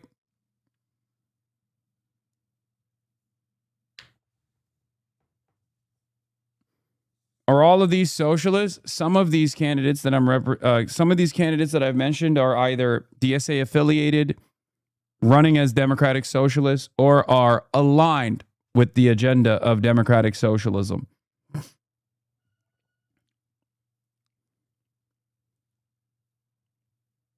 Okay? All of them could be broadly defined as either Bernie-crats, Justice Democrats, or I think in the broadest ways, we can say left populists.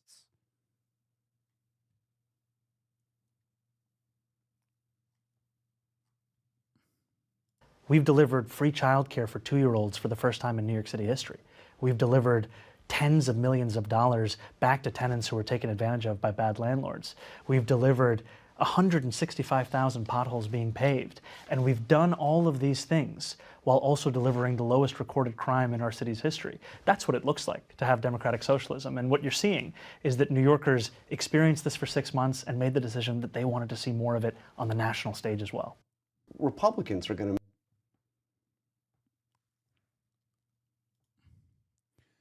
Hype train is at level 7, folks. Hype train is at level 7. Julie Gonzalez as well, running against Hickenpooper, sorry, in Colorado. Look, there's a lot of names, man. Give me a fucking break. You know how difficult it is to keep track of every goddamn race happening in every part of the country? I'm sorry. I apologize.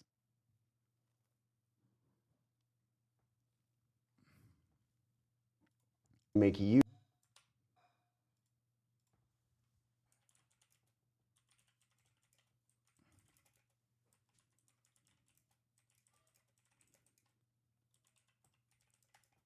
Victory for...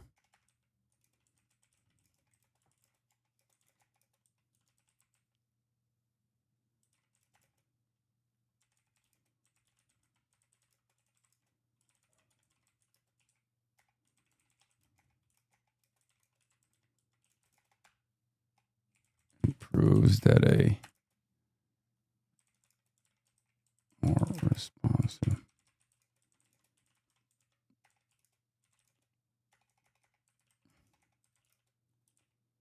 centers the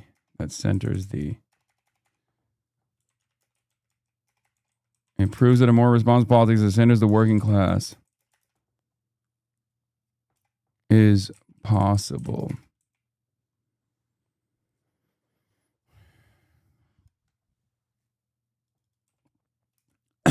It proves that a more responsive politics that centers the working class is possible.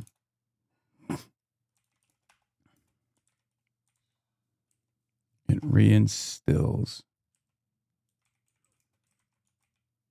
confidence in good governance.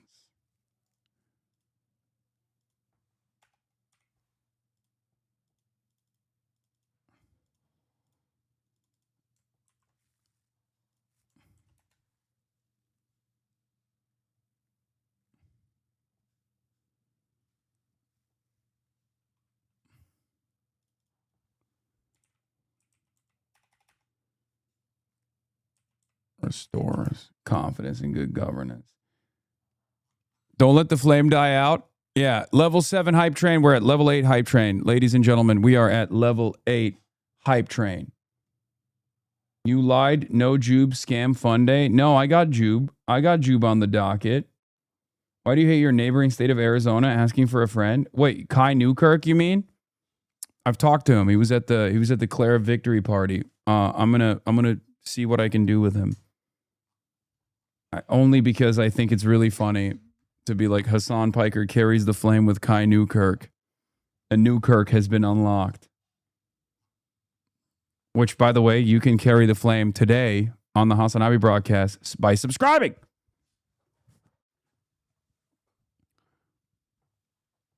We have yet to carry the flame today.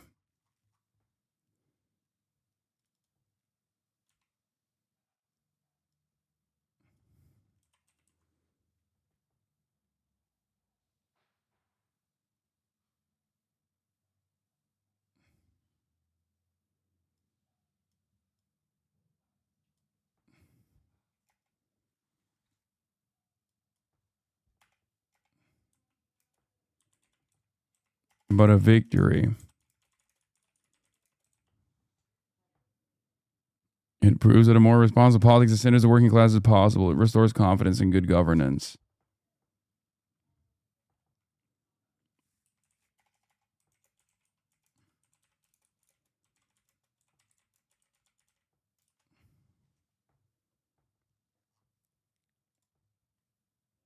Play this remix if we get to 10? No.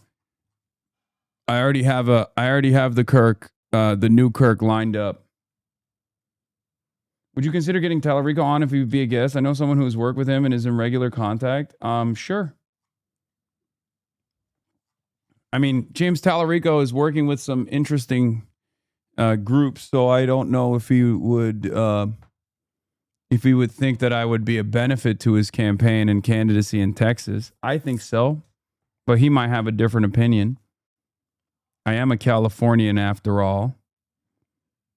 And not only am I a Californian, but I'm, somewhat of a radical in my worldview. I think my politics would be, hello. I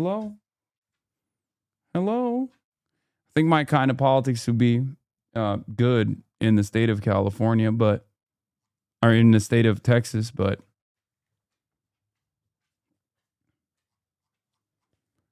Level 8 hype train, 2 minutes remaining at 80%, ladies and gentlemen. Kaya also wants to carry the flame.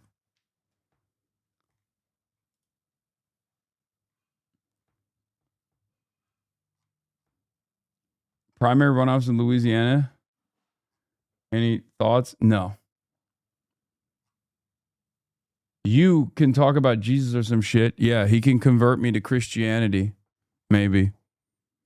85% at 1 minute remaining. 1 minute remaining, ladies and gentlemen. 85%, 90% at 1 minute remaining. 94% at level 8 hype train. Level 9 hype train unlocked. Carrying the motherfucking flame. Let's get back to AOC. Investigations sometimes yield to either state pursuits, etc. And, Mike Johnson paints this as though it's some partisan witch hunt. But if you don't want to be prosecuted for crimes, don't do crimes. And he's talking about running a protection racket. And we are already seeing that this Trump administration has run what some have called one of the largest pedophile protection programs in American history in the cover-up of the Epstein files. They violated the law when Congress mandated that they release the Epstein files. They're still hiding Epstein files, protecting some of the most gruesome behavior that is shocking to the human conscience. And so when Mike Johnson tells a group of wealthy donors, I'm the only thing standing between you and a consequence, that should rattle at the conscience of every American. What he wants to do is create, and rather not even create because it's already been created, but protect a class of impunity in America that say you can commit whatever crime, and so long as you pay a check to us, we will protect you. And that is a model of extortion in American politics. And you know what? That's their pitch. That's their pitch. But at the end of the day, like I've always said, they have money, but we've got people. And that's why our pitch needs to be focused on making the lives of everyday Americans better. Because they're sure as hell going to be making the lives of billionaires better and better and better every year. Our job is to make the lives of single mothers and working families and students Mother trying Nature's to showing off. Think of the 5 gifted. School and mechanics trying to keep the business afloat. That needs to be our focus. And that's the only way that we're going to be able, I think, to turn this ship around, is through tackling on the extreme levels of inequality and corruption that persist in America. We're here, of course, in Washington, D.C. tonight. And J.D. Vance, I played this at the top of the show. Did you see what he had to say about Nixon and Watergate? Okay, I just have to Pacololo, ask thank you for the you about 5. this because I started the show talking about how I think 44%, 2 minutes telling remaining. on himself or themselves a little bit. I mean, Black Wasabi, the thank you for the 10. notion that if Watergate happened tomorrow, it would be like a 12-hour news story is quite a statement to make. Obviously, he was down playing Watergate, Drunk which bullshit, is thank you for the insane to begin 10. with. But what do you make? Come to Belgium, please. I will be coming to Belgium, actually. I will be visiting, I think, the EU. Not real Chris Evans. LC12223, thank you for the 10. Pockets you, thank you for the 5. Jaeger 08 Larson, thank you for the 5.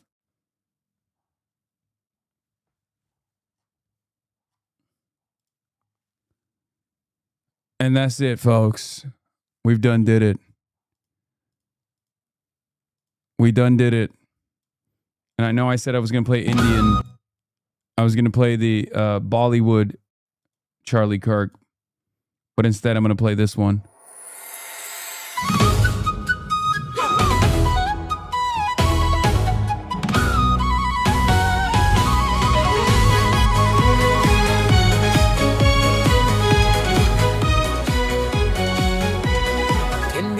照大地呀，照得亮。人群心里有方向呀，有担当。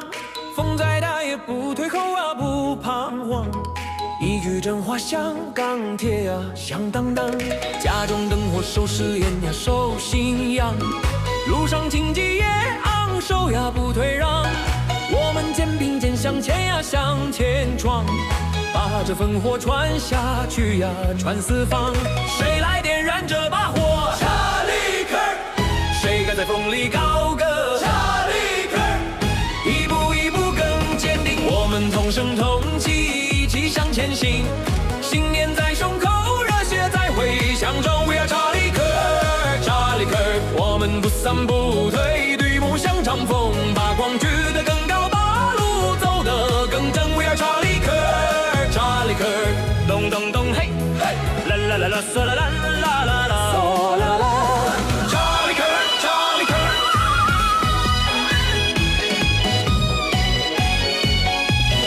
黑夜在深夜会散呀，会天明。脚下泥泞也要走呀，要分明。不为虚名，只为道呀，为福音。把那十字做旗帜呀，做指引。手牵手把家国梦呀。This version is counter-revolutionary? How dare you? 把真与志呀说得真，任凭世上喧哗乱呀，浪翻滚。我们站得更笔直呀，更有根。若有人要我们沉默，我们更要歌唱；若有人要我们低头，我们更要仰望。不是靠刀剑的锋芒，是靠心里的光。查理克尔，查理克尔。我们同声同气，一起向前行。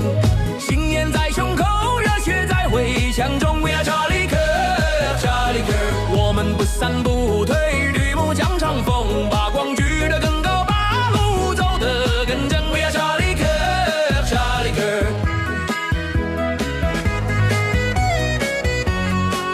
Maybe you should stick to Maybe you should stick to sitting offensively in Japanese hotels if you keep testing us Chinese people's cultural sensitivities for shame.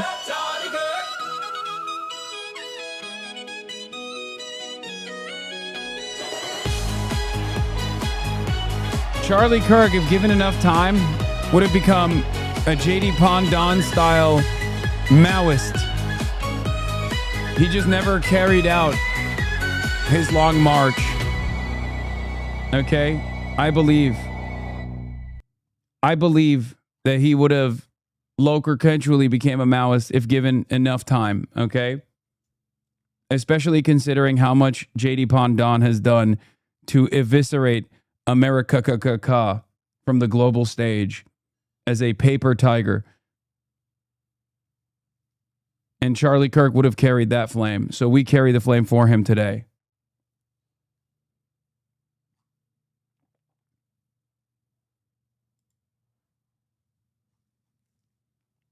Here come 4 months of centrists attacking the left with far greater existential fury than they ever aimed at Trump because they prefer Trump and helped him win. Yeah, I know. It's just that I don't think these guys realize that they're annoying and unlikable, and their policies are seen as an abject failure and delivered Trump twice. This is a rehashing of the same existential angst presented by the Democrats that led to the Democrats saying, we got to pivot to the center. We got to pivot to the center. Okay. Do you understand? How is this any different than in the aftermath of Kamala Harris's defeat to Donald Trump, Democrats that went on national television to claim we didn't go hard enough on being a moderate? How is that any different? It's not. They don't have any moves other than constantly demanding that we pivot to the center. Have you guys not realized that this is the same moral and intellectual bankruptcy that caused Donald Trump to win twice? You think we haven't withstood these attacks already? It's ironic because they did this. They did this centrist Democrat rebukes party's left wing in the aftermath of Kamala Harris's defeat. And then that was such a demonstrable failure that people actually leaned in to their hunger for a change and started electing self-avowed democratic socialists. And these guys only have one speed, so they're going back to the exact same rebuke. If it didn't work in the aftermath of Kamala Harris's defeat, why would it work now with the success of democratic socialism on the electoral front so far? That's it. So this kind of frustration coming from the centrists should not worry you at all. It's expected. You wish you were Charlie. Hasan Piker is Timu Charlie Kirk. If socialism is so successful, why hasn't there ever been a socialist president? There have been. Look at China. Piker Broadcasting Service.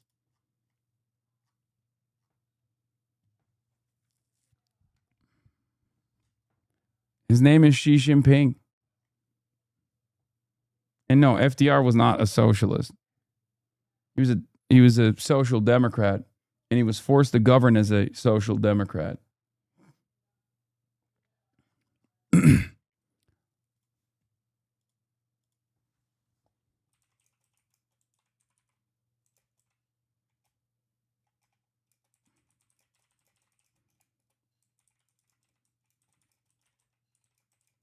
Is what caused the us to lose to an incompetent fascist twice.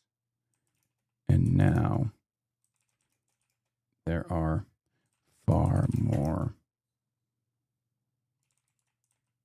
democratic socialist victories.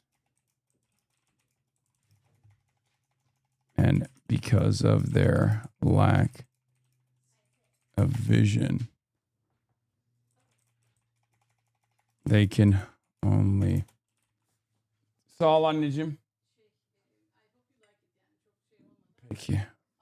I'll like it. Thank you. Okay, it's fine. Saul.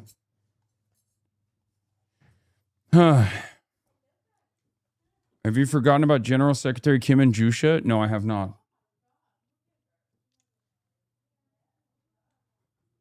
The spirit of Jusha lives on at the HasanAbi broadcast. Don't be silly. And now there are far more democratic socialist victories.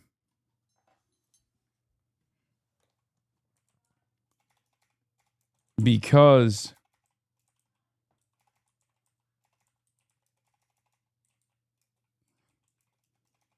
voters recognize its failure.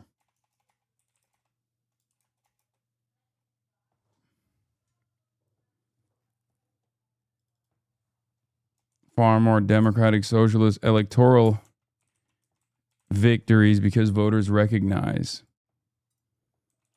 the moderates recognize the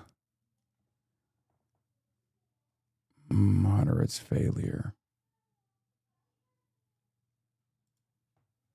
Anyway, can we peep the food? All right. Do you think the rise of Dem socks all comes down to the momentum from Zoran's win? Why is this happening now? No, it's not just Zoran's win. This is a fucking decade-long project. Zoran's victory is a consequence of that decades-long project. It's Bernie Sanders, it's AOC, it's the Squad, it's Rashida Tlaib, it's everybody.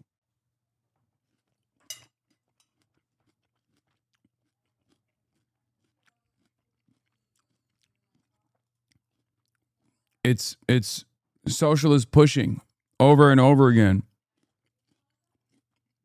in spite of their perceived defeats and continuing to organize and out-organizing the Democrats, moderate Democrats. Absolutely picking a side. Like if I have to pick, like I Anyway, would pick let's watch Israel over Asmongold's Terrorist Propaganda by Noah Samson as I eat. Okay. on every day of the And week. then we're going to move on to more fun stuff. I gotta pee. Absolutely. Like, it's not even a question. Like, I know that people have, like, this Israel fatigue and they hate Israel, but yeah, I would pick Israel every day of the week. And anybody who doesn't want you to do that is probably listening to terrorist propaganda. That's the reason why. Absolutely. This is Asmongold. Asmongold is one of the most viewed live streamers in the world. With a daily viewership of over 5 million viewers, this is roughly 10 times the viewership of CNN. And apparently, Asmongold is concerned with peace in the Middle East. How does he propose to achieve this peace? Well, with bombs. I think Israel should keep bombing Lebanon because Lebanon has terrorists in it. They have Hezbollah in it. And they, like, again, they're firing rockets into Israel. They are. They're firing rockets into. I hope he kills every single fucking one of the Hezbollah members in Lebanon. Every single fucking one.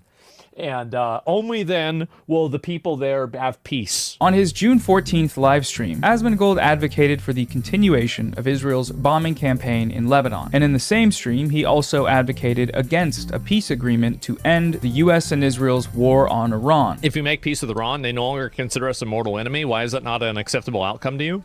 Because they're not. They're just going to lie to you. They're ideologically captured. They're religious zealots, and they can't be allowed to, they can't be allowed to be trusted.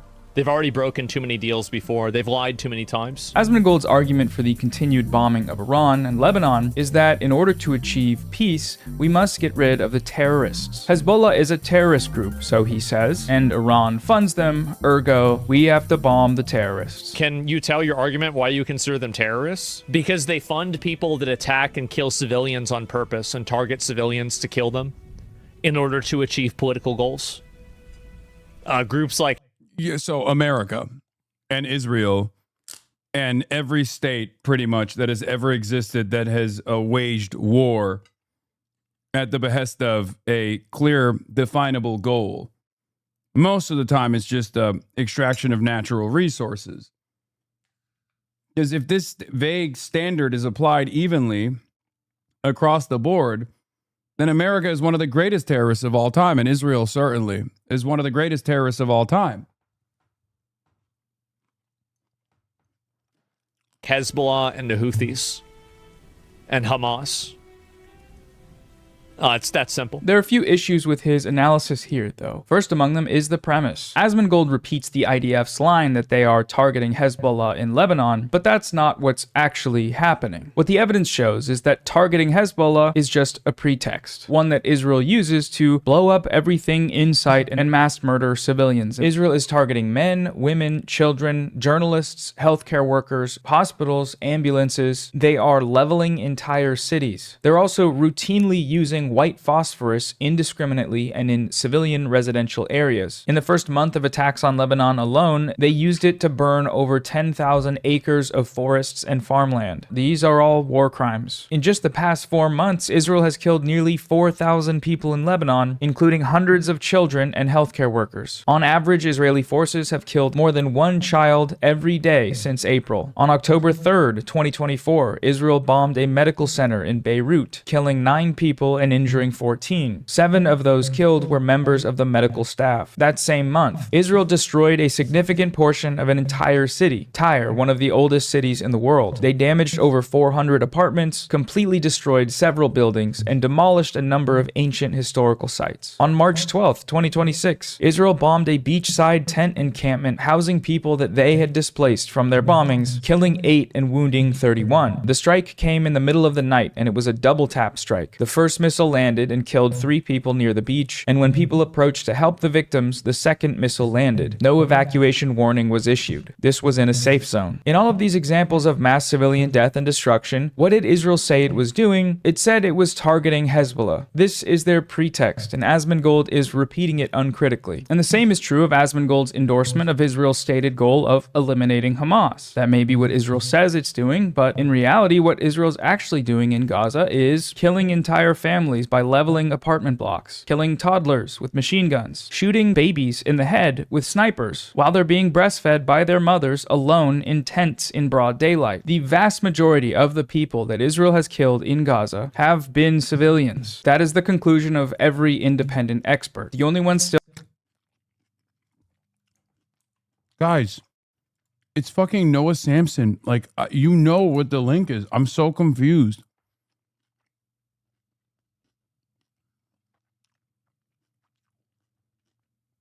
Here you go.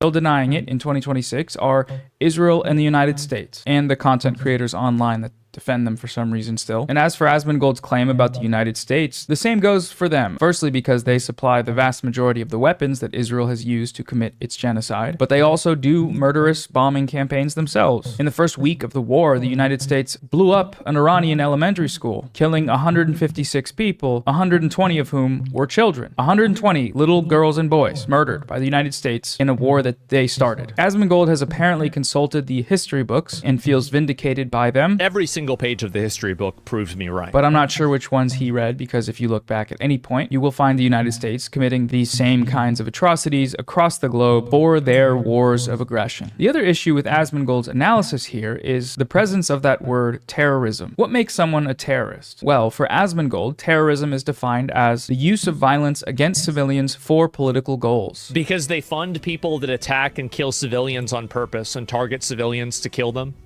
in order to achieve political goals. A part of his definition for terrorism is the inability to abide by the terms of agreements. If we are signing a deal with the Islamic Republic of Iran, we are just delaying this war until later on. That's what I think. I think that as long as these... I mean, that definition ironically fits America even more. I don't know why he even said that. You know what I mean? What? Yes, okay. Got it. It's Charlie Kirk. All right, you got it. Hi, Progressive. Thank you. Thank you for showing this to me. This is wonderful. I love it. Stop spamming. People are in power. You are going to, like, they're not going to stop trying to build a nuclear bomb. They're like, I think that this is what's likely to happen. They will just blow something else up in a week. They will. It's going to keep happening. But, and I know this reveal is probably so surprising, Israel and the United States do both of those things all the time. They do it by killing civilians, as we just looked at, and funding and arming and supporting governments that mass murder civilians in campaigns of genocide. But they also do it by breaking ceasefires and peace agreements. The most recent example is, starting a war. They started the war and lost, mind you. That's Wikipedia official now. They attacked Iran first, unprovoked. There wasn't a war, and then there was, because the United States and Israel attacked. And the whole reason there's even a need for ceasefire negotiations in the first place is because they attacked. Another important example here is the Iran nuclear deal. Despite observations from independent experts that Iran was abiding by the... He's watching this right now and defending his insane takes. It's always so funny to watch Asmongold try to justify some of his more like unhinged opinions, because he's just not smart enough to even understand the point that's being made. I don't even understand how. Like all he has is yeah based and yeah not based. I guess like the defense here is just yeah, well they're terrorists. It usually just revolves around these guys being brown. Like the people that he's talking about, they're all backwards and barbaric and must be tamed and only understand violence, right?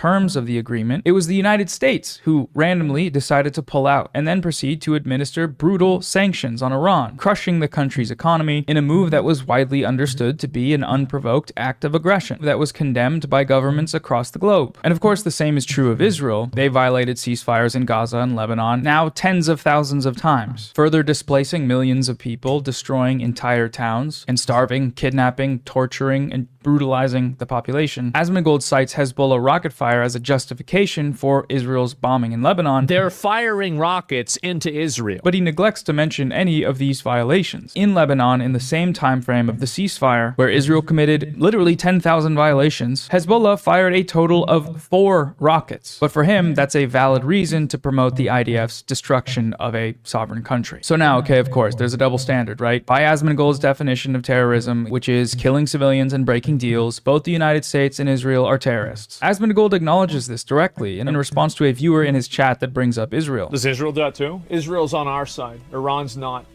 It's that simple. And we do that to them too. But it's very simple. It's our side versus the other side. I don't want them doing that. He acknowledges it further while discussing the United States. To the extent that there is even a hint of it. Even a slight, tiny, some like little resistance army in Africa, immediately bomb the shit out of them. Shut them down, keep it done. Anybody that's chanting death to America, anybody that's going around talking about how they're going to attack the United States or anything else, totally shut them down. And yet, he still supports them. He still directly advocates for their violence. He gets mad at viewers that point out the contradiction regarding Israel. AIPAC funded? Right. Yeah, and, again, like, it's Israel. Israel's so bad. These people are trying to blow you up too, bro. Like, that's it. Do you think Israel's interest is honest with America? I'm not interested in your misdirection towards Israel. I have no interest in that. This is Wait, what? You're literally defending Israel. It's not a misdirection. That's the whole fucking point of contention, dumbass.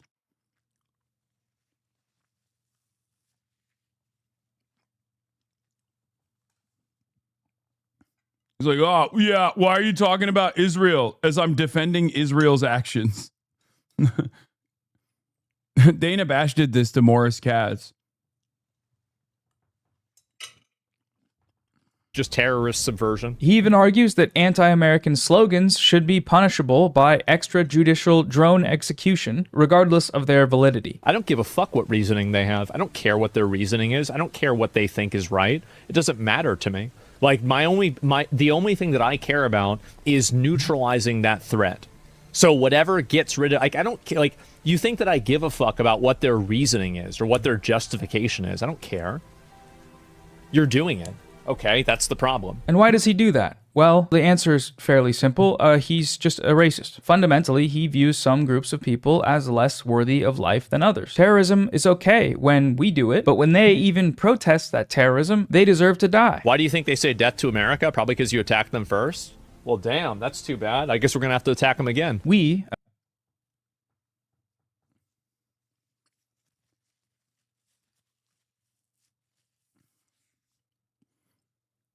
I mean, it's the purest expression of reactionary politics, right?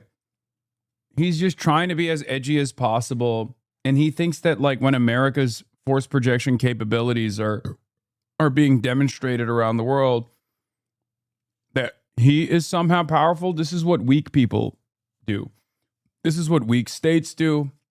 And even worse than weak states, weak people assume that when America is like blowing up a fucking school in Iran, then that somehow makes them feel powerful. And it's ironic because, as I repeat often, every dollar spent on that initiative helps someone, right? But it's not you. Please turn this off. Please, I can't. Just shut the fuck up, man. Just shut the fuck up. Yes. Yes. You can't stand him. I get it. Just fucking leave the goddamn chat, man. This dude is one of the largest political content creators in this fucking space that we're in. I'm sorry that your fucking sensitive baby-ass feelings can't withstand seeing his ugly-ass face. We have to look at it for a little bit, okay? Jesus Christ, dude.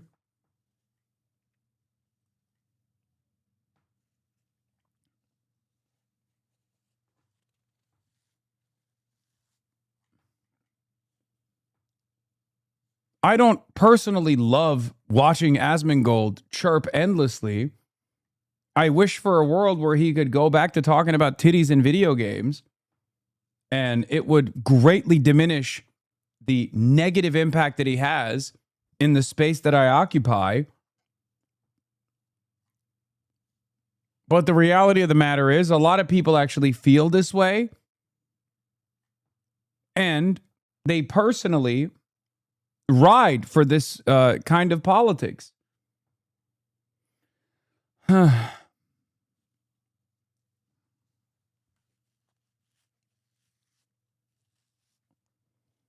I don't understand why you entertain anything this road says. He's clearly determined. Are you guys like genuinely unable to comprehend what I'm doing?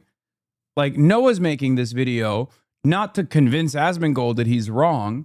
Noah's making this video, and I'm watching this video because there might be Asmongold fans that can understand that he's wrong. Okay? Do I go to the Jiffy Lube you work at and listen to your dumbass coworker's opinions and then highlight how stupid he is? No. You want to know why? Even if it's identical to Asmongold's worldview? Because your coworker at Jiffy Lube is fucking irrelevant in the grand scheme of things because he doesn't have millions of people listening to what he has to say and repeating the dumbass talking points that he's delivering. Do you understand why I watch Asmongold instead of your coworkers?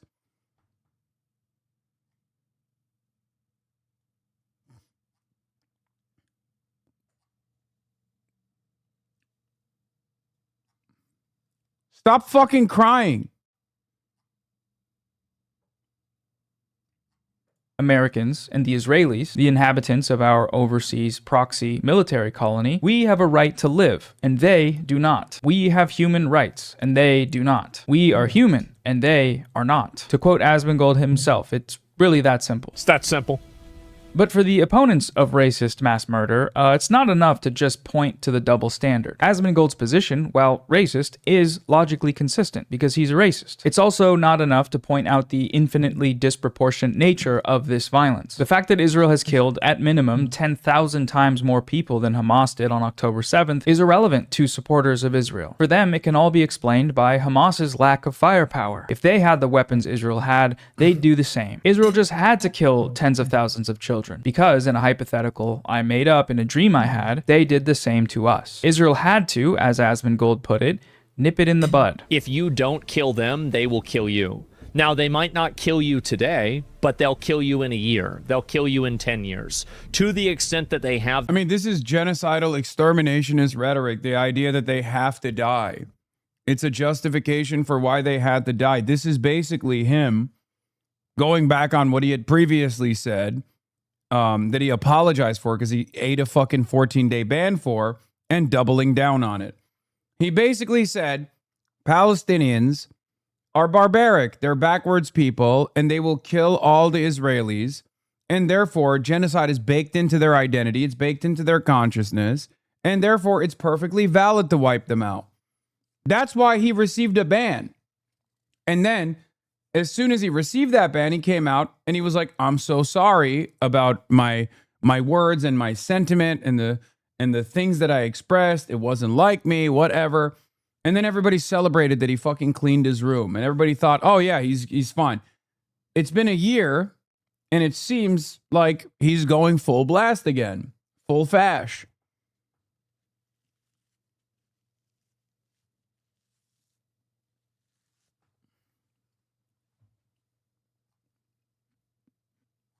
Of course, the difference between Asmongold and myself is that I'm going against the grain. I'm going against powerful forces in not only American politics, but in international politics. Forces so powerful that they can stop you from traveling to another country, a totally separate country like the United Kingdom. Asmongold, on the other hand, is leaning into the pro-American policy position, the pro-Israeli policy position. He's leaning into the centers of power, and therefore he can get away with saying this kind of genocidal rhetoric, and no one will fucking do anything about it. Do you understand? It's that simple. You go against powerful forces, they will come after you. You align with powerful forces, they will defend you, no matter how unhinged your sentiment is. The capacity to, they will use that capacity to harm you. So my goal is always to nip it in the bud, stop it from happening, to even stop it from even beginning to happen. No, the double standards and disproportionality are not enough. The only way to get to the bottom of this terrorism quandary is to find the inception point. Where does this all begin? And looking at the historical record, the answer is pretty clear. Before Hezbollah existed, Israel invaded Lebanon, killed tens of thousands of people, the vast majority of whom were women and children, directly facilitated the slaughter and rape of thousands of civilians in the Sabra and Shatila massacre, a massacre the United Nations General Assembly declared an act of genocide. Hezbollah was formed in response to this genocidal invasion, as a group resisting it, fighting to get Israel out of their country. And that's exactly what they did. Before Hamas existed, Israel stole Palestine. Between 1947 and 1949, Zionist forces destroyed some 530 villages, and about 15,000 Palestinians were killed in a series of mass atrocities, including scores of massacres. 750,000 Palestinians, over 80% of the Arab population of what became Israel, were ethnically cleansed. This event, the Nakba, and all of the violence in its wake, this is the inception point. Regardless of the label you use to describe these groups, the moral calculus doesn't change. Resisting invasion, occupation, and genocide through armed struggle is moral and just and legal under international law, and it should not be condemned. Your own personal feelings towards the methods are irrelevant. They do not matter, not when you live in the West and not in Palestine, and especially not when those objections are weaponized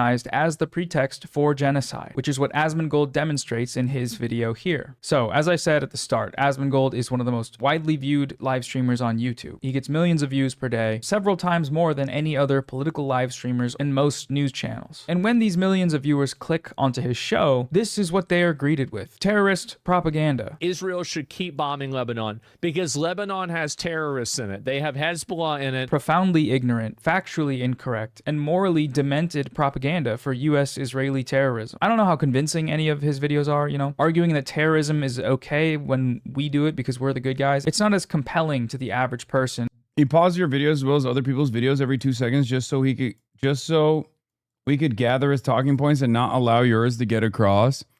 Yeah, but there's only so much of that you can do. His audience must also recognize what he's doing here, right? With respect to his defense of Israel. I'm fairly certain that there are probably people that see his defense of Israel and they're like, this is fucking bullshit. This is like totally ridiculous,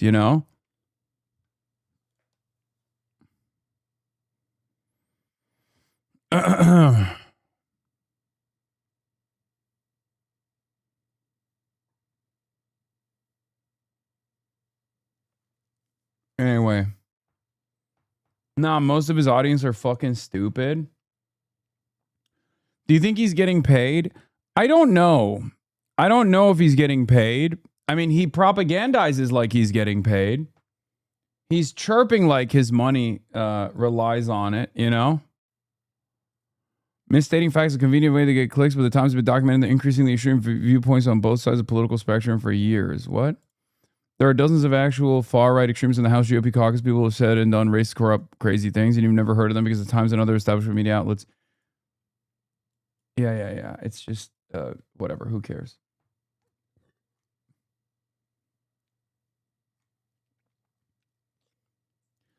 I think it doesn't really matter if he's getting paid by Israel or not, but it would be stupid for him not to be. Notice how none of these clips are seen on Twitter. It's almost like the entire Twitter clip economy revolves around defending Israel.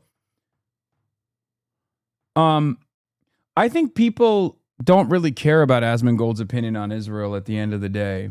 That's what it is. I don't think like the neo-Nazis care because they see him as a they see him as a launching pad for Nick Fuentes. Like he has that clout. And he's very openly said, like, he's a funnel for Nick Fuentes. Like, he's actually actively trying to move his audience in the direction of Nick Fuentes. So, obviously, someone as clout obsessed as Nick Fuentes is never going to fucking turn around and shit on Asmongold and you know, rock that boat for himself, even if he is supposedly at odds with Asmongold's very clear defense of Israel, right? Not that it matters. I mean, he gets to hit both angles. He gets to both say that he is like in support and actively aiding and abetting a neo-Nazi movement, but then he also gets to defend Israel this way, and therefore he will not receive a ban. Like, you can say whatever the fuck you want about how much Lebanese children deserve to die, as long as you're couching it as, well, they're fighting terrorism and I defend Israel, you can get away with it. Could you imagine anyone fucking running around and being like, Hezbollah, like, I'm not even going to say those words because I don't want it to get clipped, okay? But role reversal here, if I was talking about Hezbollah against the civilian population of Israel in the way that Asman is justified Israeli actions against the Lebanese population, I would not make it out. I would not make it out of this fucking the end of this sentence. I would get banned immediately. Okay? Not only would I get permanently banned off Twitch, I would be on the front pages of the New York Times and CNN and MSNBC and all these other platforms that would be like, see, this guy's a fucking dangerous radical. That's just how it goes. If you defend powerful groups and powerful entities, if you defend the American government, no matter how indecent the American government's actions are, you're not going to get in trouble. And the same with Israel.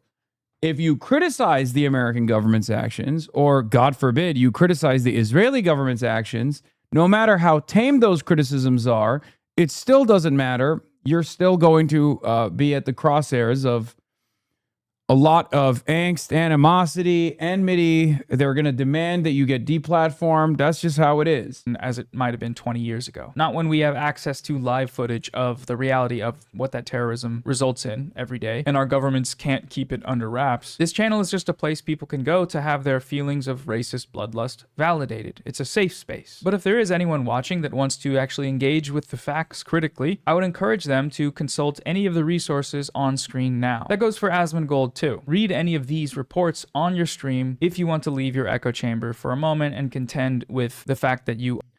This is the sentence where Asman pauses you and goes, see, he admits it. He knows it's different, and that's why I can say it, because it's true, when the real reason why is because the corrupt implementation of the regulatory process in Israel's favor. I mean, I would love to see how Asmongold defends himself against these accusations. I mean, they're not even accusations. It's just like basically his own words being repeated with extra context. But he responded, it's even worse.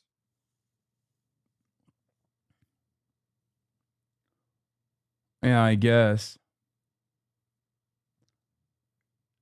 He was reacting to this video earlier. I saw it in the thumbnail. Is he live right now? Is he still talking about it? Like, the thing is that, like, yeah, and It's been better though. So really, like, I don't view this as a war against the Middle East. I don't view this as a war against Islam even. A lot of these people that are allied with us are also Islamic. When Iran set off their bombs and they had their crash out at the beginning of this war, the majority of the countries that they bombed were Muslim countries. It's not like they're only, like, it was so stupid. They get bombed by Israel and then they go and bomb Qatar. What the fuck are you doing? Brilliant. Yeah, One they day, were hopefully, bombing we'll get along with American Iran. bases. They were bombing American bases, and it was actually a very successful initiative from the Iranian side, considering that, you know, the Americans lost the war. These are proxies. You can't have American military bases and launch missiles at a sovereign nation and then not expect to receive retaliation. It's an unbelievably low IQ argument. He missed it. He said some crazy shit while reacting to this video earlier. What did he? And I want more people to know that. Citizens, then we need to kill people in Hamas. I don't care what happened in 1950. I don't. That's the difference. Enough. The only way to get to the bottom of this terrorism quandary is to find the inception point. Where does this all begin? And looking at the Iran, which is the reason why we need to dismantle the IRGC and kill everybody in their leadership and get rid of Iran. And make sure that the Iranian people, by the way... With what army? With what tools? Bro, this is... You know what's crazy about this analysis? It already ended. Like, Iran won. The United States of America could not withstand the economic damage that Iran was dealing to the rest of the world by shutting off the Strait of Hormuz. That's the reason why there's a memorandum of understanding at play here. And everyone with more than 3 working brain cells recognizes this reality. And Asmongold, on the other hand, is on a fucking copium tour actively denying said reality. But I guess there are plenty of people... There are plenty of people in his audience that are perfectly happy with being lied to, because the alternative would imply recognizing that maybe the American military is not this like omnipotent, super powerful being that can defeat all enemies on a whim. And ironically, right now, as we speak, Iran and America are fighting one another once again. Okay? He couldn't even debunk Noah right after this. It was so pathetic. Keep playing. The Iranian people, and this is something that we always forget, the support for the Iranian dictatorship or theocracy is under 20%. Less people support the Iranian dictatorship theocracy than supported Maduro when we took him from Venezuela. They're totally oppressed over there, and Iran kills their own people. Record, the answer is pretty clear. Before Hezbollah existed, Israel invaded Lebanon, killed tens of thousands of people, the vast majority of whom were women and children, directly facilitated the slaughter and rape of thousands of civilians in the Sabra and Shatila massacre, a massacre the United Nations General Assembly declared an act of genocide. Hezbollah was formed in response to this genocidal invasion, as a group resisting it, fighting... Yeah. The approval rating conversation is really funny because he's a Trump supporter. And the irony is that the IRGC and the Ayatollah and the Islamic Republic has a higher approval rating inside of Iran than Trump does in the United States of America at this point. Trump's disapproval rating is at its highest it has ever been historically. And we know that there is a 30% base of support for the Islamic Republic coming from the hardline Shia population. And that popularity has probably only grown as a consequence of Iran actually fighting back against Israel and the United States of America in defense. There's always a rallying around the flag effect in countries like this when they're being directly bombarded by American and Israeli munitions.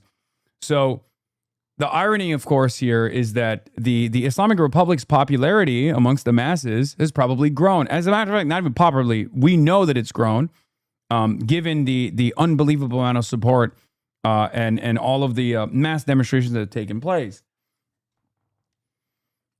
So that doesn't necessarily matter overall in the justification to explode a country's like leadership.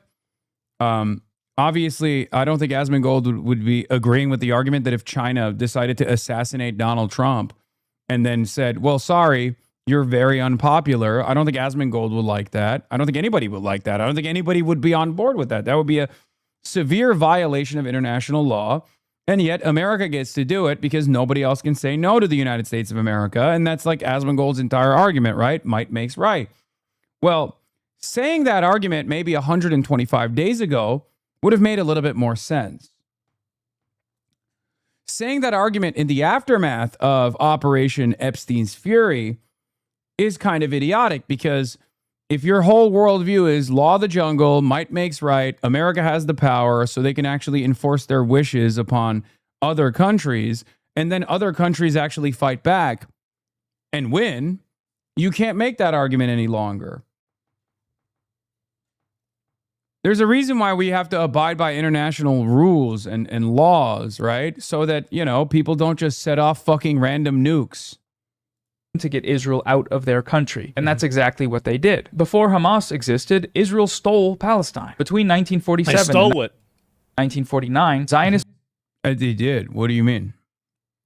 They fucking... What? Is that's not even a retort. Is this how it goes? Is just Asmongold learning facts? Forces destroyed some 530 villages and about 15,000 Palestinians. I'm not interested in the sand wars. I don't care about the sand wars. I'm sure there's blood on everyone's hands. Oh my God, this is the best argument he has. Oh, they're just like sand people fighting one another. Dude, it's so funny when guys who are super edgy have to defend Israel. It's my favorite thing to watch. Okay? Guys who are super duper edgy, who will be like, yeah, based, the Holocaust, Nick Fuentes, based, will then turn around and become the most annoying woke scolds, or the school marms that turn around and tell you like, oh, you can't be saying that. You're defending terrorism. That's illegal. You should go to prison, please. You hurt my feelings. And it's really funny watching Asmongold do a variant of this. I've seen a bunch of these guys do it on Twitter too. Like, there's obviously the Nick Fuentes coalition out there, the Groypers who hate Jews and use the hatred that people have towards Israel to create more enmity towards Jews. But then there's also the super edgy guys who are still very much in line with the Republican Party and its agenda. And those guys will actually, and have actually, for the last 3 years, constantly complained about me and constantly cried about how mean I am and how much I support terrorism. Yeah, the captive dreamer and the BAP sphere. Exactly. The Bronze Age pervert and captive dreamer. And numerous other guys like that, like the Howling Mutant guy, like all these guys, I thought they were fucking straight up neo-Nazis. And then October 7 happened, and every single one of them was rushing over to defend Israel somehow. And it was shocking to me, because I genuinely thought they would be just like Nick Fuentes. Turns out, no, they were just being edgy while also maintaining a defensive posture of Zionism and everything that Israel was doing. Is very funny. I care about American interests right now, right here in 2026. Okay, great. If you care about American interests, especially off the heels of a fucking ginormous defeat that America withstood, America had to eat as a direct consequence of Israel's goading of America into military action. You should be begging to sever ties with Israel. You should be demanding that America punish Israel and maybe even take back some of the tax dollars that we've sent to Israel to the tune of $380 billion over the course of 80 years. But no, you are not saying that because you're a dick rider of MAGA, and Donald Trump is obviously in support of Israel. And it seems like you might even be getting paid to defend Israel because you're defending it like you're getting paid. All of this historical babble, all of this bullshit means literally nothing to me. I care about what is happening right now. Yeah, what's happening right now is gas prices are on the fucking fritz. There is a massive inflation problem that the American working class is facing. Donald Trump ran on no new wars and started many, including the Iranian war at the behest of Israel. And there it is. You're arguing with an after image Lamau. Buddy, I don't think you can be saying that about Asmongold. I would love to argue with Asmongold in real time, but he actually shits in his fucking diapers every time the thought even comes up. This is all he does.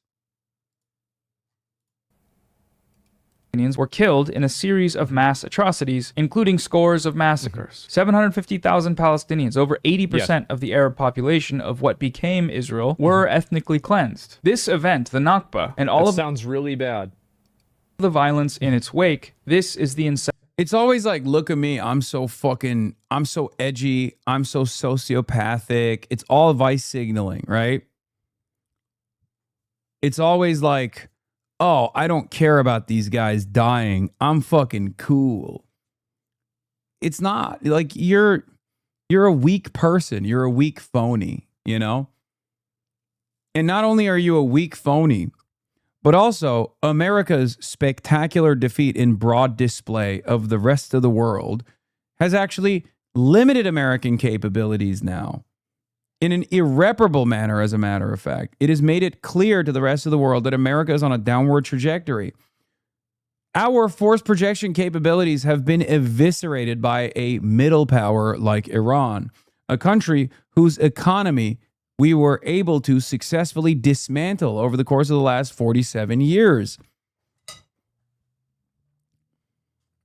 And we did all of that. We threw all of that. We threw all of the billions of dollars in military assets into a trash fire at the behest of Israel. No previous president, regardless of their party identity, had ever done this for the exact same reason why Donald Trump did it and lost. They knew that this would happen, and that's the reason why they were never dumb enough to lean into Benjamin Netanyahu's idiotic posture. Exception point. Regardless of the label you use to describe these groups, the moral calculus doesn't change. Resisting invasion, occupation, and genocide through armed struggle is moral and just and legal under international law, and it should not be condemned. Your own personal feelings towards the methods are irrelevant. They do not matter, not when you live in the West and not in Palestine, and especially not when those objections are weaponized as the pretext for genocide, which is what Asmongold... I don't care what happened in 1950. It doesn't matter to me. What's happening right now is the problem. Whenever Hamas goes into Israel and they kill American citizens, then we need to kill people in Hamas. I don't care what happened in 1950. I don't care what happened in 1970. The moment that you do that, the second that... What about when Israel kills American citizens? As it has done so on numerous occasions, all the way from USS Liberty down to this past year. There are American citizens trapped in Israeli prisons right now, teenagers as a matter of fact. What's the argument there? Oh, they're just, they're based. They're doing it in a based way because they're allies. Interesting. You do that, you are an enemy of the country. That happened 50 years ago, Hasan. Come on, buddy. I just brought up USS Liberty and then tied it back to Israel currently killing American citizens. And you need to be annihilated.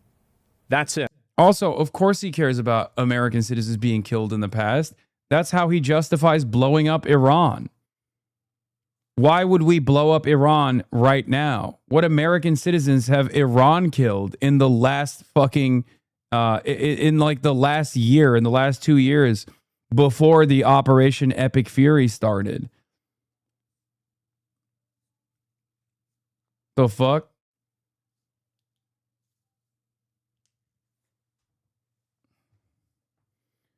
His argument is dependent on minimization, which is why he'll pretend the issue is because of actions in 1970, when the reality is Israel was slaughtering Palestinians in every single year of the past 70 years. And his viewers have to have this misinformed view, or they'll see what the root cause of the issue is. I don't care about all of your sand war history. I don't care about all of the... Again, then also leaning into his own personal lack of interest and his own personal idiocy on the matter. Oh, historical context is irrelevant unless I can use a false understanding of history to somehow justify current American military action against Iran. Okay?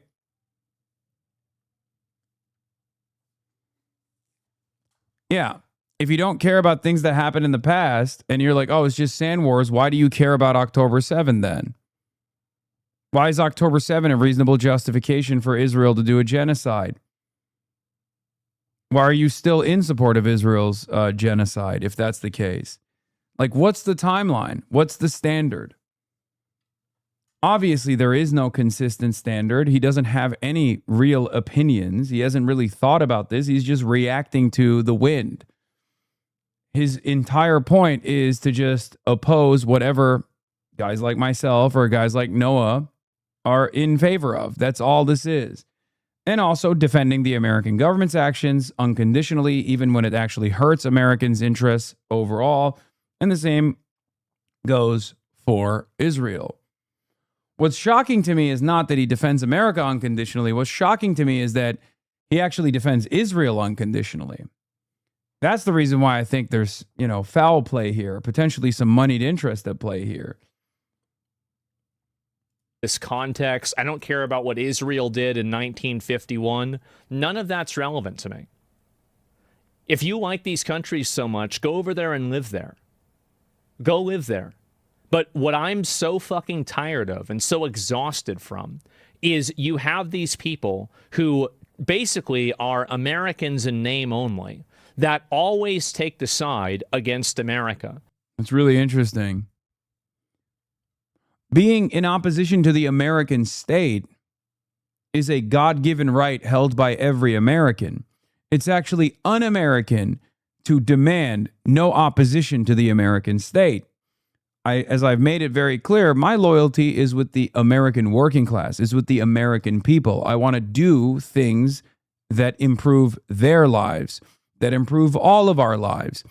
Sometimes the American state is at odds with the interests of the American people. As a matter of fact, most of the time, the American state's interests are at odds with the interests of the American working class. You should understand this better than anybody else as a reactionary. When there's a Democrat in charge, you oppose the government, right? You oppose the government unconditionally. You yell about it all the time. You did with Joe Biden. It's not like you were a fan of Joe Biden, right? What are we doing here? Now, of course, because of my consistently held principles, I oppose the Biden administration when it does a lot of things that actually hurt the American working class.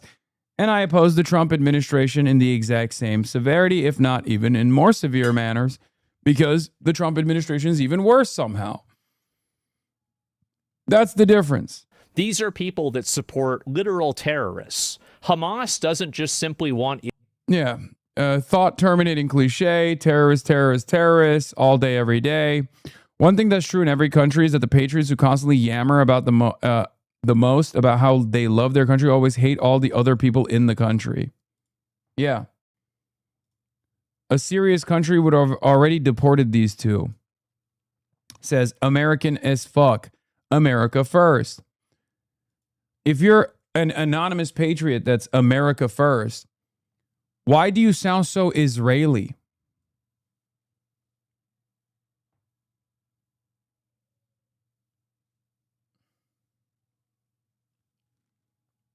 Why is America first so closely associated with Israel first?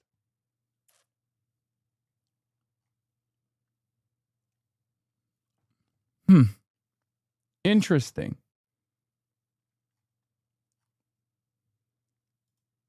Israel to leave, they want to kill every single Jew in the world. This entire premise that, oh, Hamas are freedom fighters, well, then if they're such great... Yeah, that's also bullshit. The idea that like Hamas wants to kill every single Jew in the world is fucking wrong. It's idiotic. It doesn't even matter. Freedom fighters, then why are the people from Gaza asking for freedom from Hamas? Maybe there's a problem. Dude, this is Israeli propaganda, hook, line, and sinker. Oh my God.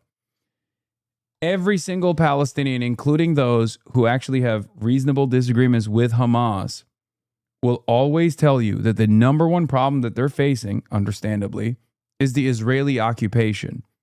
Okay? Also, Asmongold is supposed to be a guy who actually opposes mainstream media and the propaganda coming from mainstream media. But when mainstream media is doing propaganda straight up out of Tel Aviv, he loves repeating it. Remember when mainstream media was talking about, liberating the Iranian people from the treacherous IRGC? And he was like, oh, we got to liberate the Iranian people. Oh, how quickly he turns around and says, I don't care about these sand wars when it comes to actually, addressing Israel or America's actions. He goes, I don't care about these sand wars. Also, we should liberate the Palestinian people from Hamas. Yeah, liberate them how? By genociding them. And when we talk about that genocide, he goes, I don't really care. Wipe them all out.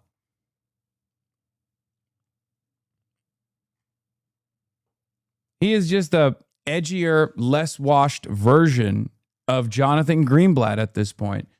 He's a skinnier version of Randy Fine at this point.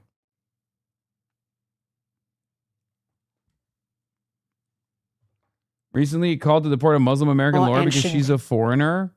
At this point, Twitch can just unban Nick Fuentes. Don't say that, because Twitch will unban Nick Fuentes. Should concern everybody. I have no interest in hearing about my constitution from a foreigner who should not even be in my country.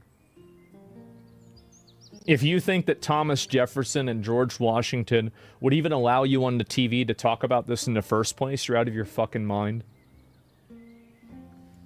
In this country. Based. Go back to your country. Complain there.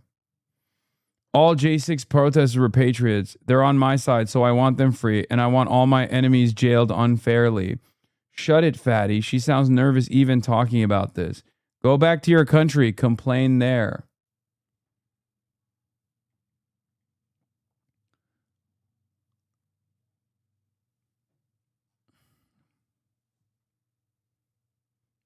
Yeah, Thomas Jefferson would probably get one-shotted by the concept of a television, but In the direction that it is taking us. Yeah, not your country, this country, my country.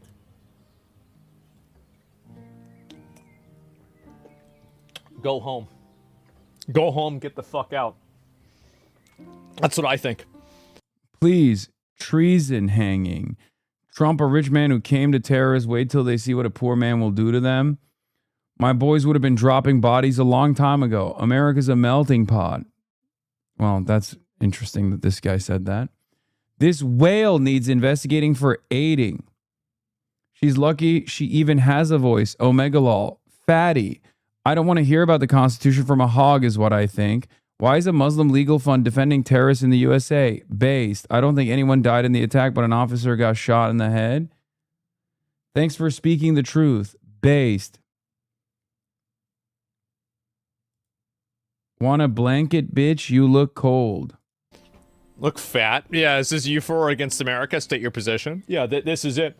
And I'm very and look how scared they are. Look how terrified they are that this is happening. They can.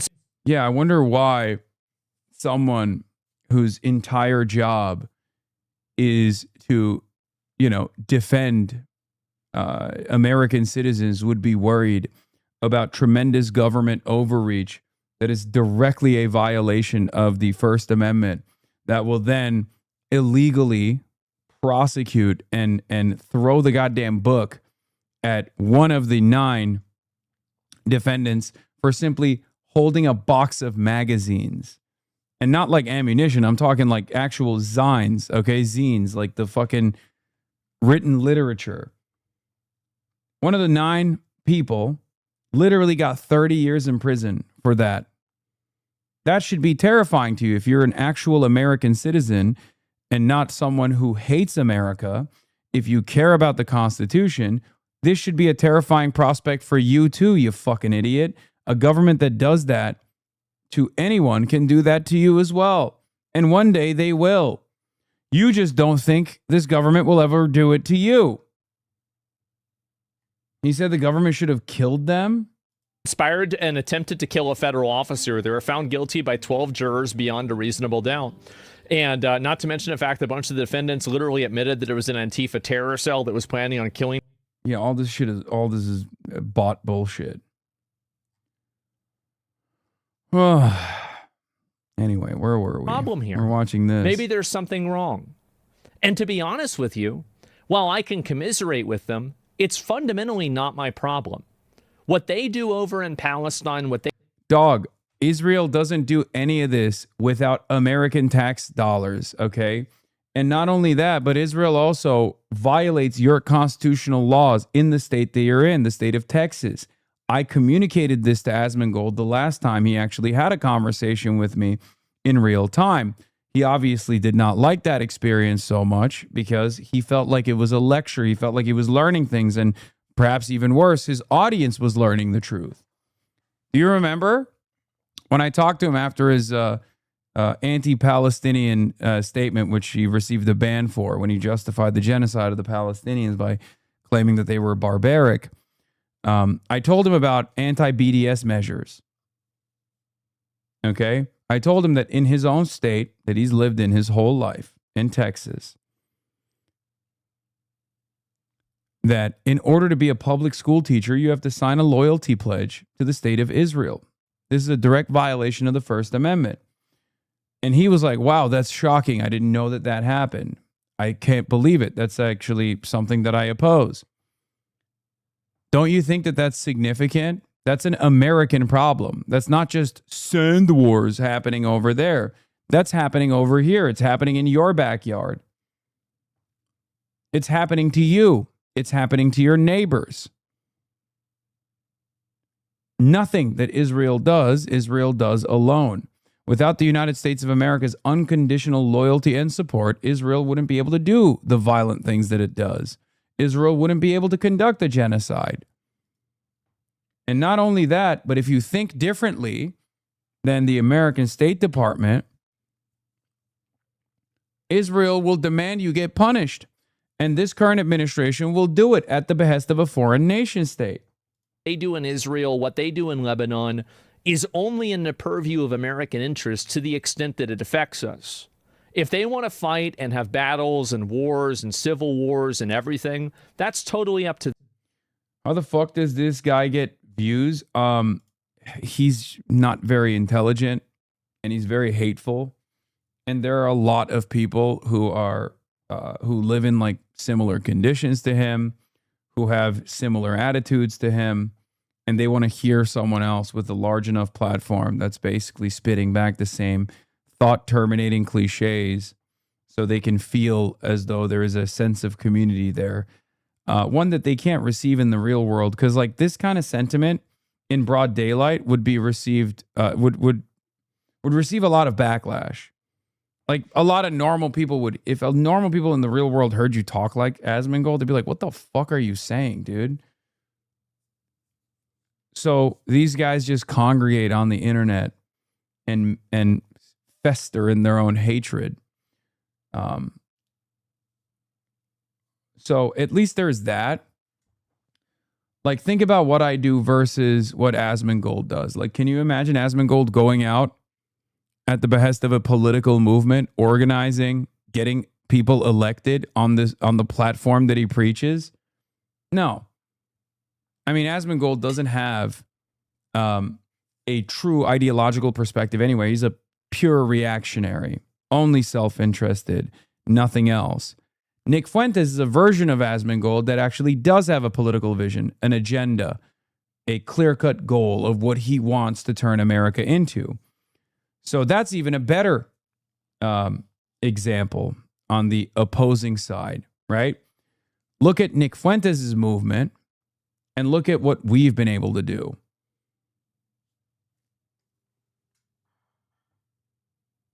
But yeah, at the end of the day, this is Asmongold's audience, right? Okay, guys. A person who says unbelievably hateful things, and then we look back at their point of view and we realize that, you know, there's a reason for all of that sadness. not realizing that watching Asmongold and festering in all that hatred and enmity is probably hurting his chances of recovery. But yeah, bleep rapist. Just followed Hasan so I can call him a, what is this? Censored. Something rapist in 24 hours. I'm stoked, boys. Did you see the fighter jet that got shot down over Iran? The pilot saw alien drone swarm before ejecting. Pentagon released the info yesterday. I always wonder why, like, certain like identifiable silly stories that come out of the Pentagon, like who that's for, and now I'm seeing it in real time. I'm still here, bro. 9 hours. Fuck Islam. Muslims make it dangerous, dumb fuck. Fucking R-word ass cucks. That's it, pussies. Be nice to Muslims so maybe they'll stop raping kids. Make amazing fucking sense. I'm a father and a U.S. Marine, and I'm so depressed I want to kill myself on Father's Day because my family and child hate me. I hate me, but I'd rather watch Zach Rar and die later.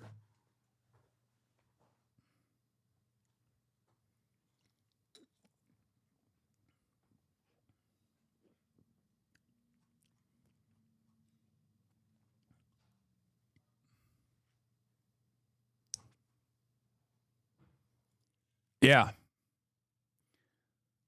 If you're wondering what the mindset of like a regular Asmongold viewer is, it's that. That's Asmongold's demographic. If you're truly wondering what the mindset is of a guy who just like sits around in Asmongold's chat and says like, yeah, base, kill all the Muslims or whatever, that's it. That's what it is. But fundamentally, the focus needs to be on American interests. And right now, American interests are not in the best interest of allowing these terrorist cells to continue operating. We have to spend billions of dollars every single year to create countermeasures for Iranian terrorism by proxy. Anyway.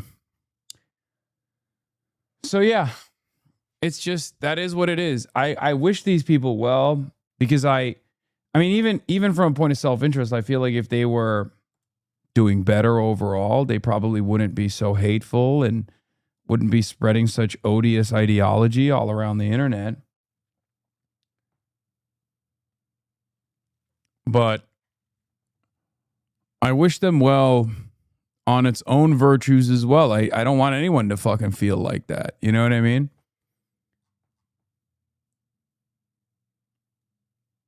Yeah, here's Asmongold's reaction to teachers signing papers to defend Israel. Family members that are school teachers, you have to sign a piece of paper that says you will never participate in boycotting or demanding sanctions or demanding divestment from the state of Israel. Holy fuck, are you kidding me? Yes. Oh my God. What a joke. I never heard of that. So that's so fucking stupid. So that paired up with the new... I mean, like, no, here's the thing, right?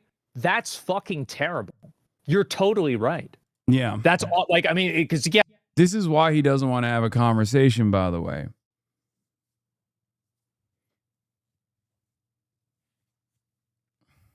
This is why he's terrified of having a conversation. He's terrified of, you know, being forced to agree with me because he's always like performing a certain role.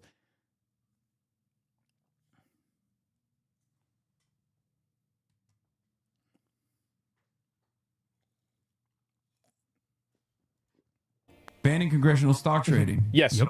Ending America's war on Iran. And these are easy. Yep. Ending America's embargo on Cuba. Nope. Yep. Ending aid to Israel. Yep. Ending aid to Israel. I don't know about A that. free Palestine. Why?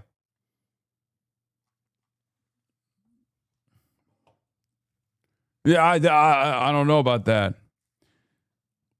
Even his audience is minus 7K. Of course. No thoughts about that?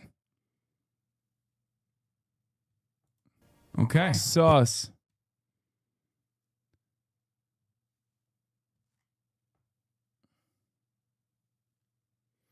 It's like Van Jones doesn't want to talk to you. Yeah.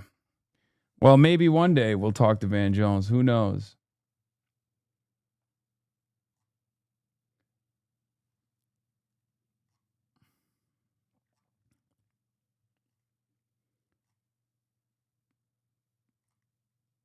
he needs an intervention. I mean, sure, but it's not going to happen. The intervention will come eventually when his audience actually wisens up to what he's doing. Given how much they love his unlimited racist agitprop,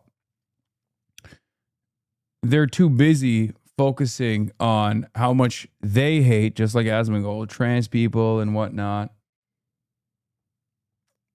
to recognize how much pro-Israeli propaganda Asmongold engages in.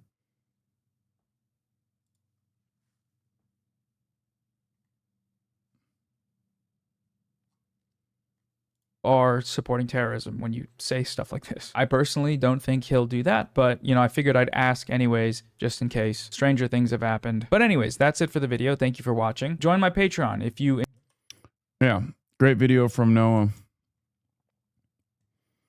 Let's see, since recently Asmongold watched it. Now do Hasan. Weird, you don't have one of these with Hasan with the same title name. These guys have nothing. All they have, Base Roach King, Cry Harder, Tankies. Why do you hand Asmongold free wins, sire? All bots. They got nothing. They go, but Hasan. That's it. Pathetic. United States aircraft just struck Iranian missile and drone storage locations and coastal radar sites for violating the ceasefire agreement again. It is very possible that they will never learn. There may come a point when we are no longer able to be reasonable and will be forced militarily to complete the job that we very successfully started. If that happens, the Islamic Republic of Iran will no longer exist. President DJT. James Fishback stream snipe Speed to ask if he's voting for him. Gross. God, he is so fucking clout hungry. It's nasty.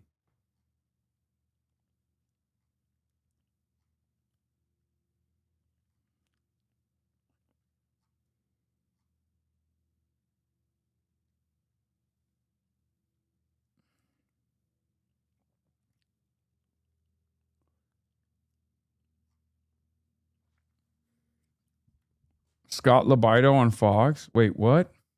I make a note and revisit what you guys said earlier. I have never seen so many people, so many cool people. I'm a conservative, you know that, but there are Democrats here, and we're not talking about anything except patriotism and the celebration of America. So all of these self-hating media outlets who are saying that this fair is a failure, get your butt down here, and I will prove you wrong. This is historical. This is epic.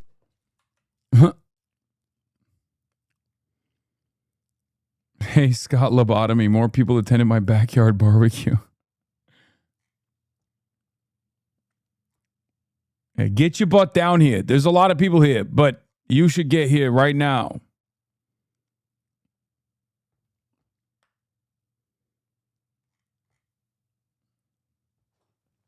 Come see how fucking blue the pool is. It's not green. U.S. government and sycophants shocked by a ceasefire that requires you to actually cease firing. Jennifer Griffin reports, chief national security correspondent for Fox News. I asked a senior defense official why the U.S. has had to go back and restrike these sites that have been hit multiple times since February 28th when the war began. I was told Iran has reconstituted its air defense and missile systems along the Strait of Hormuz since the U.S. bombing campaign ended on April 7th. That, the source said, is why the U.S. military is now having to restrike areas like Keshem Island and Shiddiq, which they had struck in the past. In the time since the ceasefire on April 7th, Iran has reconstituted, thus the targets around the Strait of Hormuz. A senior U.S. defense official tells me, there is a lot that is damaged, a lot, but they moved things around. It's been 10 weeks since the April ceasefire was announced.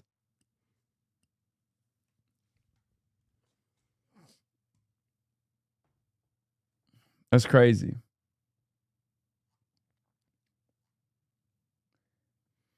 Did you not just see the American-Israeli flag hanging over there at the American celebration? Wait, what? No, I did not.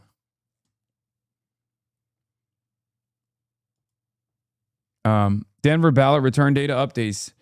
68K Dem plus unaffiliated Dem ballots in, about 15,000 higher than at 2024 at this point. 4 days out as a share of total ballots. The 18 to 39-year-olds is at 26.2%, so up 5% higher than 2024, up 3% higher than in 2022. 65 plus, though, is still at 40.8%. The 18 to 39-year-old block typically surges in the final 2 days, so already being this close or this high is a huge sign. This could be one of the youngest electorates Colorado 1 has ever seen. In the past, the 18 to 39 final jumps were +8 in 2024 and +4 in 2022. Still need all gas, no brakes. Young people have to turn in their ballots, and every single door knocked and call made gets one more ballot in. This could be as close as Daria Liza Avila Chevalier's race, or even closer.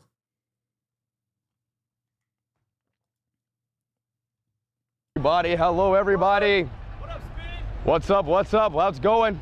Are you voting for me? Huh? Are you voting for me? Voting for you. August 18th, running for governor. August 18th? Yeah. You are? Well, hello everybody. That's so fucking desperate. Yes, there's another phone banking session tonight. The phone banking chat strat is so OP, lol. Yes, we got to keep doing it. We got to keep smiling and we got to keep dialing. Just got back from canvassing for the DSA City Council candidate in my district after meeting with him at a house party fundraiser last night, and now he's asking me to join his comms team. Thank you for your part in equipping me to message and communicate politically. Hell yeah, new gooch boofing.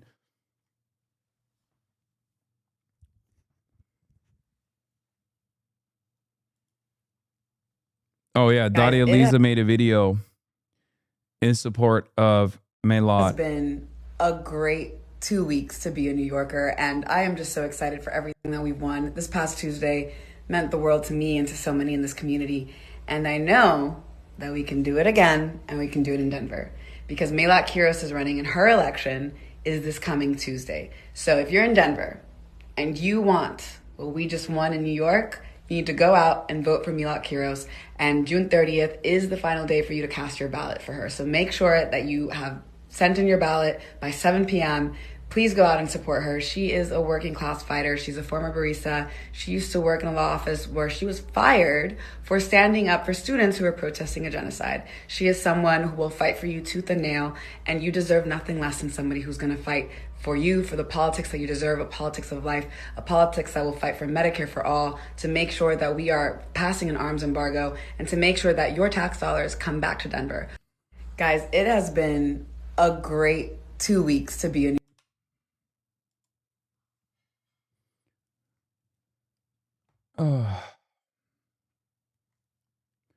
Scared to phone bank? I want to do it. Any advice? You should not be scared to phone bank at all. They literally give you the talking points. It's the easiest way to overcome your social anxiety, or your phone anxiety, rather. What is this? Wait until the people find out who fired Maylot have to call her their representative? Yeah.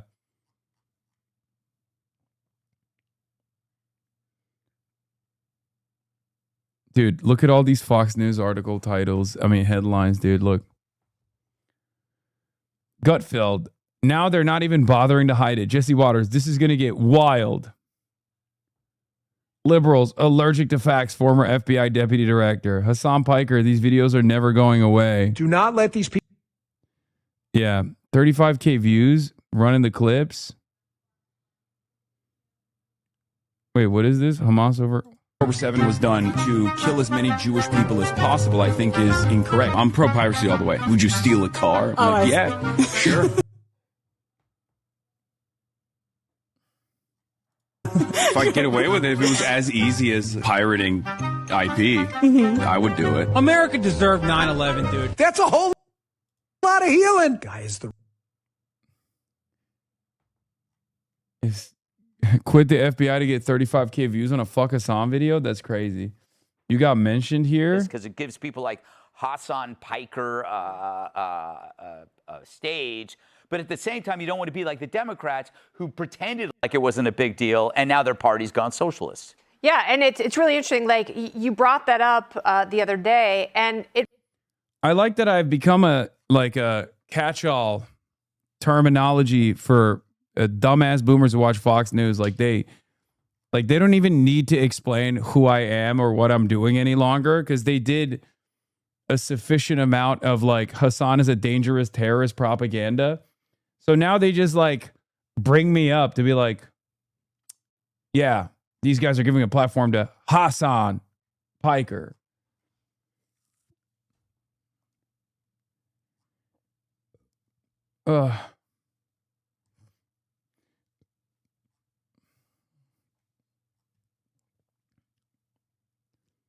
You're a nightmare. You've become a meme. I mean, honestly, I'm terrifying fucking some of the most reactionary boomers on the planet. That's not terrifying. That's awesome. I love that. Oh, Haley Stevens apparently is posting her own L's. Let's take a look.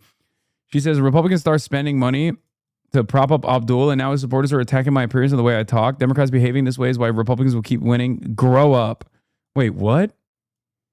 Democrats making fun of your voice is why Republicans keep winning? That doesn't even make any sense. Republicans, as a matter of fact, make fun of that sort of stuff. And that's why they win. That's like what Trump does. The path to taking back the Senate runs through Michigan, and I'm ready to win it. Someone I want to roast. Haley Stevens. Absolutely. Haley Stevens is running for Senate in Michigan, for those unaware. No one told me she looked and sounded like that. She's like... Wait, I actually want to pull it up and play it. She loves corporations. Horrible. Also, I need to, as you were doing that, I need to pull up a photo that I got from you that I use consistently now. So please keep going. Oh, yes. Yeah. And they're delaying the release of their personal financial disclosure. What gives? Look. She's growing on me. She's growing on me. The what gives? What gives? She's kind of cute. I'd love to ask. Stop. If so, how? Stop. I'm dreaming of Israel every night when I go to sleep. I kind of... Israel comes to me in my dreams, and I say, stop. What gives? Neera Tanden, for all those old enough to remember the 2020 primary, the media pundit influencer treatment of this race is perfectly distilled down to Biden equals Haley, Sanders equals El Sayed, Warren equals McMorrow. Biden was definitely the uncool one online. Much did you give? Yeah, Biden was a fucking abject failure. Thank you for comparing this mid-white woman. No, dude, I'm not saying... What? Are you implying that I'm attracted to Haley Stevens? I'm just saying it's like she's growing on me because of like a cute, quirky character. If she wasn't so pro-Israel, if she wasn't so pro-Israel, I would say nice things about her too. It's the Midwestern charm, I think. Yeah, it's the Midwestern charm getting to me. Stop.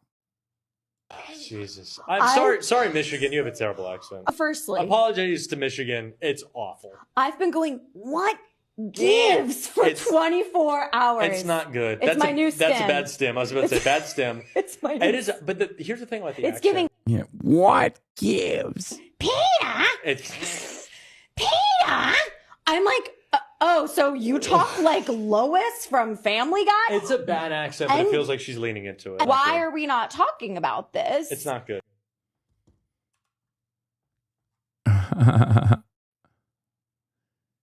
What gives?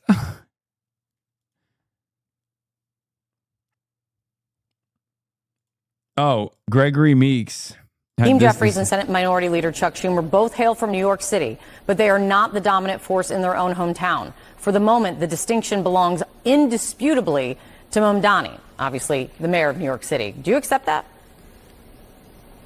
No, I don't. Look, it is a New York City problem that we've got to be focused on, because I think it is clear that when you listen to at least some of the statements that have been made, that they don't want to be a part of the Democratic Party. They want to be...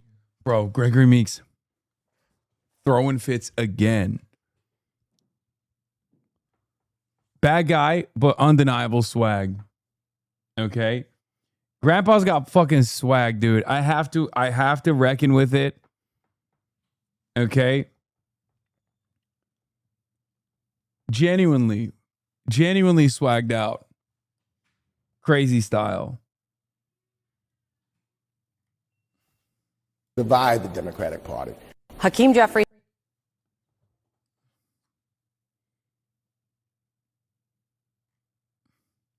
My 72-year-old lived out mom is saying it said she's hearing them talk about social democracy in the news now and saying it isn't scary. Good. Why is he villain? Why can't BR stalk them for DSA? What?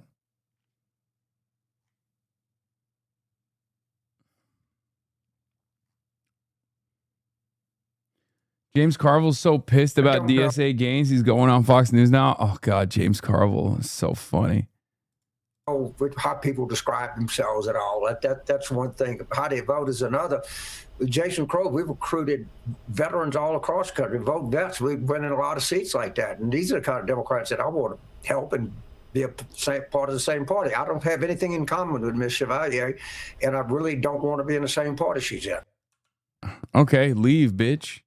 I mean, you haven't been that relevant since the Clinton era anyway, right?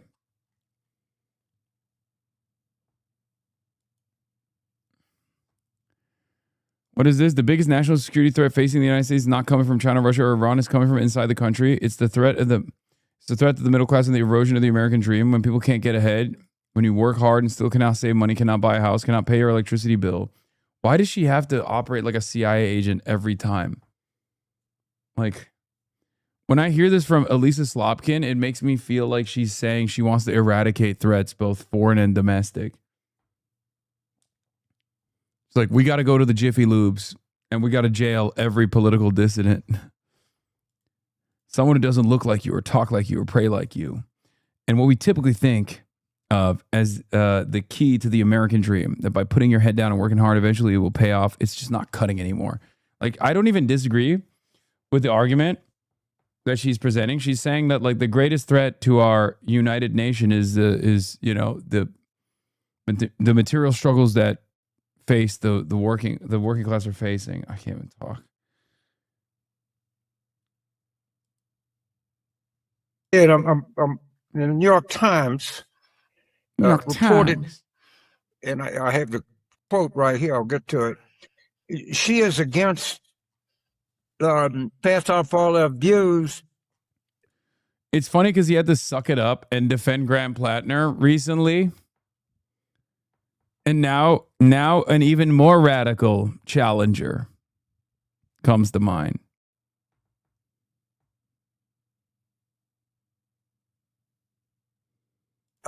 She has attacked interracial relationships in the American flag. Lady, I ain't in the same party as you. I'm sorry. I just not. And I actually do think it's time for Democrats to talk the S word, schism. I really do.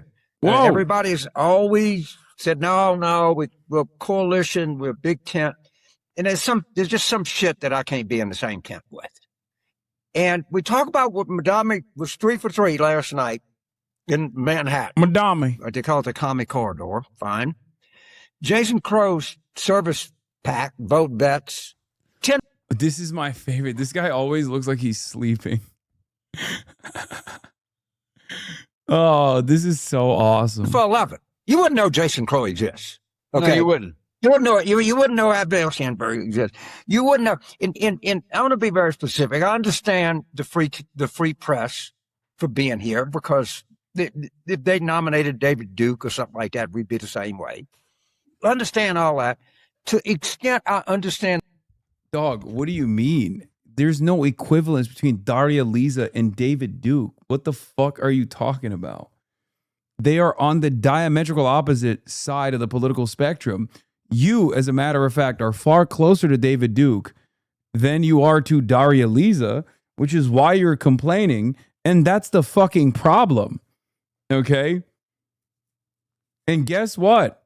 You're also far closer to David Duke than Daria Lisa is to the actual voters. That's why they voted for her. It's not like they duped people.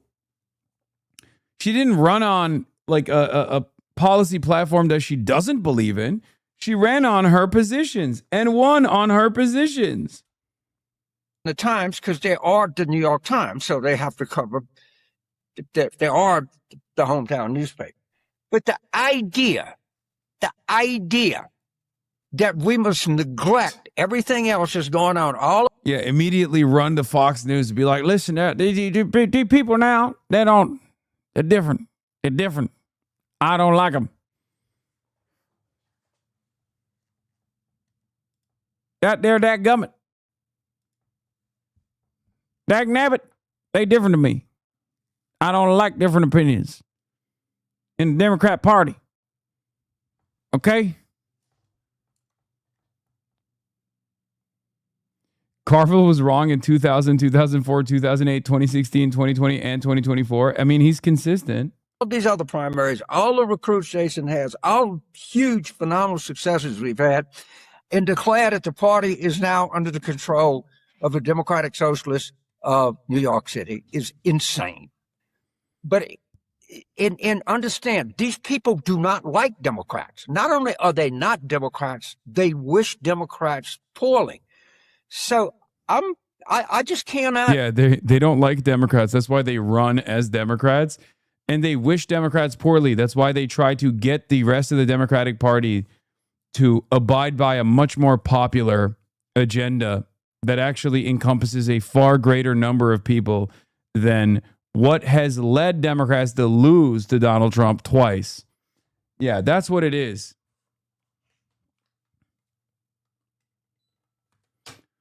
What happened to vote blue no matter who? Well, vote blue no matter who? Well, I got limits to vote blue no matter who. All right? There's a limit. When you start, you start talking about, how about no deportations? I say, how about some? How about some deportations? You got to have some deportations, dagnabbit. Like my neighbors. They haven't been doing their lawn work. So I called the IRS on them. Told me IRS hasn't existed since 2001. Told them, dagnabbit, send me whatever the new version of IRS is. They're Latinos next door. Get them out.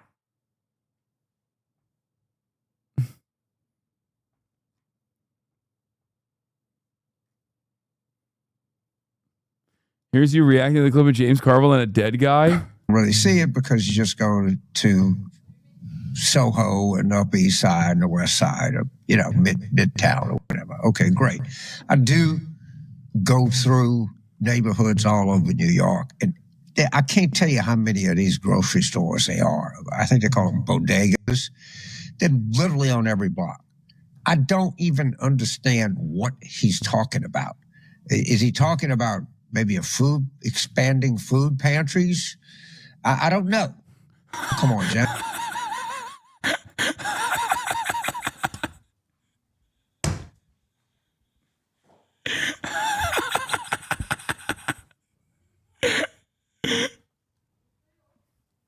Come on, Jeff. You fell asleep again.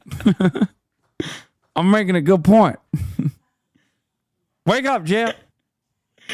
The chatter that linked me this video said, here's James Carville talking to a dead guy. And I didn't know what he meant.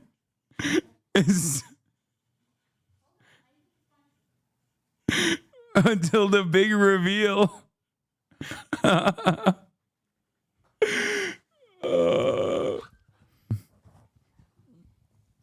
God damn, dude. You're laughing, but he's dead. Food pantries? I don't know. What are they?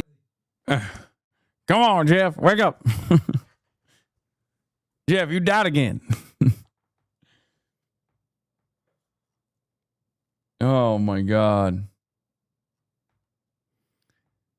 Isn't Carville the one advising Bill Clinton on his racist sister soldier bashing, where he dog whistled all the Southern white retrogrades that, despite being a Democrat, he wasn't all that different from them? Yes.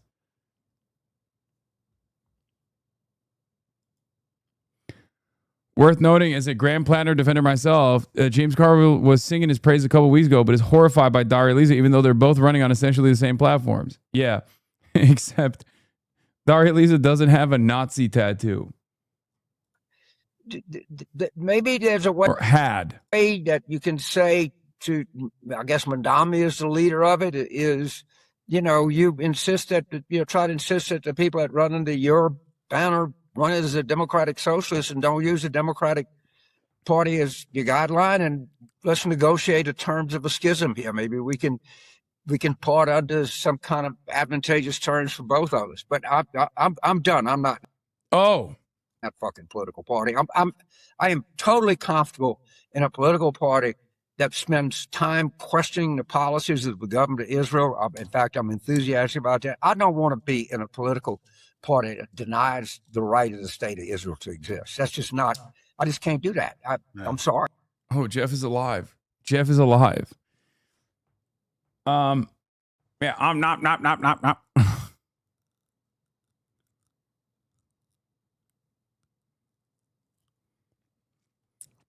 It's cool. 10 years ago, he wouldn't have been comfortable being in a political party that even wants to criticize the state of Israel. So that's nice. Progress, baby. It's just not doable. They are a great gift to Donald Trump.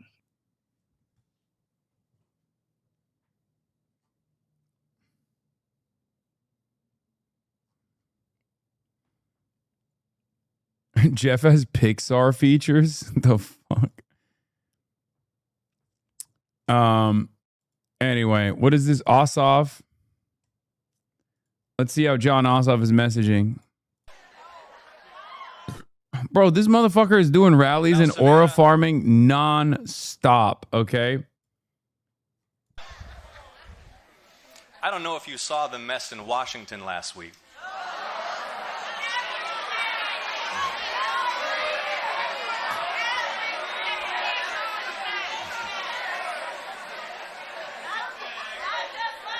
The president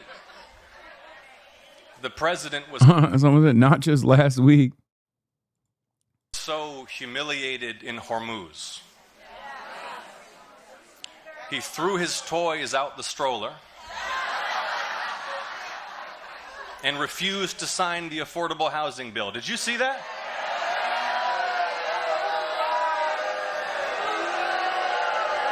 But wait, that's after he gave some felon donor a no-bid contract for the reflecting pool and it filled up with algae, which for some reason required the deployment of the National Guard. And then because of his war and his tariffs, inflation rose to over 4%. He promised to bring down prices on day one. Do you remember that? Do y'all know what today is? Today is day 524, and groceries, rent, and health care are at their all-time highs in American history.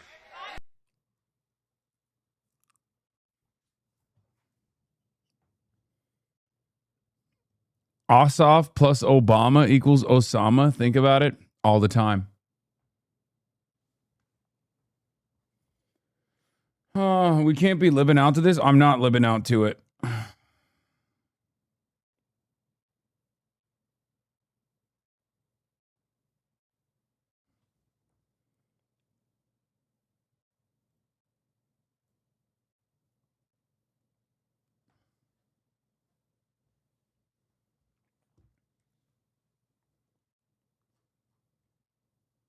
Olivia Reingold mentioned you.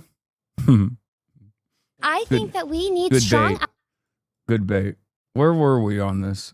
How far do we get on this? I feel like we watched this shit.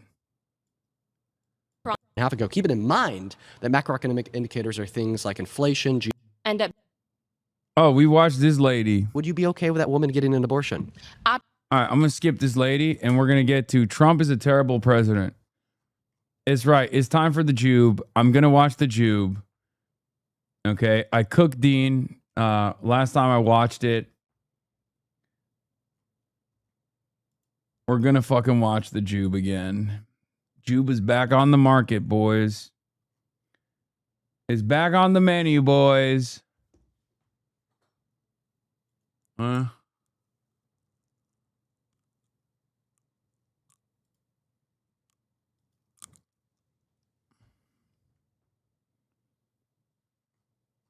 Trump is a terrible president. All right, if you want to debate this claim, get to the chair in 3, 2, 1. Hi. Hi, welcome back. Yeah. I don't know, let's see. Donald Trump is a terrible president because he slept his way to the top. No, I actually think that. Remember that? That was Well, brutal. Hey, listen, floor's he didn't yours. do that, Why so- do you support Trump? I think that he's obviously done a lot of things. I can't say he's a perfect person, but I do think he has done things to benefit us. What is one macroeconomic indicator that's better off today than it was a year and a half ago under Biden? Closing the borders. So that's not a macroeconomic indicator. Yeah, a it is. macroeconomic indicator would be something like GDP growth, unemployment, inflation, jobs reports. And by definition, a macroeconomic indicator is just simply a gauge that we could use to determine the health of the economy overall. So Yes, once again, absolutely. speaking about GDP growth, inflation, like wages, Well, so on and health so of forth. the economy, if I can dive into that. One indicator that's better off today than it was a year and a half ago under Biden. The amount of drug use and fentanyl in society has gone down Okay. miraculously because he has That's- closed the border and illegal drugs are no longer allowed to. Oh my God. I hope Dean knows what actually took place here because this is fucking bullshit.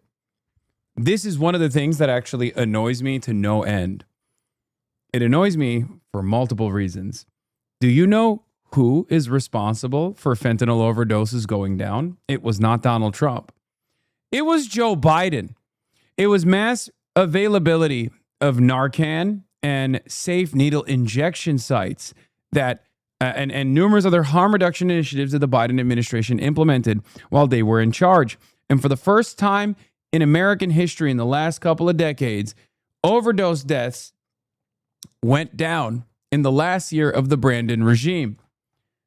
The reason why I'm annoyed by this is because the Brandon regime, partially because it was led by Brandon, who was a decrepit old man and not a very good communicator of some of the W's that he should have been fucking proudly disseminating, and partially because they were so fucking scared to talk about these sorts of initiatives because they were worried that the Republicans kept hammering them on, oh, you're giving crackheads more crack, refused to even stand on that W. Unbelievable. I was one of the, I think it was me and Majority Report were the only two outlets that covered fentanyl overdose deaths and opioid overdose deaths going down in 2024. Or not 2024. 2024. Last year of his regime. Isn't that fucking crazy?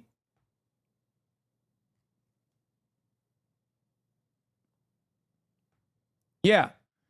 It decreased for the first time under the Brandon regime.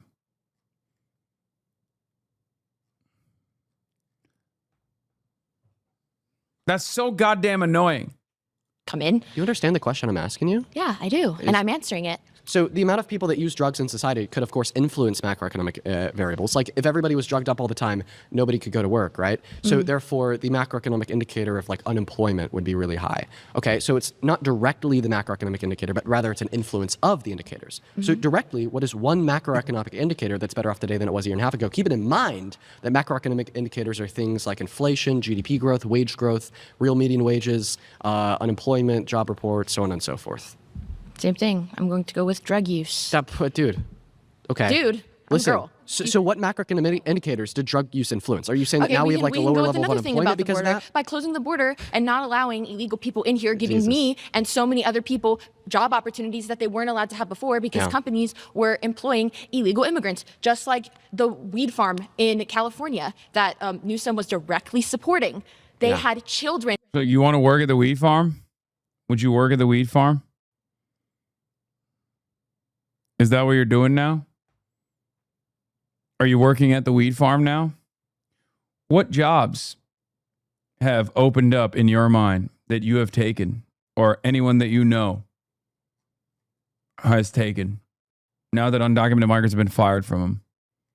At the age of Like, you're an influencer, so you probably are oblivious to this reality, but the job market is absolutely fucking dog shit. No, not Zaza Bert. What the hell is this? Zaza Bert, stop. Stop. Don't get to the bottom of that joint. Zaza Bert, they'll kill you. No, Bert. No. 9 years old illegally here working for them. Those people are no longer allowed here, giving job opportunities to others. That is benefiting the economy, period. So is that why we added the lowest amount of jobs to the economy in 20 years, ignoring recessions last year under Trump? Is that why we have the highest level of unemployment since the pandemic? Is it not opening opportunity? Yeah, it's not. The reason why mass deportation... It is, actually. It is. The reason why mass deportation doesn't open up job opportunity in America is very simple. Because ultimately, undocumented immigrants as a demographic are very economically productive. They pay over $100 billion in taxes and per those year jobs on the are federal, now state, and open for local real level. Americans And they to pay have. in $1.1 through $1.7 trillion to the GDP They annually. actually don't. And according... They actually don't. Have you ever met an illegal immigrant that pays taxes? I'm sure you haven't. So my source is the IRS. Do you think the IRS is lying? Absolutely. I'm sure they can. Trump's IRS is lying.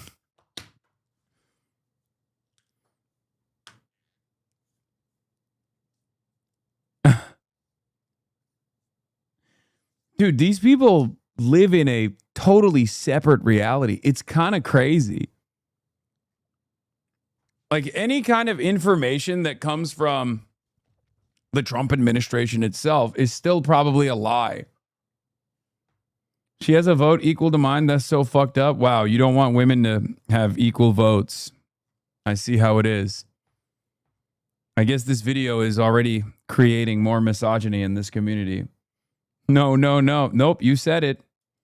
Wait. Nope, you said it. You said it. Too late. Take a second off. Lie about statistics all the time. So Donald Trump's IRS is lying about how much... It's not Donald Trump's IRS. Well, that's what the IRS is saying today. Who's the president? No, well, the statistics came in from years ago. You've used that since the last time we were here. Do you know who Scott Besson is? No. He's the administrator of the IRS. Do you know who he's appointed by? Donald Trump, Donald I'm going to Trump. assume. And Scott Besson and the IRS under Trump still report that. And listen, it's not a contestable fact. So you don't believe that removing a certain population can allow opportunities for others to come in? You because realize it makes the economy less productive. I have family that are refused. Yo, businesses go out of business, ironically enough.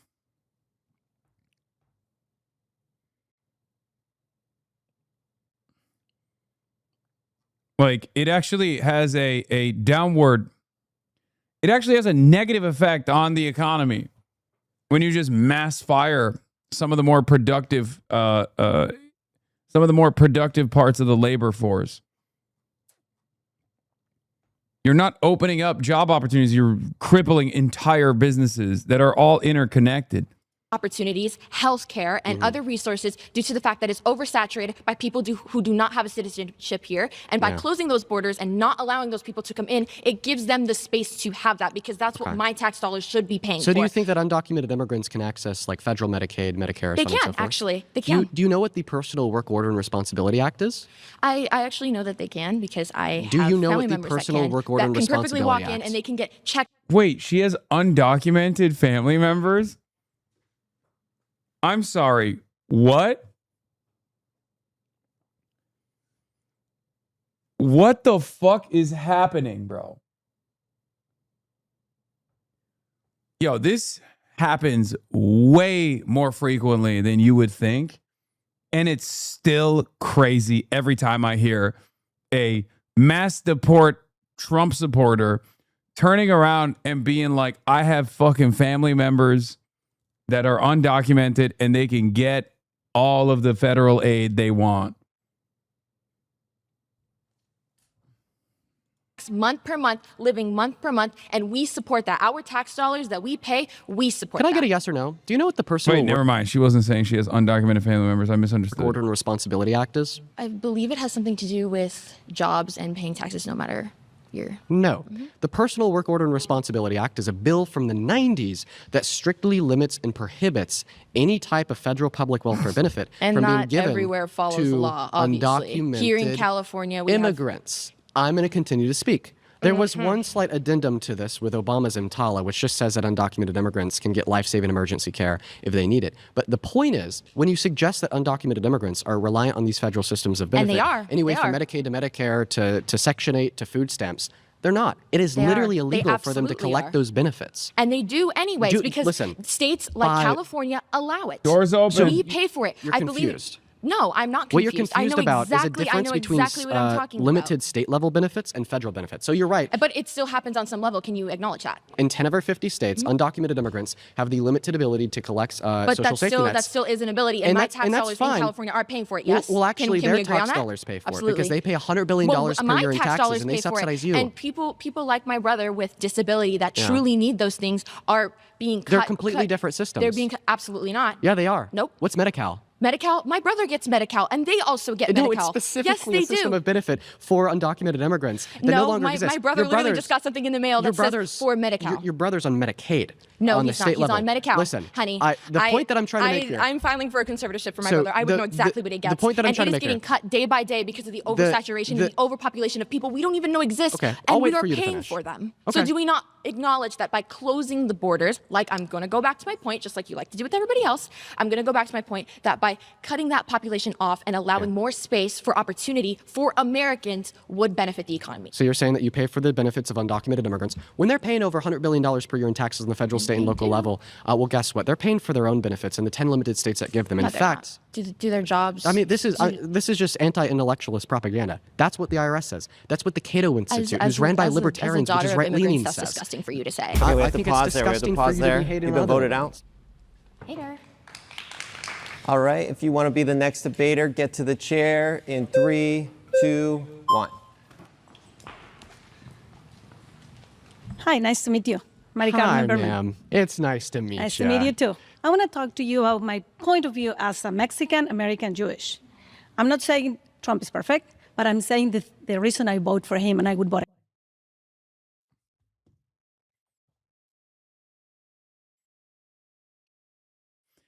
How come they get to have Claudia Sheinbaum and we get to have this Trump supporter? Why is Mexico's steak so juicy, lobster too buttery? Okay? Because there's not a lot of Jewish Mexicans out there. You know, there's not that many. How come Mexico gets Claudia Sheinbaum, one of the most goated politicians in the Western Hemisphere, if not the best? And we get this lady. How'd this happen?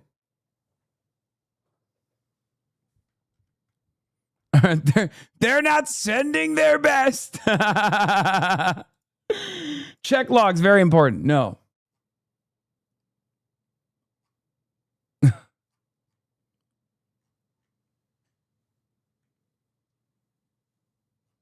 Again, first of all, I want to touch the point that she said about borders, but not about the people. I'm talking about the drugs and the traffic that is coming from my country. Mhm. And it's from my government, because Mexico has a narco government. You know who's the only one who has the guts to go right now and deal with the president?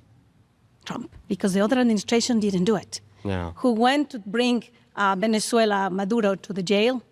Trump. And this is affecting United States. Yeah. I mean, I'm not saying everything he's doing is great. Yeah. And I'm Jewish, so I support Israel. Who is the only one who's supporting Israel?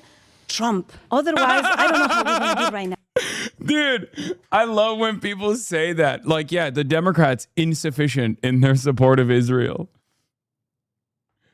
That's awesome. First of all, fuck Israel. Okay, that's number one. Number two, the notion that the notion. I mean, Joe Biden deserves this so bad. He deserves this. Okay, he's such a piece of shit. Genocide Joe did everything blew bubbles on it, did everything in his power to allow Israel to continue murdering children in Gaza. And everyone in America is like, every Zionist in America is literally like, he was so bad for Israel. No one does it like Trump. Oh yeah, let's support a state that's committing a genocide and ethnic don't talk cleansing of about it because Palestinians and Lebanons, and let's make sure to throw $1 billion a day at a war that's killed 13 of our servicemen and women. You're the biggest anti-Semite. It's freaking ridiculous. You only said that about her because she's Jewish. You're a piece of shit. Wait, what? Said what? Because I only criticized their pro-Israel takes after she said something about Israel. Beforehand, I was just saying, you know, that there are only a handful of Mexican Jews out there, and Mexico has Claudia Sheinbaum. We get Trump supporters. Do you understand? Like, the joke is, I love Claudia Sheinbaum, and I don't like this lady because she's a Trump supporter. It's also a joke about Donald Trump saying they're not sending their best. The joke also factors my praise and admiration for another Jewish Mexican lady, her name being Claudia Sheinbaum. That's the joke. As in, this has nothing to do with Judaism, which is something you could understand if you had 3 working brain cells. Yeah, that's right about not sending their best, you fucking scumbag. No, you're lying, as you always do. It's because she's Jewish. Just say it. Quit being a pussy.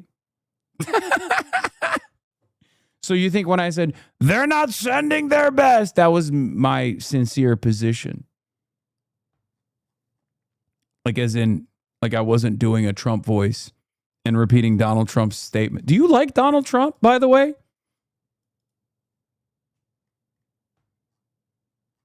Do you think that lady came from Israel? Or do you think that lady came from Mexico? What do we think? Yeah, replace Claudia in I Love Claudia with anti-Semitism? Not so funny anymore, huh? Yeah, exactly. What does that matter? You didn't even say it like that. Quit twisting and shit. Well, if you actually had subscribed, you would be able to rewind. Have you watched Hasan call burnt peanut an Israeli plant?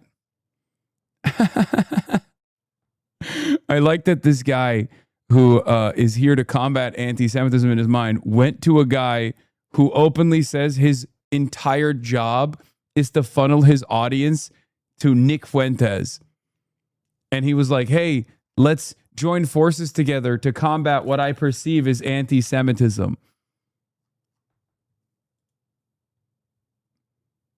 Oh, yeah, that's right. I forgot everything's about Israel.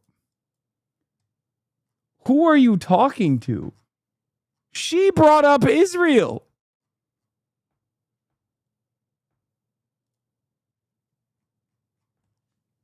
When will you start streaming on YouTube? It's so much better. Viewers can rewind. It's the best feature. Also, I can't listen while in my car because Twitch. It's imperative that you fix this immediately. I'll never understand why these people, how there are people that actually watch us on. His stupid laugh is so infuriating. Not to mention his take on anything. What time does Zach's stream usually start? PSD, anyone?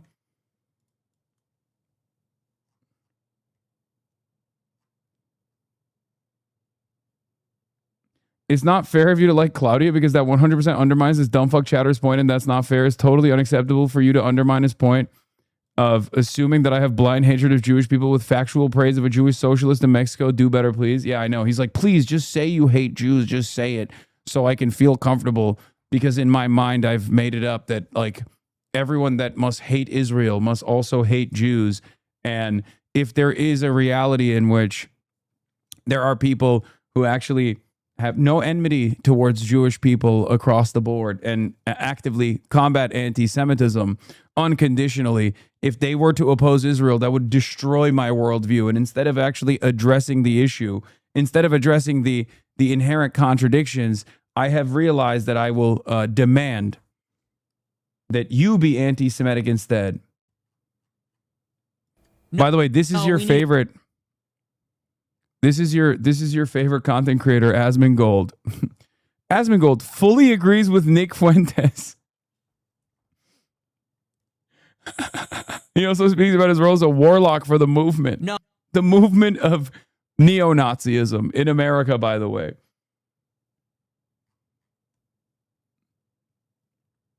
Oh, we need a brilliant white man. We need a brilliant, handsome white man to point the way, dark triad, to point the way, dark horse candidate that's going to be America first, right wing. They don't need to be some like trad. You don't need to be like a Catholic integralist necessarily. Obviously, you know, people who defend Israel are pretty fucking stupid. But I never thought that you'd be so stupid that you would think that this guy is actually invested in defending Jews in any way, shape, or form.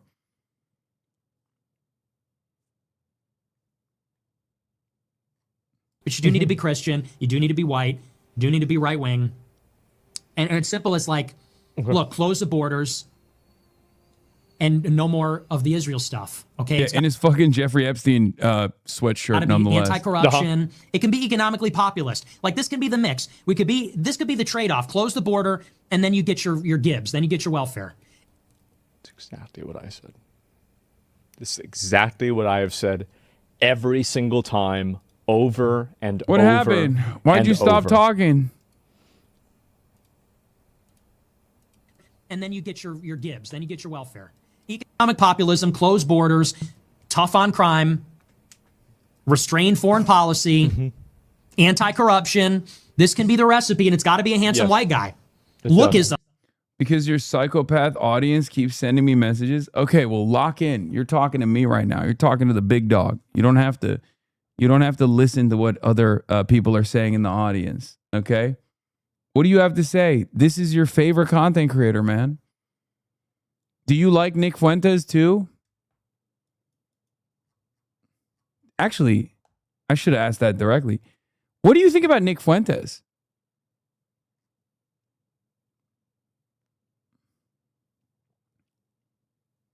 No, I don't watch Nick. Well, what do you know about Nick Fuentes then?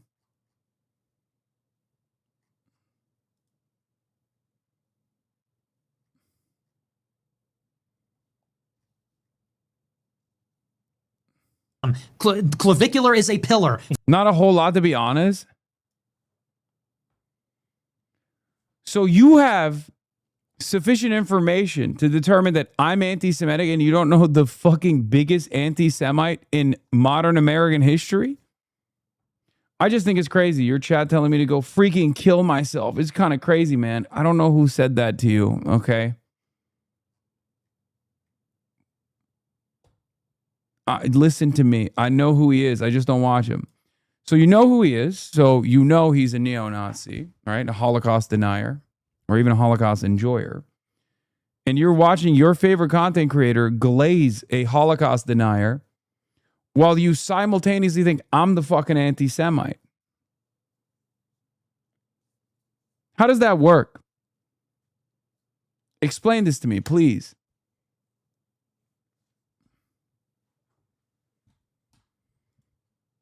How does that work? Fuentes is a pillar. There are many pillars. There are many pillars that are going to build this edifice. Lookism is unironically one of them.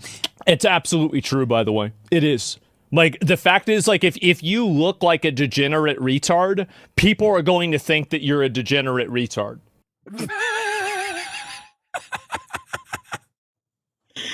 Bro, Asmongold saying that is so funny because you replace Israel when you're talking about Jewish, you do it daily. And I don't want you very often. I've only been in chat for like 6 minutes. Buddy, in the age of avowed anti-Semites gaining prominence, because I think you and I will both agree that anti-Semitism has, exploded in popularity. Why would I feel the need to shelter my opinion, to hide my opinion? No, my opinion is just on Israel. That's it. You're currently watching a guy who very openly says it's the Jews, as a matter of fact.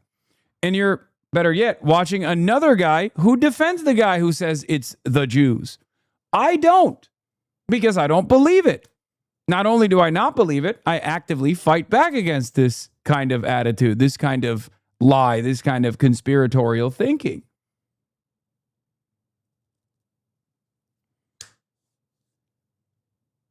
Why would I do that?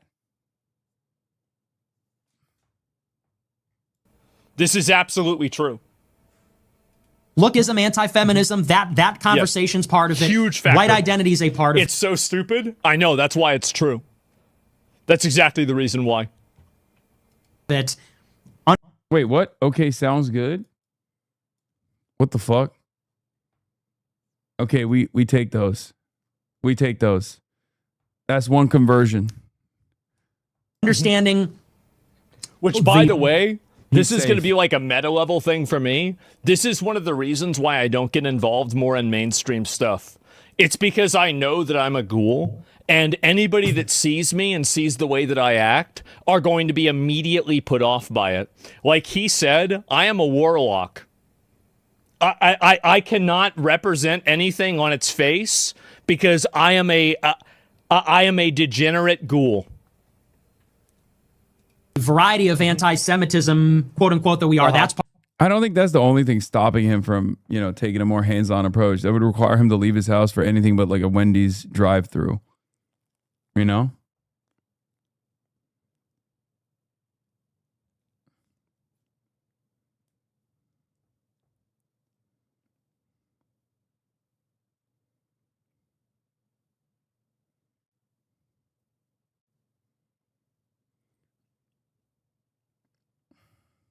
part of it. There are many pillars, and that's what it needs to be. Mm-hmm. Well, yeah, I can work from the shadows, but I can never represent any sort of a movement because of the way that I look, I think people see the way that somebody like me looks, and then they are immediately like, you know what? I assumed Hasan was a piece of shit for a long time, but the first video I watched on his YouTube channel changed that for me. Hell yeah. Well, thank you for being open-minded. Do you ever stop to consider they're projecting when they misinterpret the words being said with the words they're replacing them with, or is that too much? I think for a lot here, you want to know what I actually think? I think a lot of people don't want to realize that there are a shit ton of people out there, a number that's actually shrinking, unfortunately, that oppose Israel on anti-genocide grounds. They're anti-Zionist not because it's, Jewish people doing the violence or whatever, but anti-Zionist because Zionism is a fascist ideology, right? And for these guys, in many instances, they've designed this world where, like, no, I'm progressive. I'm a progressive person, right? So when they actually encounter another progressive person who criticizes Israel, that is so profoundly important in their development, where they believe that if Israel ceases to exist, that, like, another Holocaust will happen, or a litany of other hysterical opinions like that, that they can't comprehend that someone could have a consistent moral position on this issue. So they just assume it's coming from a place of anti-Semitism, hidden anti-Semitism. Okay? Oh, this person must hate Israel because he hates Jews and he's just substituting Jews for Israel. They can't even think of a world where someone just simply doesn't believe that Israel means Jews because they believe it. And you know who else believes it? The neo-Nazis, ironically enough.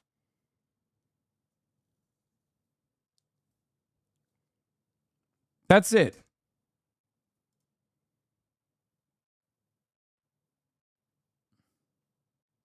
That's it. For a lot of people, it's social conditioning. That's why it was important for me to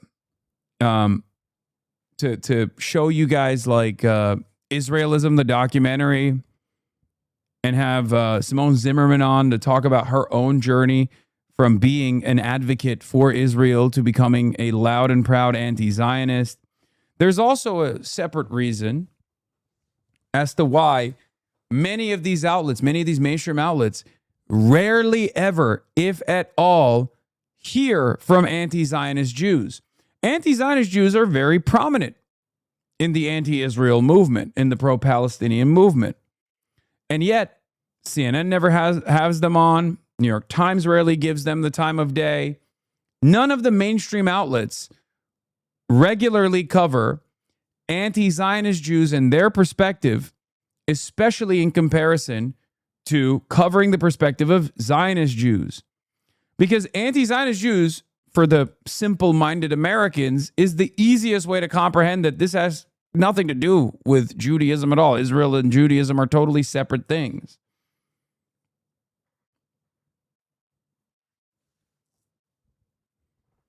It's that simple. For someone who has the same exact opinion as an anti-Zionist Jew, myself, my Muslim background makes it a much easier argument to make that, oh, he must be secretly a hater of Jewish people, because that's just how all Muslims are. Do you see what I mean?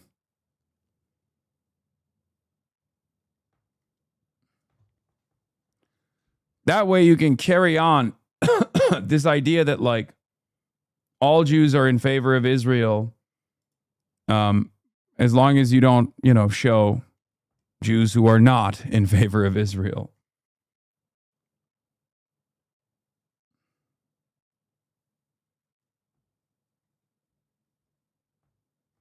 For another state, per the testimony of Joe Kent. Listen, this is the first ally of the United States. I want to respond to the Israel first thing. is the first ally of United States. So we have the right to support Israel. And you know what?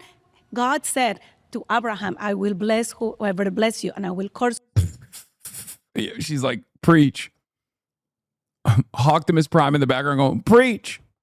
Whoever curse you. Yeah. If you want to be blessed, and this country needs to be blessed, needs to bless Israel first. Every single country has been, every single country who has been cursed Israel is, look how they are right now. This is religious psychosis. It's not religious. It's genuinely It is religious. Wait, what do you mean it's not religious? You literally just said the Bible. What is the Bible if not a religious document? What the fuck? My source is the Bible, but also my argument is not religious. That one I think is the craziest one. And whenever someone drops that, you're like, oh. Now people are going to say, Hasan, don't you always say Am Israel Chai the moment that your stream Fs? And it's true, I do that. So I guess I am also blessing Israel all the time. So I will be blessed. Yes. Do you see how Chavez ended? Listen, he cursed Israel from the you were saying intestine. He said it. Hugo Chavez cursed Israel, and that's why he was cursed? Yo, you are crazy, lady. You're out of your fucking mind. Also, you know who's cursing Israel right now? The motherfucking Pope. You are saying... And he's dead. Okay. Yeah, we have to bless the ethnic... Hugo Chavez cursed Israel, and he's dead. The ethnic expansionist, genocidal, terroristic state, or else we're all going to be cursed and die. I want to respond to the first couple claims that you made, specifically on topic with I'm going to be honest, like, he kind of going beast mode on Israel a little bit. Okay, Dean. Venezuela and the border. So who brings in 70 to 80% of the drugs into this country per the Homeland Border Mexico, Security? Colombia, Venezuela. Who is bringing them? Yeah. Who is... No, it's not. It's American citizens, and he just laid a trap. He knows the facts. Actually, it's American citizens. I do that all the time, too. Woke Spider-Man is correct on this one. Supporting them is Mexican country, and I'm sorry to say it. I love my country, but my government is... Okay, disgusting. I'll respond. Thank you. Thank you for your response. So 70% of the drugs sold in America, brought into America, are brought in by citizens. Why do I bring this up? Because when we say that undocumented immigrants are the issue, they're the people that are just bringing all these drugs. Yeah, it's actually 84%, by the way. It's not 70, but that's fine. That's fine. We'll let them have it. Across the border, then they come here to like women and kidnap children and commit all these heinous violent crimes, is nothing more than the demonization of a demographic that's actually very beneficial to this country. I never said all the undocumented people are the one who bringing but that's what Trump has to said. become citizens. And that's why you shouldn't support Trump. I'm not telling you he's doing everything perfect. I never say that. I'm talking about the borders that we have more than 2,000 miles border with Mexico, And that's where they came the drugs, and that's where they came this trafficking. Yeah, 90% of all drugs actually that are apprehended at the border come through regular points of entry. It's only around 10% of drugs that are actually caught in regular border crossings. It also doesn't make logistical sense. What do you think is easier, to shove a bunch of drugs into the cars, like a chopped up car of an American citizen that's probably less likely to be stopped by Border Patrol, or to shove it in the fucking stuffings in the socks of a bunch of random abuelas crossing the border under treacherous conditions? Obviously, it's the fucking first thing, right? That's why it's the most common way that people transport drugs over the border. It's so stupid. The argument that it's like all the drugs are coming through, illegal entries is so idiotic. Listen, People I actually trafficking through legal ports of and entry for the most weapons part. that are killing our people in the streets right now. So once again, a vast majority of the drugs brought across the border are brought in by citizens through legal ports of entry. And my Tito was undocumented and he got amnesty under Reagan, is now a Trump supporter. He's also in the closet and most of the family knows. It bricks me. That's awesome. When I give you an explanation for this, it's going to make sense to you, because think about it. Okay, when a citizen is coming in through a legal port of entry, okay, well, nobody just has the innate right per the state to pull them over, scrutinize them, check every nook and cranny of their vehicle. No, they should. Because of our Constitution. They should. But when they identify an undocumented immigrant, well, they already have an individual who's culpable of breaking federal law. So then they have all the rights in the world to detain them, arrest them, if they need to pat them down or check their vehicle. And that's why a lot of the drugs that come into this country will come in with citizens. But I think my larger point here is I don't think that Donald Trump has secured the border. I think that the reason why we've seen such a drastic decline in undocumented entry has nothing to do with proactive long-term border policy, but rather to do with fascism and human rights abuse. There are people in this country that are getting illegally deported and then tortured in places like SCOTUS. Executive Order number 14160 attempted to unconstitutionally reclassify citizens as undocumented immigrants to be lined up and deported by the DHS, where we're watching people like Alex Preddy get murdered in broad daylight by ICE agents. I want to answer to you before you continue. You're talking about legal and deportation. I used to be a foster care liaison when all these kids in cages. That was not true. I was there. They called us for an emergency meeting looking for families to support these kids. Meanwhile, they were reunified with their families. Reunification with their families. Yes, it was not true that was in cages. That was just the media, what they wanted to portray. So is your argument that Executive Order number 14160 doesn't even exist? What I'm saying is the media wants to say what they want to say because they have already, But this isn't coming from the media. It's coming from the White House You've been voted website. out. All right. All right, if you want to be the next debater, please get to the chair in 3, 2, 1. Love the idea that Jank has a dual key lock nuclear football briefcase somewhere with the necessary documents to deploy a Zoran presidency. Wait, what? Why? The history of the world might change forever if Cenk Uygur decides to share a secret legal case that somehow suspends the Constitution and makes it so you can run for president without being born in the country. Wait, what? Uygur would not meet the constitutional requirements to serve as a U.S. president under Article 2, Section 1 of the U.S. Constitution. He's a naturalized U.S. citizen. That is to say, he became a citizen after his birth. Not being a citizen at his birth precludes him from being considered a natural-born U.S. citizen, which is a requisite for presidential eligibility. Uygur has claimed his eligibility, citing a 2006 UIC law review paper per law school graduate on a 1964 case entitled Schneider v. Rusk. He claims that he has a slam-dunk legal case. He actually did manage to get on the ballot in a few states, so the dream of voting for Zoran for president might not be dead.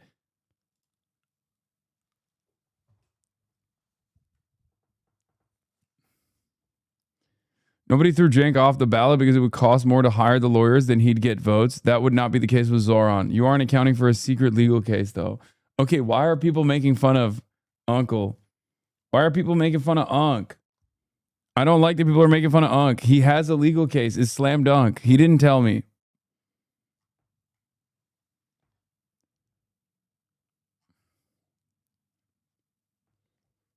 Leave Unc alone. They made fun of you too at Ingermentum. Yeah, I know. He said, hold up. Have I not been loud enough that his homeland is New Jersey? It's the age thing. I didn't know he was so Unc. Oh my God, bro. Come on, dude. I didn't know he was so Unc. 34 is fine, dude. Yeah, and that's edited. He's actually 44, but he tells Chad to keep editing the wiki. Fuck you, Austin Hawks.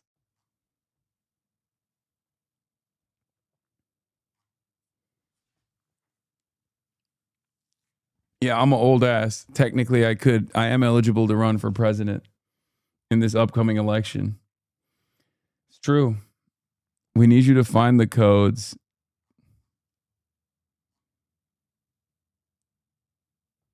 So much for a year of PR. Lol, bro, your fans are really your biggest obs? Always. Always. Always. And also, here's the thing. I will never run for president. Please. Please. It's not going to happen. I'm not running for office at all. Please don't. Please don't think that I'm going to run for office. Okay? Have no fear. It's not happening. Hi, welcome in. I think we should start this off a little bit. I didn't even sit down. I know, I'm talking to you while you're standing up. Hi, okay. I'll slow it down. What's your name? I'm Kaitia, but you can say Tia. It's a lot easier. Well, it's a pleasure to meet you, Tia. Thank Thank you. you for being here. Listen, I say we start this conversation off a little bit differently. Can I tell you why I think Trump is a terrible president? That's what I was going to ask you. I would love to know, actually. Perfect. Yeah, well, I break it down to the three main categories. His domestic policy, his foreign policy, and his character. Okay? He is the worst president of my life, the worst president of your life, and the worst president of the lives of every single person sitting in this circle. Let's start by evaluating his character. He's a 34-count felon, adjudicated rapist that has boasted about proving the naked bodies of beauty pageant contestants, depicted black people as monkeys on his Truth Social, and was sued in the 70s for refusing to rent to black people because he thought that they were quote-unquote poor. And there's about a billion other things I could say because of the time on the clock. I'll keep it concise. We look at his domestic policy. There's not a single macroeconomic variable that is better off today under Trump than it was a year and a half ago under Biden. GDP growth is down. We got one of the worst jobs report in modern American history last year, adding only 170,000 jobs to the economy after adding 2.2 million under Biden in 2024. We see that unemployment is up. We saw 1.3 million layoffs. We see the highest increase in the price of gas in 1 month since the Vietnam War in 1967. Foreign policy is a disaster. He said he was going to end Russia's invasion of Ukraine on day one. He didn't. He said he was going to bring us closer to our allies. Now they all hate us because we impose unconstitutional legal tariffs on them. He said he was going to be the president of no new wars. Then he started a new war of choice in Iran just to deflect away from the Epstein files. And this holistically is why I think that Donald Trump is a terrible president. The mic and the floor are yours. Okay, thank you. So I haven't been in politics that long as far as like interest. It was like 2016 really opened my eyes. I never thought Trump had a chance, honestly. But I do seem to remember in 2016, a lot of the dialogue around his win was he only won because America's racist, basically saying everyone who voted for him was racist. This is after 8 years of Obama, by the way, who got reelected. So based on that, and after 4 years of not being president and now he's back, why do you think that he won if he's one of the most terrible presidents in our lifetime? Okay, yeah, I'll give a direct answer to that question. I first want to ask. Do you want to know the real answer to it? It's because Americans like what they see. Okay? Because there's a lot of people that are in this surrounded, as a matter of fact, that are representative of tens of millions of Americans, unfortunately. And they fucking love that shit. They're like, no, I want more dog shit. I want more. I want more and more dog shit. I'm a stupid idiot who deserves less. Okay? That's one of the reasons. Okay? That's one of the reasons. The other reason is because the Democrats are also ass. Okay? The Democrats are ass. Let's be real. They're looking at a situation where everyone is screaming bloody murder, where there's a major cost of living crisis and going, things are fine. I'm a small business. My mother was a small business. We'll give you $50,000 in tax credits if you start a small business. And then they move on. Okay? And so, yeah, if one side is giving you nothing and the other side is like, I will lean into all of your dumbest sensibilities. Okay? All of your dumbest, most idiotic, most primal sensibilities, and people are unfortunately very dumb and angry and racist. They go with the dumb, angry, racist. To clarify one, do you think that Biden was a bad president? I don't want to talk about Biden because that's not why we're here. Right. Okay. Well, I'd expect your answer to that question to be no, of course, but Biden got the most votes out of any president in history. We can't say just because people were willing to vote for a candidate to be president, that therefore they were the best option. The reason why I think that Trump won the election had a lot to do with propaganda surrounding the negative economic impacts of the pandemic, okay? We saw 9% high levels of inflation, roaring gas prices, and I don't think that these things were caused by Biden. But Biden never was really too publicly outspoken about that, and I think that was a messaging problem with the Dems. The second reason why I think that Donald Trump won had to do with the fact that Kamala Harris only had a little bit over 100 days to run, which I also blame on Biden. He should have stepped down a lot sooner. But ultimately, I don't think Trump won because he's a good president, and that's undeniable. Has your life gotten better in the last year and a half? My life has gotten better, and how has Trump made it better? Tell me, specifically. I honestly do feel safer with him president. I mean, we can beat a dead horse with the closed border. That means a lot to me. Like, I'm a mom. I have kids. It's important to me that, and I live in LA, which is like crazy, right? Do you live out here or no? It's crazy. Why is LA crazy? No, I don't. But you would be safer to leave your children with the average undocumented immigrant compared to the average citizen. They're 2.5 times less likely to commit violent crimes compared to the average U.S. citizen. In my home with me, that's why I homeschool, and that's why I'm a mom.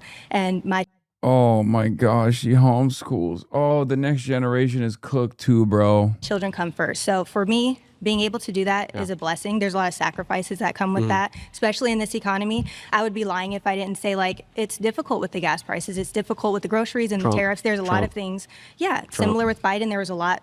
Inflation has not increased in the same amount as it did under Biden. What did Biden do to cause it? The money to Ukraine and the open border.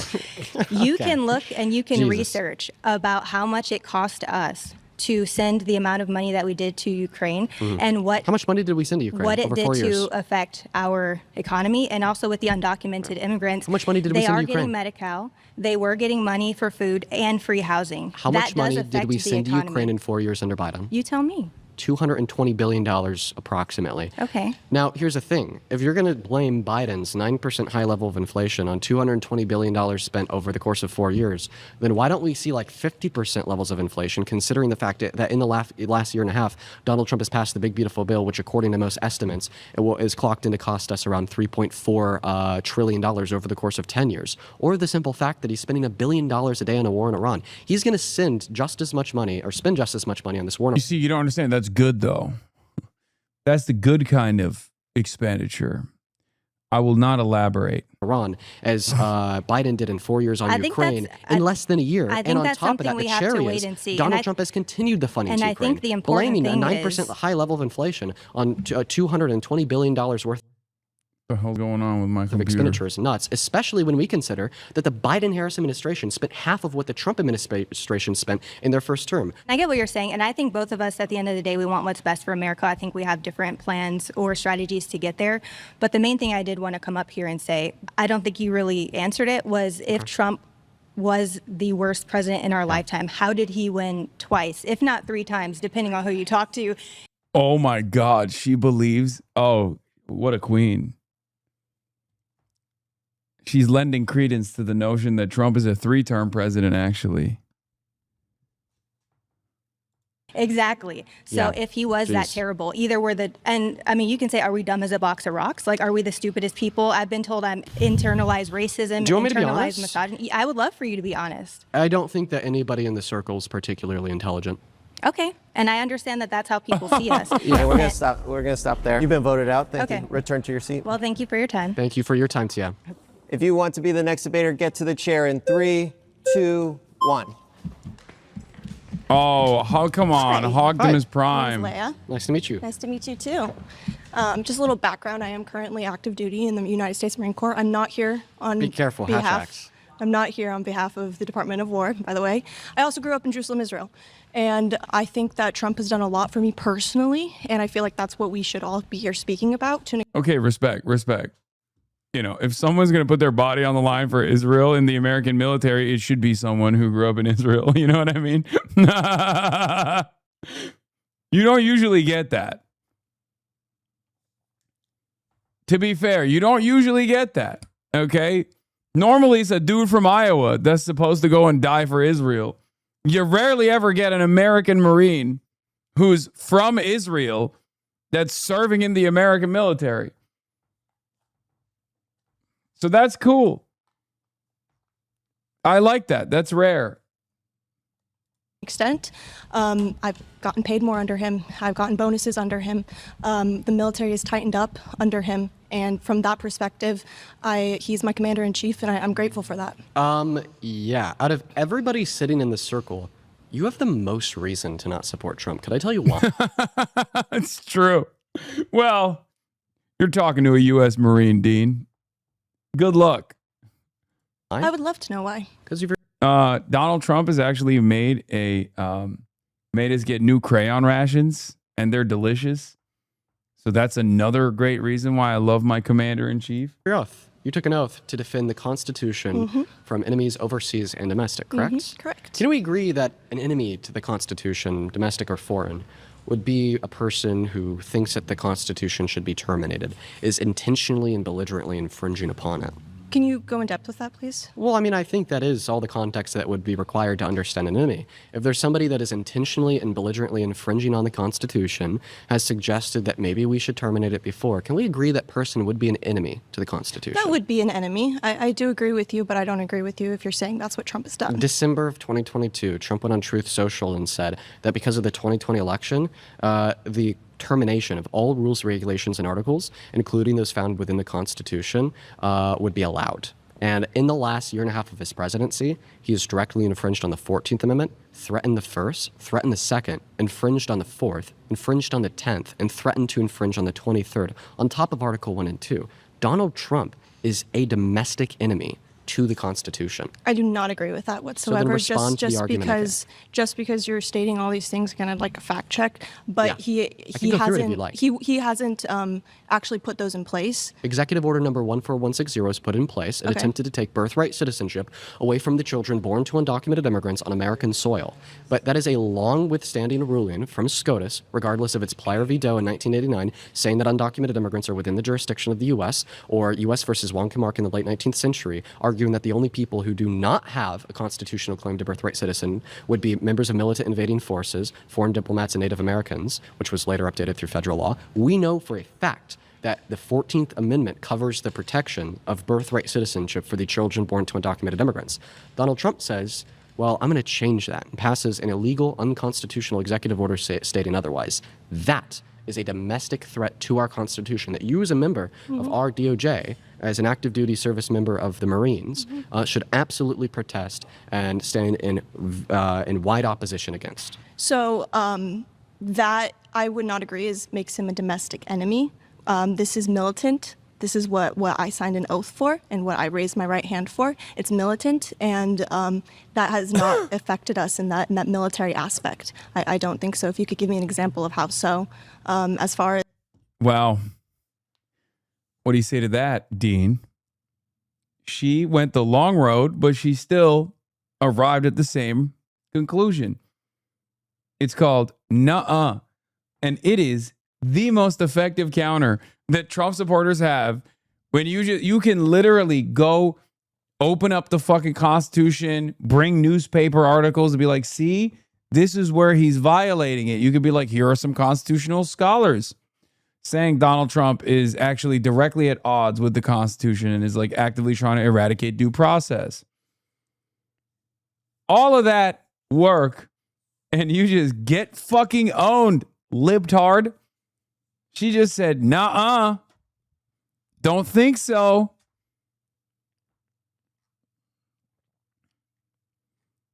It is kind of crazy.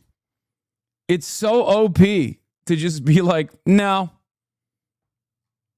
Is like immigration and all these people who have joined the military to get papers for their parents and stuff like that, whether they were born here or not, it's been in effect and it's been very helpful for them. What were your thoughts on Donald Trump calling for the execution of 6 sitting Democrats in Congress who reminded you to abide by your oath? 6 what? 6 sitting Democrats in Congress posted a video saying, if you're given a legal order, you don't got to follow it. And you should know that's what the UCMJ says. Yeah, no, absolutely. And Donald Trump called for their execution because of that. I don't know much about that, Yeah, honestly. I'll tell you. So Yeah, please do. He went on Truth Social. He responded to an article talking about the 6 Democrats in Congress who posted a video saying like, oh, you remember your oath. Don't follow any unlawful orders if Trump were to give you one. And he calls them seditious traitors. Follows it up by saying traitors punishable by death. And then he reposts a follower's comment that says, hang them, George Washington would.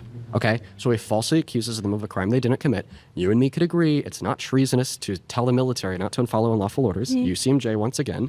And then he says, well, because of this crime that he's accusing them of that they didn't commit, they need to be hung. That's him directly calling for the execution of 6 Democrats in Congress that were just simply reminding you of the UCMJ. How could you stand by such a maniac? No, honestly, we have multiple times gone against if it does not follow along with the UCMJ throughout history in the military, and they've been awarded for that if our military leader, and for example, Donald Trump is one of them, but if they go against what the UCMJ does, we are allowed to go against that. Yeah. And so that's all the Dems were saying. And then he said they needed to die because they said that. No. Yes. He said, he said what? Quote, Who unquote, needed to die? these Democrats. He said that their sedition is punishable by death. Okay, the sedition that they didn't commit. And then he followed that up by reposting a comment that said, hang them, explicitly, hang them. That was him calling for their execution. There's no ifs, ands, or buts about it. I feel like you're maybe one of the more reasonable people that I've spoken with today. You should be able to see this so clearly. And maybe this might even be an historical moment you're unsurrounded, where I'm able to change the mind of a guest on the show. That'd be huge. That would be huge if it was going to happen, but it's not. Oh, nope. My We're goodness. out of time. We have to pause there. Nope. You ain't changing my mind, liberal Spider-Man. Yeah, that would be amazing if I had a mind that you could change, but I have none. My final surrounded claim is Donald Trump doesn't give a shit about any of you. If you want to debate Dean's claim, get to the chair in 3, 2, 1. Hi. Hi, Dean. Okay, well, I think that my claim here is clear. Donald Trump doesn't give a shit about anybody in this circle. What I mean by that is just Donald Trump generally doesn't care about women. He's a very misogynistic asshole. Promises made, promises kept. Opposite. Number one, he's got more women on his cabinet than most presidents did. And he's fired, what, 4 of them? Doesn't matter. I think it does. Every person he's fired so far has been a woman. You fire them. Pam Bondi did nothing. Yeah, she was a terrible AG. Exactly. Yeah. She did, and he didn't like that, so he fired her. Yeah. I think that she was a terrible AG for preventing the release of the files. I digress. I'm interrupting you. Sorry, go ahead. And he pardoned the J6ers like he said he would. Yeah. Wow. So he released more pedophiles into the wild. Incredible.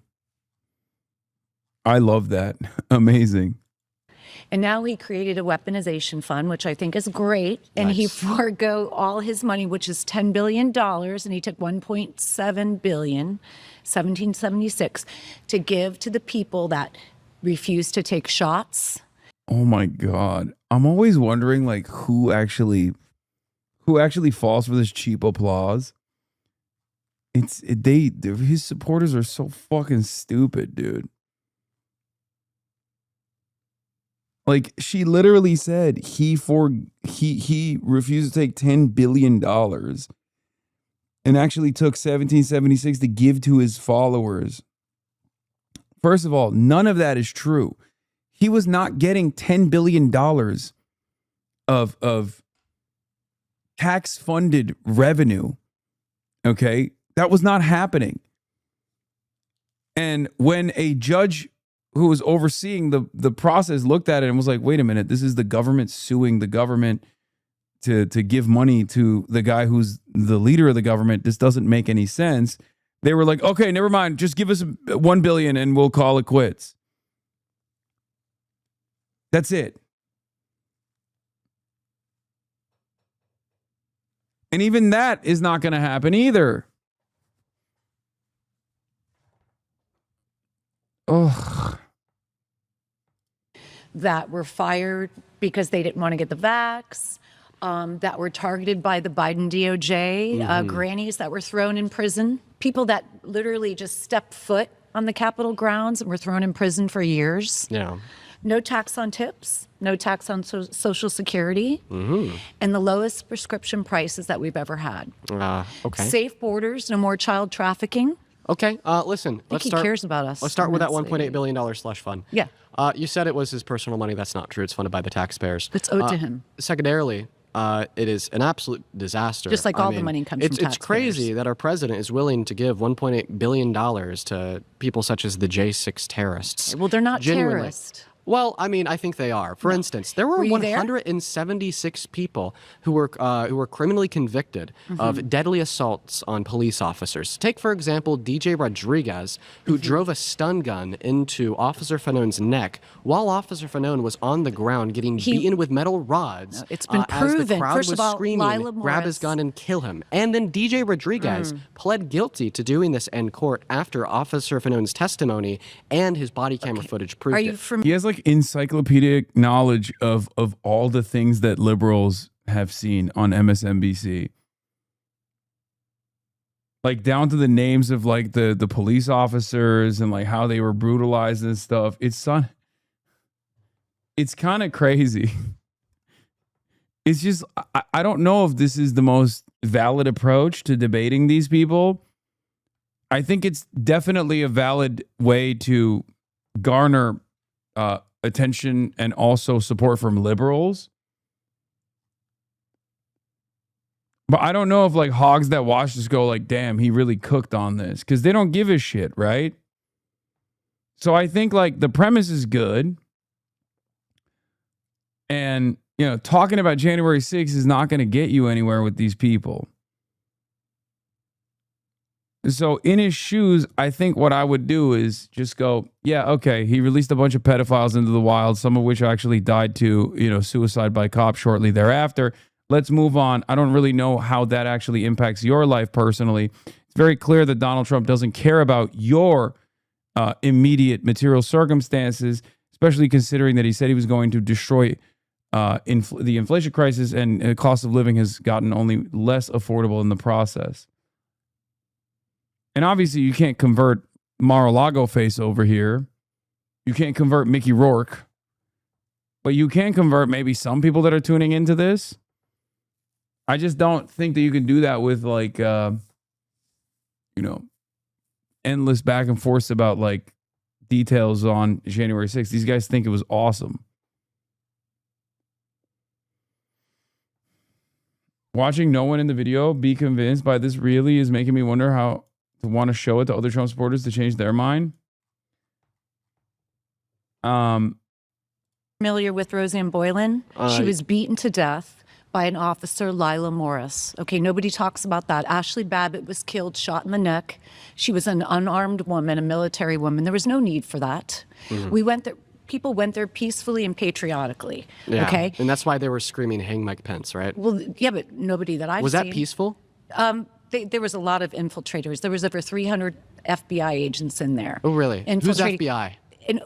Exactly. Who's FBI? Right. Who's Everybody president? says that. Who was president on But J6? It doesn't matter. It does. I read about that the Because other day it was when they Donald said, Trump. I read that and read it. Who's And by FBI? the way, who did Trump It was- pardon? Did he it was pardon the under Antifa Obama. infiltrators? It was under Obama. Obama was That's president right. on J6? He wasn't Obama. He wasn't president on J6. President Trump was. Oh, my But God. Obama's the one who's been trying to persecute him. Obama, Biden, So since day Obama- one with the Russian dossier. Yeah. So Obama infiltrated Trump's FBI. He's and the implanted. one, not just Obama, but all the leftists, all the deep state. My planned friend, that. you've lost your Nancy goddamn Pelosi, mind. Nancy Pelosi. Then why? Well, listen. Here's the real Why litmus didn't they have test. National Guard? Well, apparently Donald Trump had the ability to call them there, and this He has been tried proven to. by his second term. According to Donald Trump's second Did you term, not hear? he doesn't need to try to send the Mhm. National Did Guard you not anywhere. hear He just Nancy simply can. Pelosi where But she I want said to do it's a my quick, fault? I want to do a quick litmus test on one of the claims that you made about all the J6 Antifa terrorists that were infiltrating the crowd to I cause havoc. actually know that there was over 300 So- people dressed up as So do Trump we agree that supporters. everybody who was criminally convicted on J6 has since been pardoned by Trump? I believe so. So Donald Trump pardoned Antifa terrorists? And now he's offering them a lot of $1.8 them billion. didn't get charged, though. Prove a it. lot of the Antifa people didn't get charged. Why don't you give me some evidence for that, ma'am? Well, I don't. Did Ray? So you don't Epps believe get in charged? so you don't believe in things, right? Without I evidence. believe in so what's facts. the evidence? I believe in facts. Okay, so just like Donald Trump cares about spell the it. American people. Maybe we should get America back to that. first. Yeah. Okay. So Okay, we got to pause there. You've been voted out. Have a good one. All right. If you want to be the next debater, get to the chair in 3, 2, 1. Howdy, howdy. Hi. Hi. Welcome. Thank you. Would you like to carry on with why you think that? Trump doesn't care about you, doesn't care about anybody in the circle, because he generally doesn't care about women. He has had a lifetime of vapid misogyny, like the fact that he's a sexual predator, that he's a rapist, that he's overturned policy that has led to 60 pregnant victims per day being denied access to abortion in 10 every 50 states, or an attack on our economy. Everything is worse off today than it was a year and a half ago under Giga Chad Biden. I don't think he cares about you. He almost took a bullet for this country. And he's faced so many assassination attempts. Wait, what? What, like, so he almost took a bullet for this country? What the hell does that even... Was Butler, Pennsylvania a theater of conflict? What's going on? Yeah, he almost got killed by a person who had donated to the Republican Party. Yeah. He faces threats, as you should know. I mean, you cried with Charlie Kirk. I mean, listen, specifically...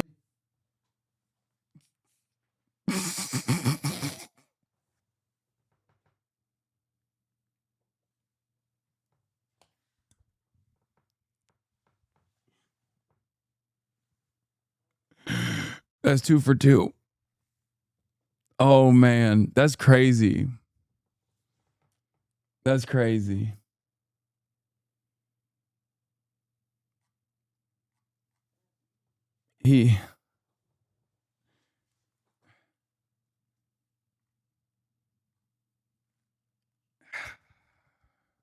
That's crazy. I mean, what do you say to that? She's just fucking one-shotted him. Yeah, this will be 10 seconds or less so we could get back to the topic. I cried because I thought that it was a mass shooting. My friend was less than 30 feet away. He FaceTimed me running away saying, Dean, I think that there's a mass shooting going on. And regardless of the fact that I didn't like Charlie Kirk, I'll be honest, I think that he's despicable. He endorsed child torture. I still saw a video of somebody that I personally knew, okay, get their jugular ripped open by a bullet. It was rough. And yeah, I shed a tear. That was very intense. But listen, the I topic think it really is, humanized you. The topic is... That's so much worse than someone on the left clowning on him. Okay? That is so much worse than someone on the left clowning on him for crying after Charlie Kirk got shot. Because, like, these are literally, like these are lizard-brained monsters being like, well, it humanized you.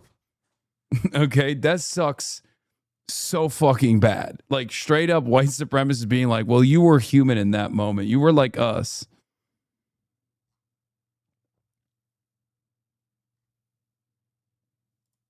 Donald Trump doesn't generally care about women. He doesn't give a shit about anybody in the circle. I would lie. That was AI. Yeah, I'd be like, nah, I wasn't crying. It was the Snapchat tear filter. That's what it was, actually. It was the Snapchat. It was the Snapchat filter that made it look like I was crying. That, well, maybe he does care about women because he took a bullet Why for would you. he put his life on the line if he didn't care? Well, I think the reason why he's willing to apparently take a bullet to the ear isn't because he cares about you, or else we'd see that demonstrated through his actions, words, and policy, which obviously hasn't occurred, but rather maybe he took a bullet because it was either the bullet or the jail cell for his 34 felonies, attempted coup on J6, and he wants that power, he wants that adoration, he wants that glory, he wants that fame, he wants his name to be in the history books. That's why he's illegally placing his name on the Kennedy Center, or attempting to commit the conquest of America, usurping Iran to be the 51st state, Venezuela to be the 52nd, and Canada to be the 53rd. That's what he wants to get out of it. He doesn't want to help you, or once again, we'd see that represented through his policy, which we don't. I vehemently disagree with that. Okay. He cares for law enforcement. He cares for firefighters, No. mothers trying to What? get pregnant. And it's Certainly didn't care about one firefighter, the way he talked about how the bullet missed him. Just saying. It's disheartening that the way you describe Trump, it's like you're describing a leader in the Middle East, someone that's an actual dictator, an actual fascist. What? And it's for someone that has traveled. Yeah, I mean, and true. has seen how other countries operate. This is the best country in the world, and we're so lucky. She literally said, you're describing Trump like a brown person, okay? White leaders like Trump don't behave like that. lucky to have Donald Trump as a president. And I'm disheartened that you can't see that. Okay. You said that he cares about. It is kind of funny though, because Trump is very like Saudi royal coded, down to the gaudy aesthetics. There is also one Middle Eastern dictator that you could point to that's like a one-to-one, Benjamin Netanyahu, but about law enforcement. Then why did he pardon 178 people who attempted to assault or kill cops on J6? On January 6th. Yeah, he pardoned, like we went over this earlier. DJ Rodriguez, okay, drove a stun gun into Officer Fanone's neck. Gave him a heart attack. He had to be raced off to the hospital. DJ Rodriguez was then thrown in jail for 10 years. Trump says he's a patriot, gives him a full and complete presidential pardon, and has now created a $1.8 billion slush fund that's going to line DJ's pockets. Dude, there's no way he cares about cops if that's what he's willing to give to a would-be cop killer. Well, honestly, I don't know all the details of that. If everything that I just said was true, would you concede that Donald Trump does not care about law enforcement? I would be curious why I don't know what information he has that I don't, so I would have to place my trust in the President of the United States. Did you place your trust in Biden? We got to pause there. You've been voted out. Please return to your seat. If you would like to be the next debater, get to the chair in 3, 2, 1. Welcome back, Liz. Hi. All right. Well, I mean, you know my thoughts. I think that Trump is the worst president of your life, and I think that he consistently demonstrates that through his rhetoric and policy. What are your thoughts? I love Trump. And honestly, I love everything that Trump is doing with Israel. I'm Jewish. I'm very pro-Israel. I know how you feel about Israel, but I feel like you probably don't know the facts. I also love what Trump is doing with Iran, because he does care about women. He wants to free the women of Iran from the Islamic regime. He wants to free the women all around the world. Yeah. And tell me what you like about Iran or Palestine and how they treat women. Well, I actually want to start off with a claim that you made about Iran. Is Donald Trump negotiating with the IRGC to achieve a denuclearization agreement today? There's no negotiating with terrorists. Okay, well, according to Trump, that's not true. He says that there are active ongoing negotiations and they're performing greatly. Yeah, of course. Okay, so the reason why I ask you this question is because the IRGC isn't going anywhere, because Donald Trump has already said that he's achieved all of his military objectives in this. I love Israel and I hate Iran because Iran mistreats women. Meanwhile, Israel has killed more women than Iran has. So by that same standard, if that's the standard that you're applying to whether you like or dislike a country, you know, Israel is far worse. So, you know, some food for thought. War. He's already, quote unquote, cooed the IRGC and committed regime change by just getting more, quote unquote, moderate voices to lead the IRGC. And now he's actively negotiating like a 30 to 50 year agreement with them so they will never have the ability to nuclearize again. What this means is that Donald Trump actually wants the IRGC to stay in charge of Iran, or else this denuclearization effort that has costed us 13 lives, $1 billion a day, and higher gas prices and oil prices everywhere would be for Donald nothing. Trump wants And to because the completely IRGC is not annihilate the going, IRGC. then he wouldn't be negotiating with him. He wouldn't be trying to get a deal with them. You don't advocate to get a deal with a party that you don't think should exist. Here's the thing. Islam right now is taking over all of these countries. They've taken... Islam is taking over all of these countries. Iran? Islam is taking over the country of Iran? The fuck are you talking about? It's been a majority Muslim nation for hundreds of years. What are you saying? over most of Europe. They're starting to take over in the United States. He has to do this in a very careful... Islam is starting to take over the United States. Holy fuck.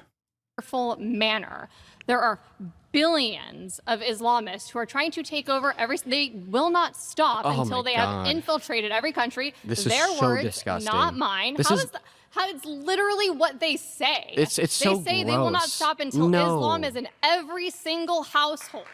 That is what they say, and that is why we need Israel, and that is why Trump is going to do everything he can in his power to annihilate the IRGC, which is what needs to happen. Jesus Christ. Okay, so first and foremost, if I could compulsorily puke on this table without getting you dirty, I probably would, because everything that you just said was legitimately disgusting. How is that First and foremost, disgusting? for you to demonize and turn all Muslim people alive Not all Muslim, into this model. Islamists, You said that there was. Islamists, You said that there were billions of Islamists infiltrating every crook and cranny of the world. They are. So I think Have that you traveled? Listen, I think that we absolutely. Where was the last place you traveled to internationally? Let me respond to what you said. Or have you gone to New York? I think where that they're literally doing prayer in the streets. Yes, if you pray in public, then all of a sudden you're extremist. Go tell that to every Christian evangelical that put their hand on Trump's shoulder in the Oval Office on camera. It's different because it's another religion. Exactly. When it's about Jesus, no, listen to what I'm saying here. Listen listen to what I'm saying country here. and take over. Listen to what I'm saying here. When it's about Jewish Jesus, people go into every single country and try and take over. Oh, right, and that's why they're going into the West Bank. That's why they're going into Gaza. That's why they're going in First of all, Lebanon. Listen to what I'm saying here. Israel backed out of Gaza in Listen to what I'm saying here. 2005. Get your facts straight. And what's going on in the West Bank?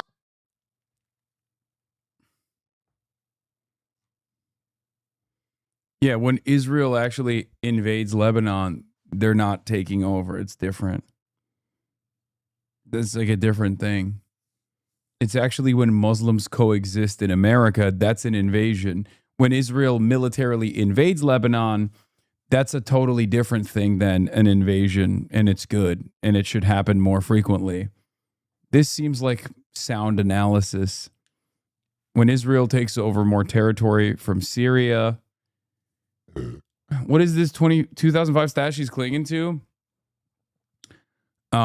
Israel removed the settlements that existed in the Gaza Strip in 2005 and completely relinquished control to the Palestinians, while also basically hermetically sealing Gaza from all around and applying tremendous restrictions on what can go in and out of the Gaza Strip. That's what they consider to be giving the Palestinians autonomy. Can you tell she's pro-Israel? Yes, by her neck veins and how much she's fucking chirping. I can tell she's pro-Israel.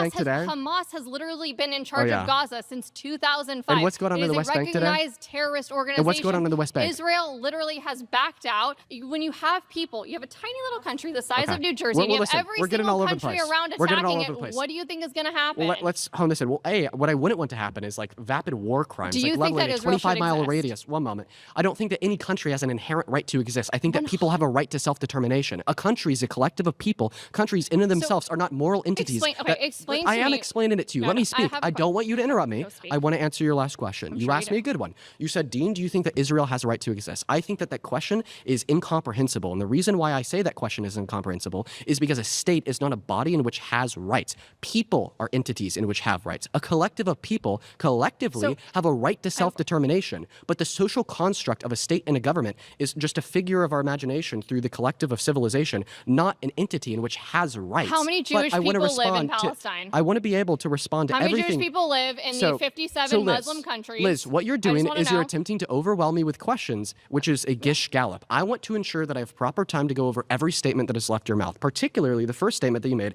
about the billions of Islamists calling them radical because they pray in public. Christians That's pray in not why I public call them all radical the because time. they pray in public. I call them radical because they literally say that they will not Yeah. stop until Islam is in every single household in every country, and So, they have completely taken over. And you I can think see that- them say that everywhere. I think that every mainstream religion, wishes that everybody on earth agreed with Not their at religion. all. No. Yes, of course they do. Let me No. explain to you why. Christians Are you don't really- are you a Christian? I'm Jewish. Okay, here, listen. I'm going to ask a question to the Christians in the circle. Do you guys think that the only way to get to heaven is to have faith in the gospel? Absolutely. Jesus Christ. Amen. And now I want you to put your flag down, okay, if you don't want everybody to go to heaven. Everybody still has their flag up. What that tells me is that everybody with their flags up thinks that the only way to get to heaven is to be a Christian, okay, and they want everybody to go to heaven. What does this mean? They want everybody to be a Christian. So from this guest's line of argumentation, everybody with their flag up is a radical extremist, no different than the Islamists that want everybody alive to believe that Muhammad is a prophet. Okay, I have a question for the circle. All of the Christians in the circle, do you believe that if someone does not recognize Jesus Christ as their Lord and Savior, that they should be killed? No. Based. Islam unhappy. does. So wait, what? No, they do. What? That's not true. Okay, this argument is also really fucked up because it's kind of not dissimilar to what like a lot of anti-Semites present as like the way Jesus Christ is depicted in the Talmud and stuff like that. And they'll always say, like the real anti-Semites who hate Muslims too, but they'll always say like Muslims actually respect Jesus Christ because Jesus Christ is considered a prophet in Islam, as opposed to under, the Talmudic interpretation, Jesus Christ is like boiling in excrement or whatever. So yeah, Jesus is in the Quran. That's just completely made up.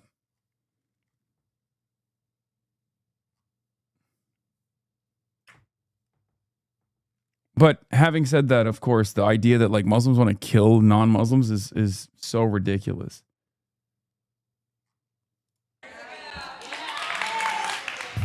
Okay. Yeah, so that's a really argument to rebuttal. Listen, I agree that when you read the Quran and the Hadiths through a particularly fundamentalist scope, you could absolutely yield the conclusion that we should kill everybody that's not a Muslim, 110%. And I disagree with that fundamentalist interpretation of the Quran and the Hadiths. And I think the people who don't are crazy.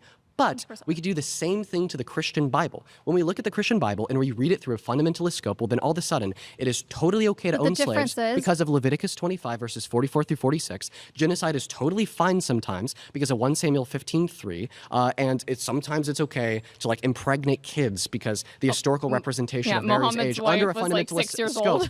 Under a fundamentalist scope is that Mary was around 13. And the reason why I'm giving you the fundamentalist interpretation of the Christian Bible isn't to shit on Christianity as a whole, but is rather to say that when you read any religious text through that fundamentalist perspective, you could always yield grave immoralities like slavery, pedophilia, or killing people who disagree with you. But the thing is that a lot of Christians, alongside a lot of Muslims, don't hold to that fundamentalist interpretation of their respective religious texts that yield those grave immoralities and rather practice their religion in a quite benevolent way. The issue is you have people in Iran who are literally suffering, people who had to flee Iran for... People in Iran who are literally suffering, which is why we have to kill them.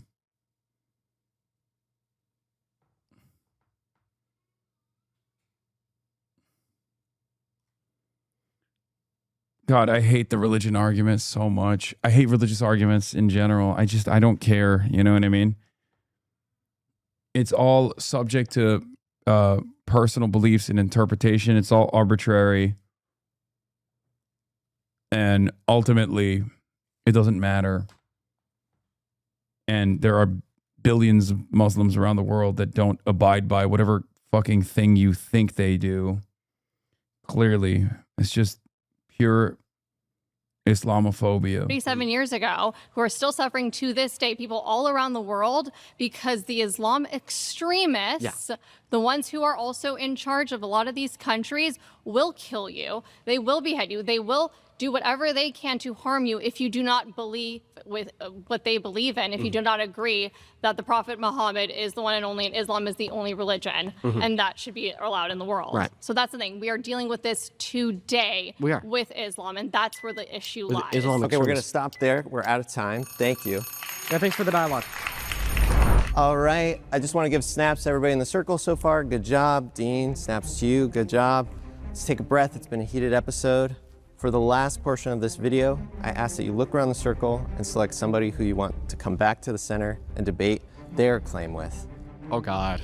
See, there's so many options here. I don't know. People might hate me at home for this one. I wanted to respond to what she had to say. Optimus Prime. Yes. Yes. Optimus Prime. Oh, that's amazing. Dark MAGA, Dark MAGA. Oh. Well, I'll give you credit. You're brave to pick me, so that's good. Or dumb. My surrounded claim is that Democrats sold our country out. Hell yeah, she's right. Queen. She's so right. Oh. She's right. Yeah, bitch you got no answer for this, huh, Dane? Have an explanation of what you mean when you say that? Well, first off, they're open border policies, sanctuary cities, which are completely unconstitutional. Thank God we have Sheriff Chad Bianco running for governor. Hopefully we'll eliminate that. They said Russia, Russia, Russia, right? About President Trump. Well, who sold our uranium to Russia? And I love when Trump was talking to all of these European countries. He says, you guys keep screaming Russia, Russia, Russia. Why aren't you buying oil from us? Why are you buying it from Russia? So there's so many good things that Trump has done and the Democrats. Wait. I mean, then she must love Biden, right?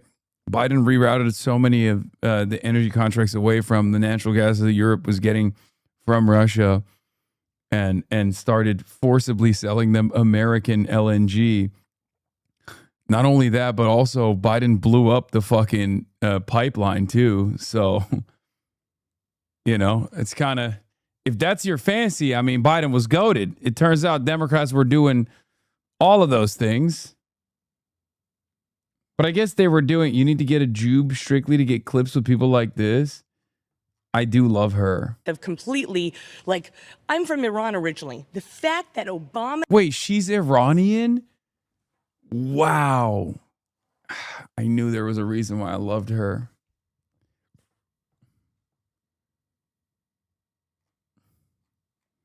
That's crazy. She does not look like a Cuba Day enjoyer at all. I'll be honest. Her name is Shiva Duh. I feel like if I were to bust open a nice Cuba Day, I don't think she would be in favor of that. She seems like a burger gal.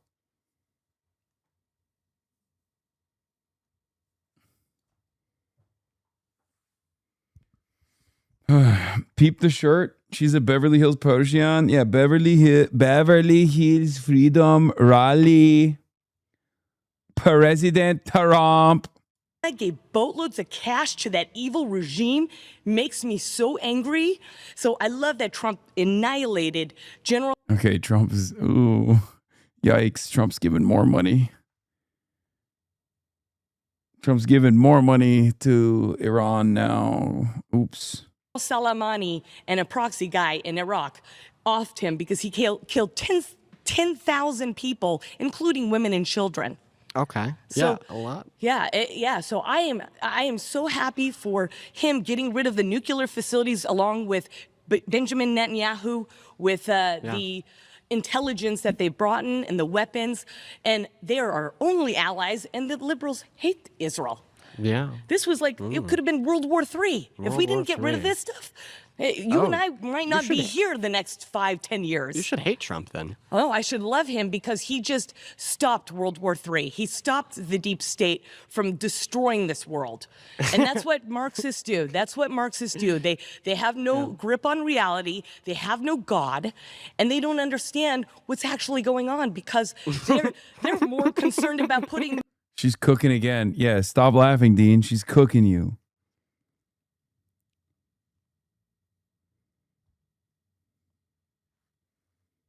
She's fucking cooking your ass, dude. Men and women's bathrooms in their sports. Oh my goodness. What's a communist? Can you define that word? Yeah, it's somebody that thinks that we should not have our own private property. So the government gets to choose, which is, I don't want the government to be my mommy and daddy, okay? It's supposed to be a representative government, which is called a constitutional republic. We are not a freaking democracy. Okay. Well, we're not a democracy. Yes. Go look at John Adams and what he said about democracies. So first and foremost, you weren't necessarily right about what a communist is. Communism is a stateless, classless, moneyless society. Now, on to your second point here about and did it work? Did it work? Have you watched Dr. Zhivago? Can I respond? So you said that we're not a democracy, we're a constitutional republic. Correct. So a constitutional republic would be a type of representative democracy. And what I mean when I say that is these two phrases are used interchangeably. Because under a republic, we have duly elected leaders that then represent, the interests of the constituents of the nation. Under a representative democracy, we have duly elected leaders that represent the constituents of the nation. A democracy is minus a constitution and the rule of law.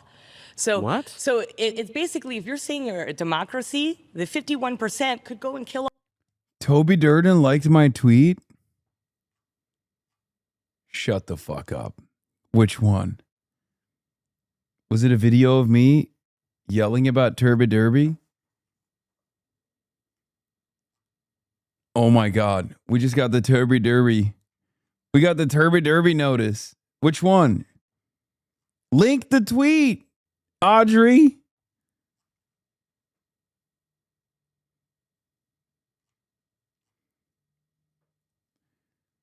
Folks, it's happening. Oh my God. Stop spamming and link the tweet. We just got, ladies and gentlemen, we just got the Turby Derby notice. It's a big deal. What is this? Wait, this one? Ignore the Toby Doden, please. He was stimming. Which, if you want to carry the flame, we're at level 6 hype of. Wait, where? This doesn't even. There's only 14 likes on this. It wasn't even directly. We're smoking on that Dusty Johnson pack, regardless. Regardless.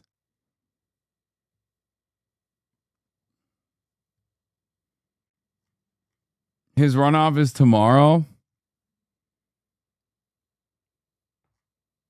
Off the 49%. That's called a direct democracy. So, but yeah, pure democracy. When Donald Trump said that he took a bullet for the American democracy, he was wrong?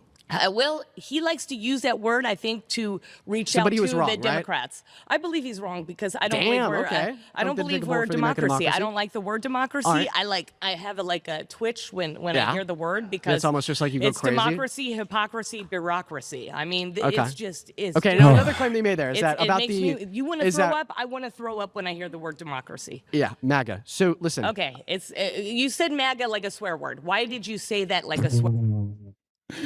You can't be this sensitive.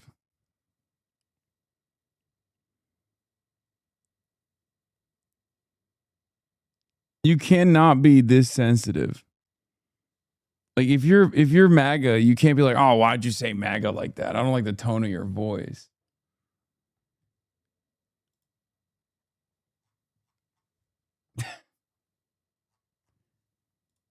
Word. Isn't that a good thing? Make America great again? Well, what's not a good thing is saying that you're making America great again by taking health care away from 10 million low-income Americans like Trump did, He taking did food not. stamps He away from actually 3 helped million healthcare. low-income Americans He like got rid of the fraud Can I- in the Can I healthcare. speak? Yeah, but Thank you. you're So I'll go lying ahead- right so now. I'll go You're ahead- lying. So I'll go ahead and restart, and I'll give you my sources at the end. Okay. Composure is important, ma'am. You're going to talk down to me? I'm your elder. You have respect for your elder. So first and foremost, Biden is your elder, and you don't have any respect for him. Well, because so let's he's- stop it with the he's- hypocrisy. he's- no, Just don't he's allow me an to evil speak. man. You asked me, why do I use MAGA like a swear word? Because Donald Trump has used that phrase, make America great again, to represent actions like taking health care away from 10 million low-income Americans through the big, beautiful bill. Per the reports from the Congressional Budget Office, which is ran by Republicans, liberal estimates are a little bit higher at like 17 million people. Took food stamps away from 3 million low-income Americans through the big, beautiful bill as well. And according to the Center on Budget and Policy Priorities, he reduced the purchasing power of the average American, making at or under $51,000 per year. He refused to abide by a court order to pay out food stamp benefits for 12 million starving children in America during the last 12 days of the government shutdown. Okay, he's abused his power and privilege as the president to position himself above the law. One of the last things that you said when you were up here on the last prompt was, oh, I thought everybody was above the law, except for Trump. Okay, a couple weeks ago, we woke up in a new America with a new system of justice. Look at her deploying without even saying it. She's just going like this. Very effective. Do you understand?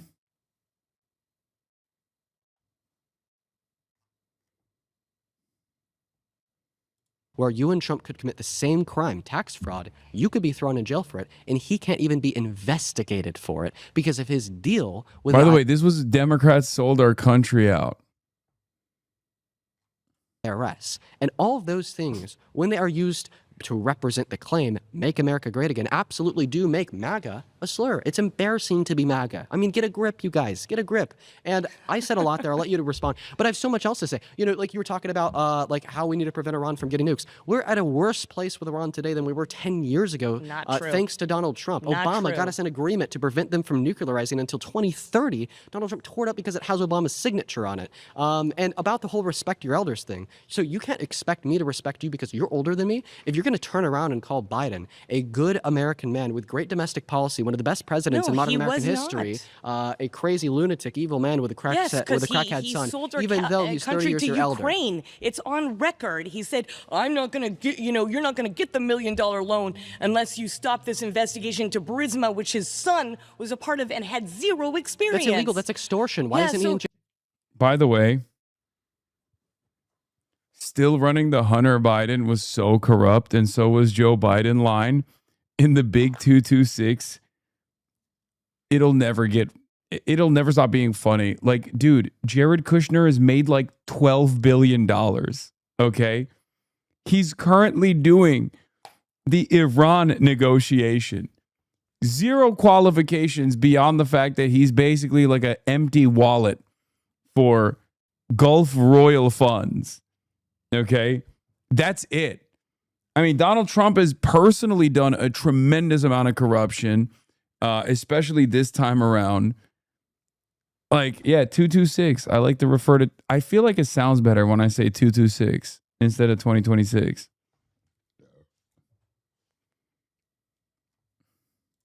So he should be, but Why is it because, Trump throwing him in because jail? the deep state have the judges, they have so much, they've infiltrated this country. Donald Trump So just hired 400 new judges that are loyalists to him. Why doesn't he use one of them to get Biden thrown in jail? Because unfortunately, he doesn't get to pick which judge is used. And a lot of these judges are just evil. Why doesn't he even So try? He hasn't tried. There's been so many lies coming from your mouth. I'm like twitching over there.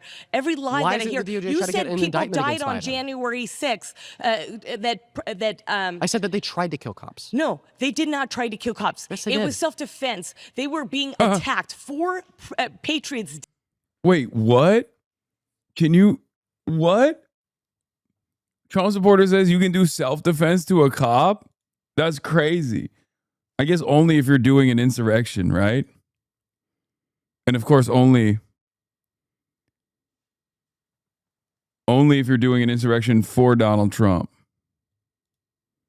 Died that day, and you don't hear anything except for the one that got shot by the cop. Yeah. How about this? Can I ask you a question? There's 4 of them that died, and 0 cops died that day. 1 cop died the next day at 9:30 p.m. from a stroke. Yeah. So that was a lie. And I feel bad for people like you in your age because you're being indoctrinated with all this evil. You have no appreciation for life. You're willing to kill the most innocent and vulnerable. But if you were the baby in the womb, guess what? You wouldn't want to be aborted. You'd be like, Mommy, please save me. Please. I don't even know what to respond to. There's just a bunch of, it was a big mess. Hey, listen, let's go ahead and start off. Owned. Exactly. You don't know how to respond to it because you got owned. She did goo goo gaga. She imagined you as a baby in the womb, desperately trying not to be murdered by the abortion doctor. It's over. What can you say at that point? She's so goated. I love her.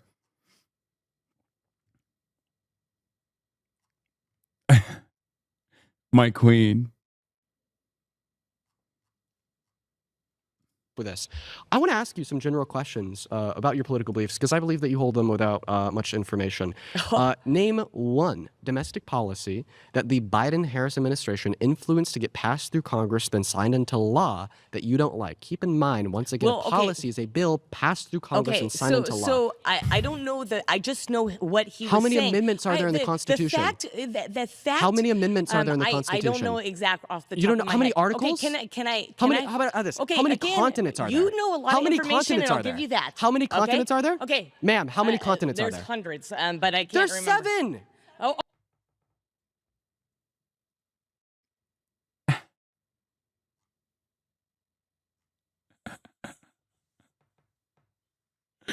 What the fuck? There's hundreds of continents? Bro, this is why I love MAGA. Okay, you want to know why I love MAGA? Because get him to talk about like flat earth theory or how many toxic carcinogens exist in one variant of a vaccine from 1997. And they will read you the Encyclopedia Britannica. Okay? I'm telling you, they have just spent all of their brain processing power on some of the dumbest, most idiotic, totally irrelevant, and also totally wrong shit that, like, basic facts about the world escape them. Okay? And it's fucking awesome. It's so awesome. That's why I always say, like, yo, if you know this much about this, like, dumb, irrelevant shit that's just untrue, why don't you get invested in, like, Dungeons and Dragons or Yu-Gi-Oh or something? You know what I mean? Like, it's like, just, if you're going to believe in fake shit, at least deploy that towards a hobby that doesn't make you schizophrenic. You know what I mean?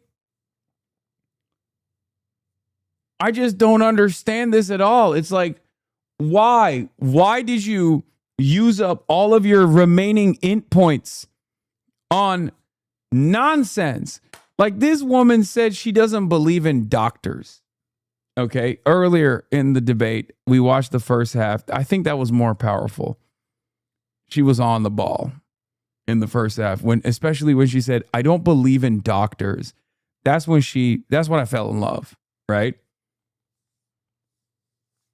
But if you're gonna believe in made up shit, why don't you believe in made up shit that's like giving you joy instead of making you angry?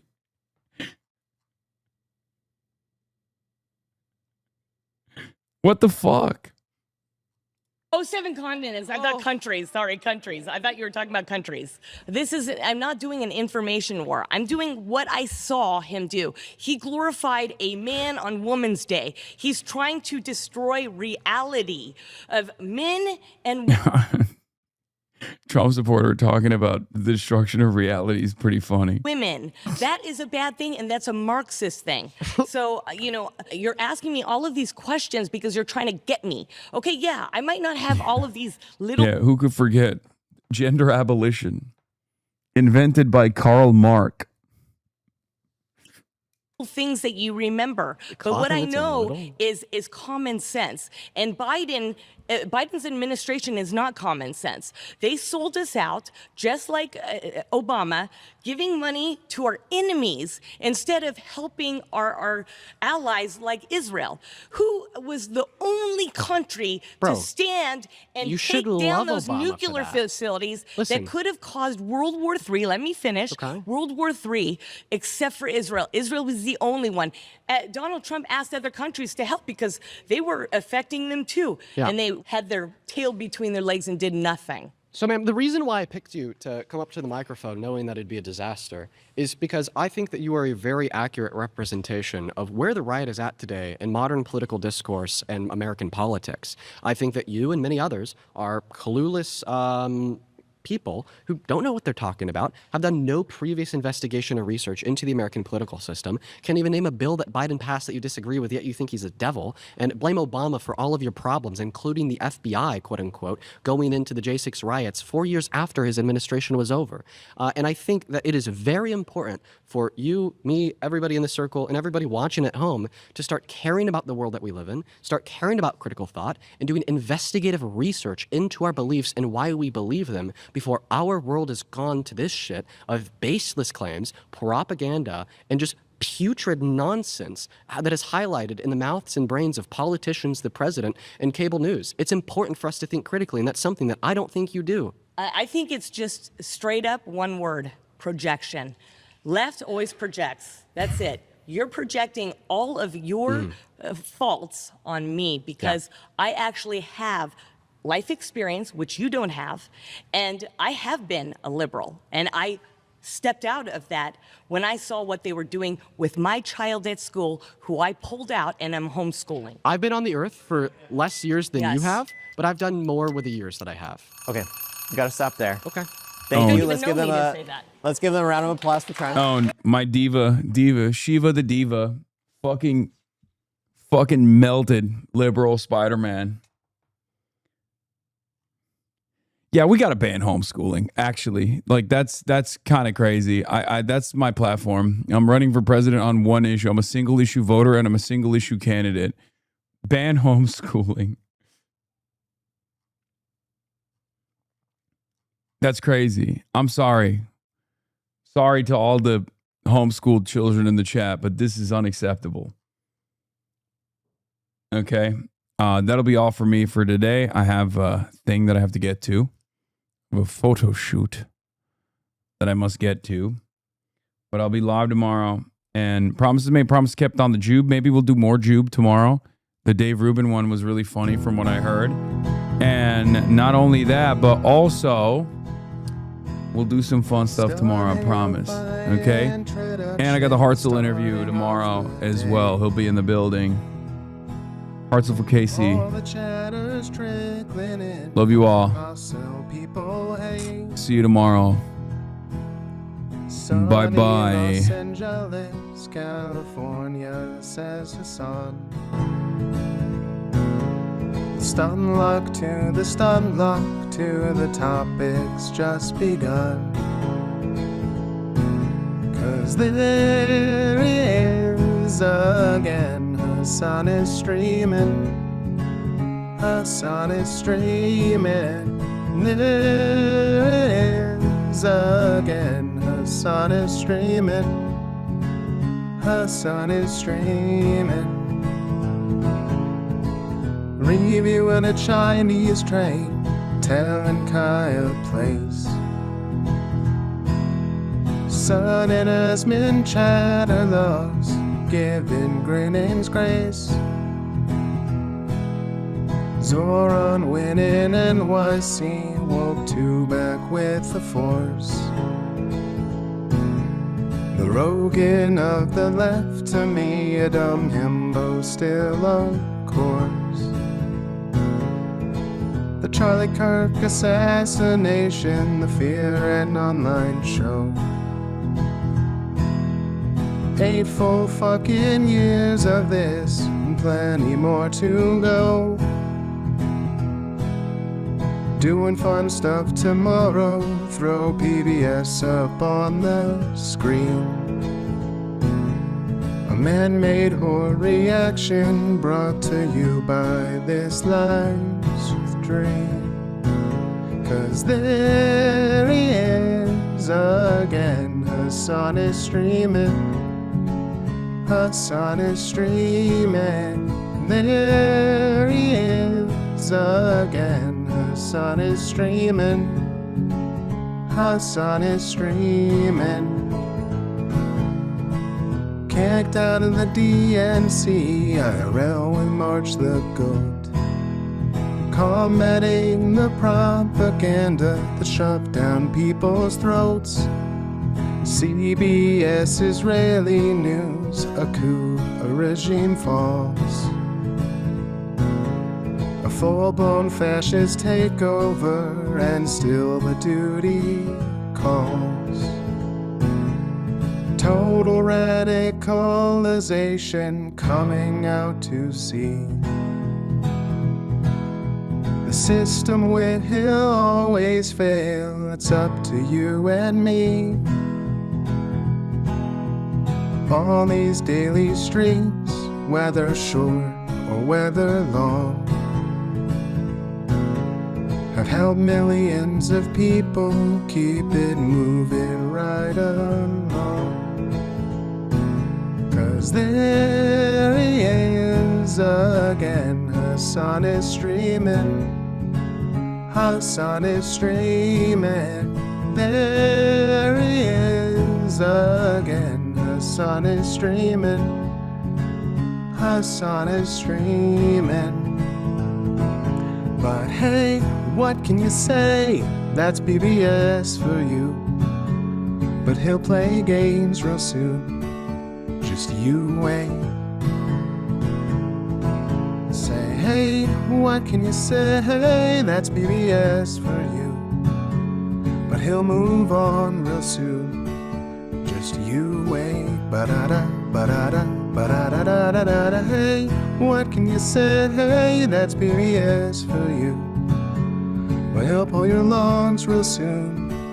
Just you wait. Sha-da-da, sha-da-da, sha-da-da-da-da-da. Hey, what can you say? That's PBS for you. But he'll do jet advice real soon. Just you wait. But hey, what can you say? That's PBS for you. Brought on by viewers like you.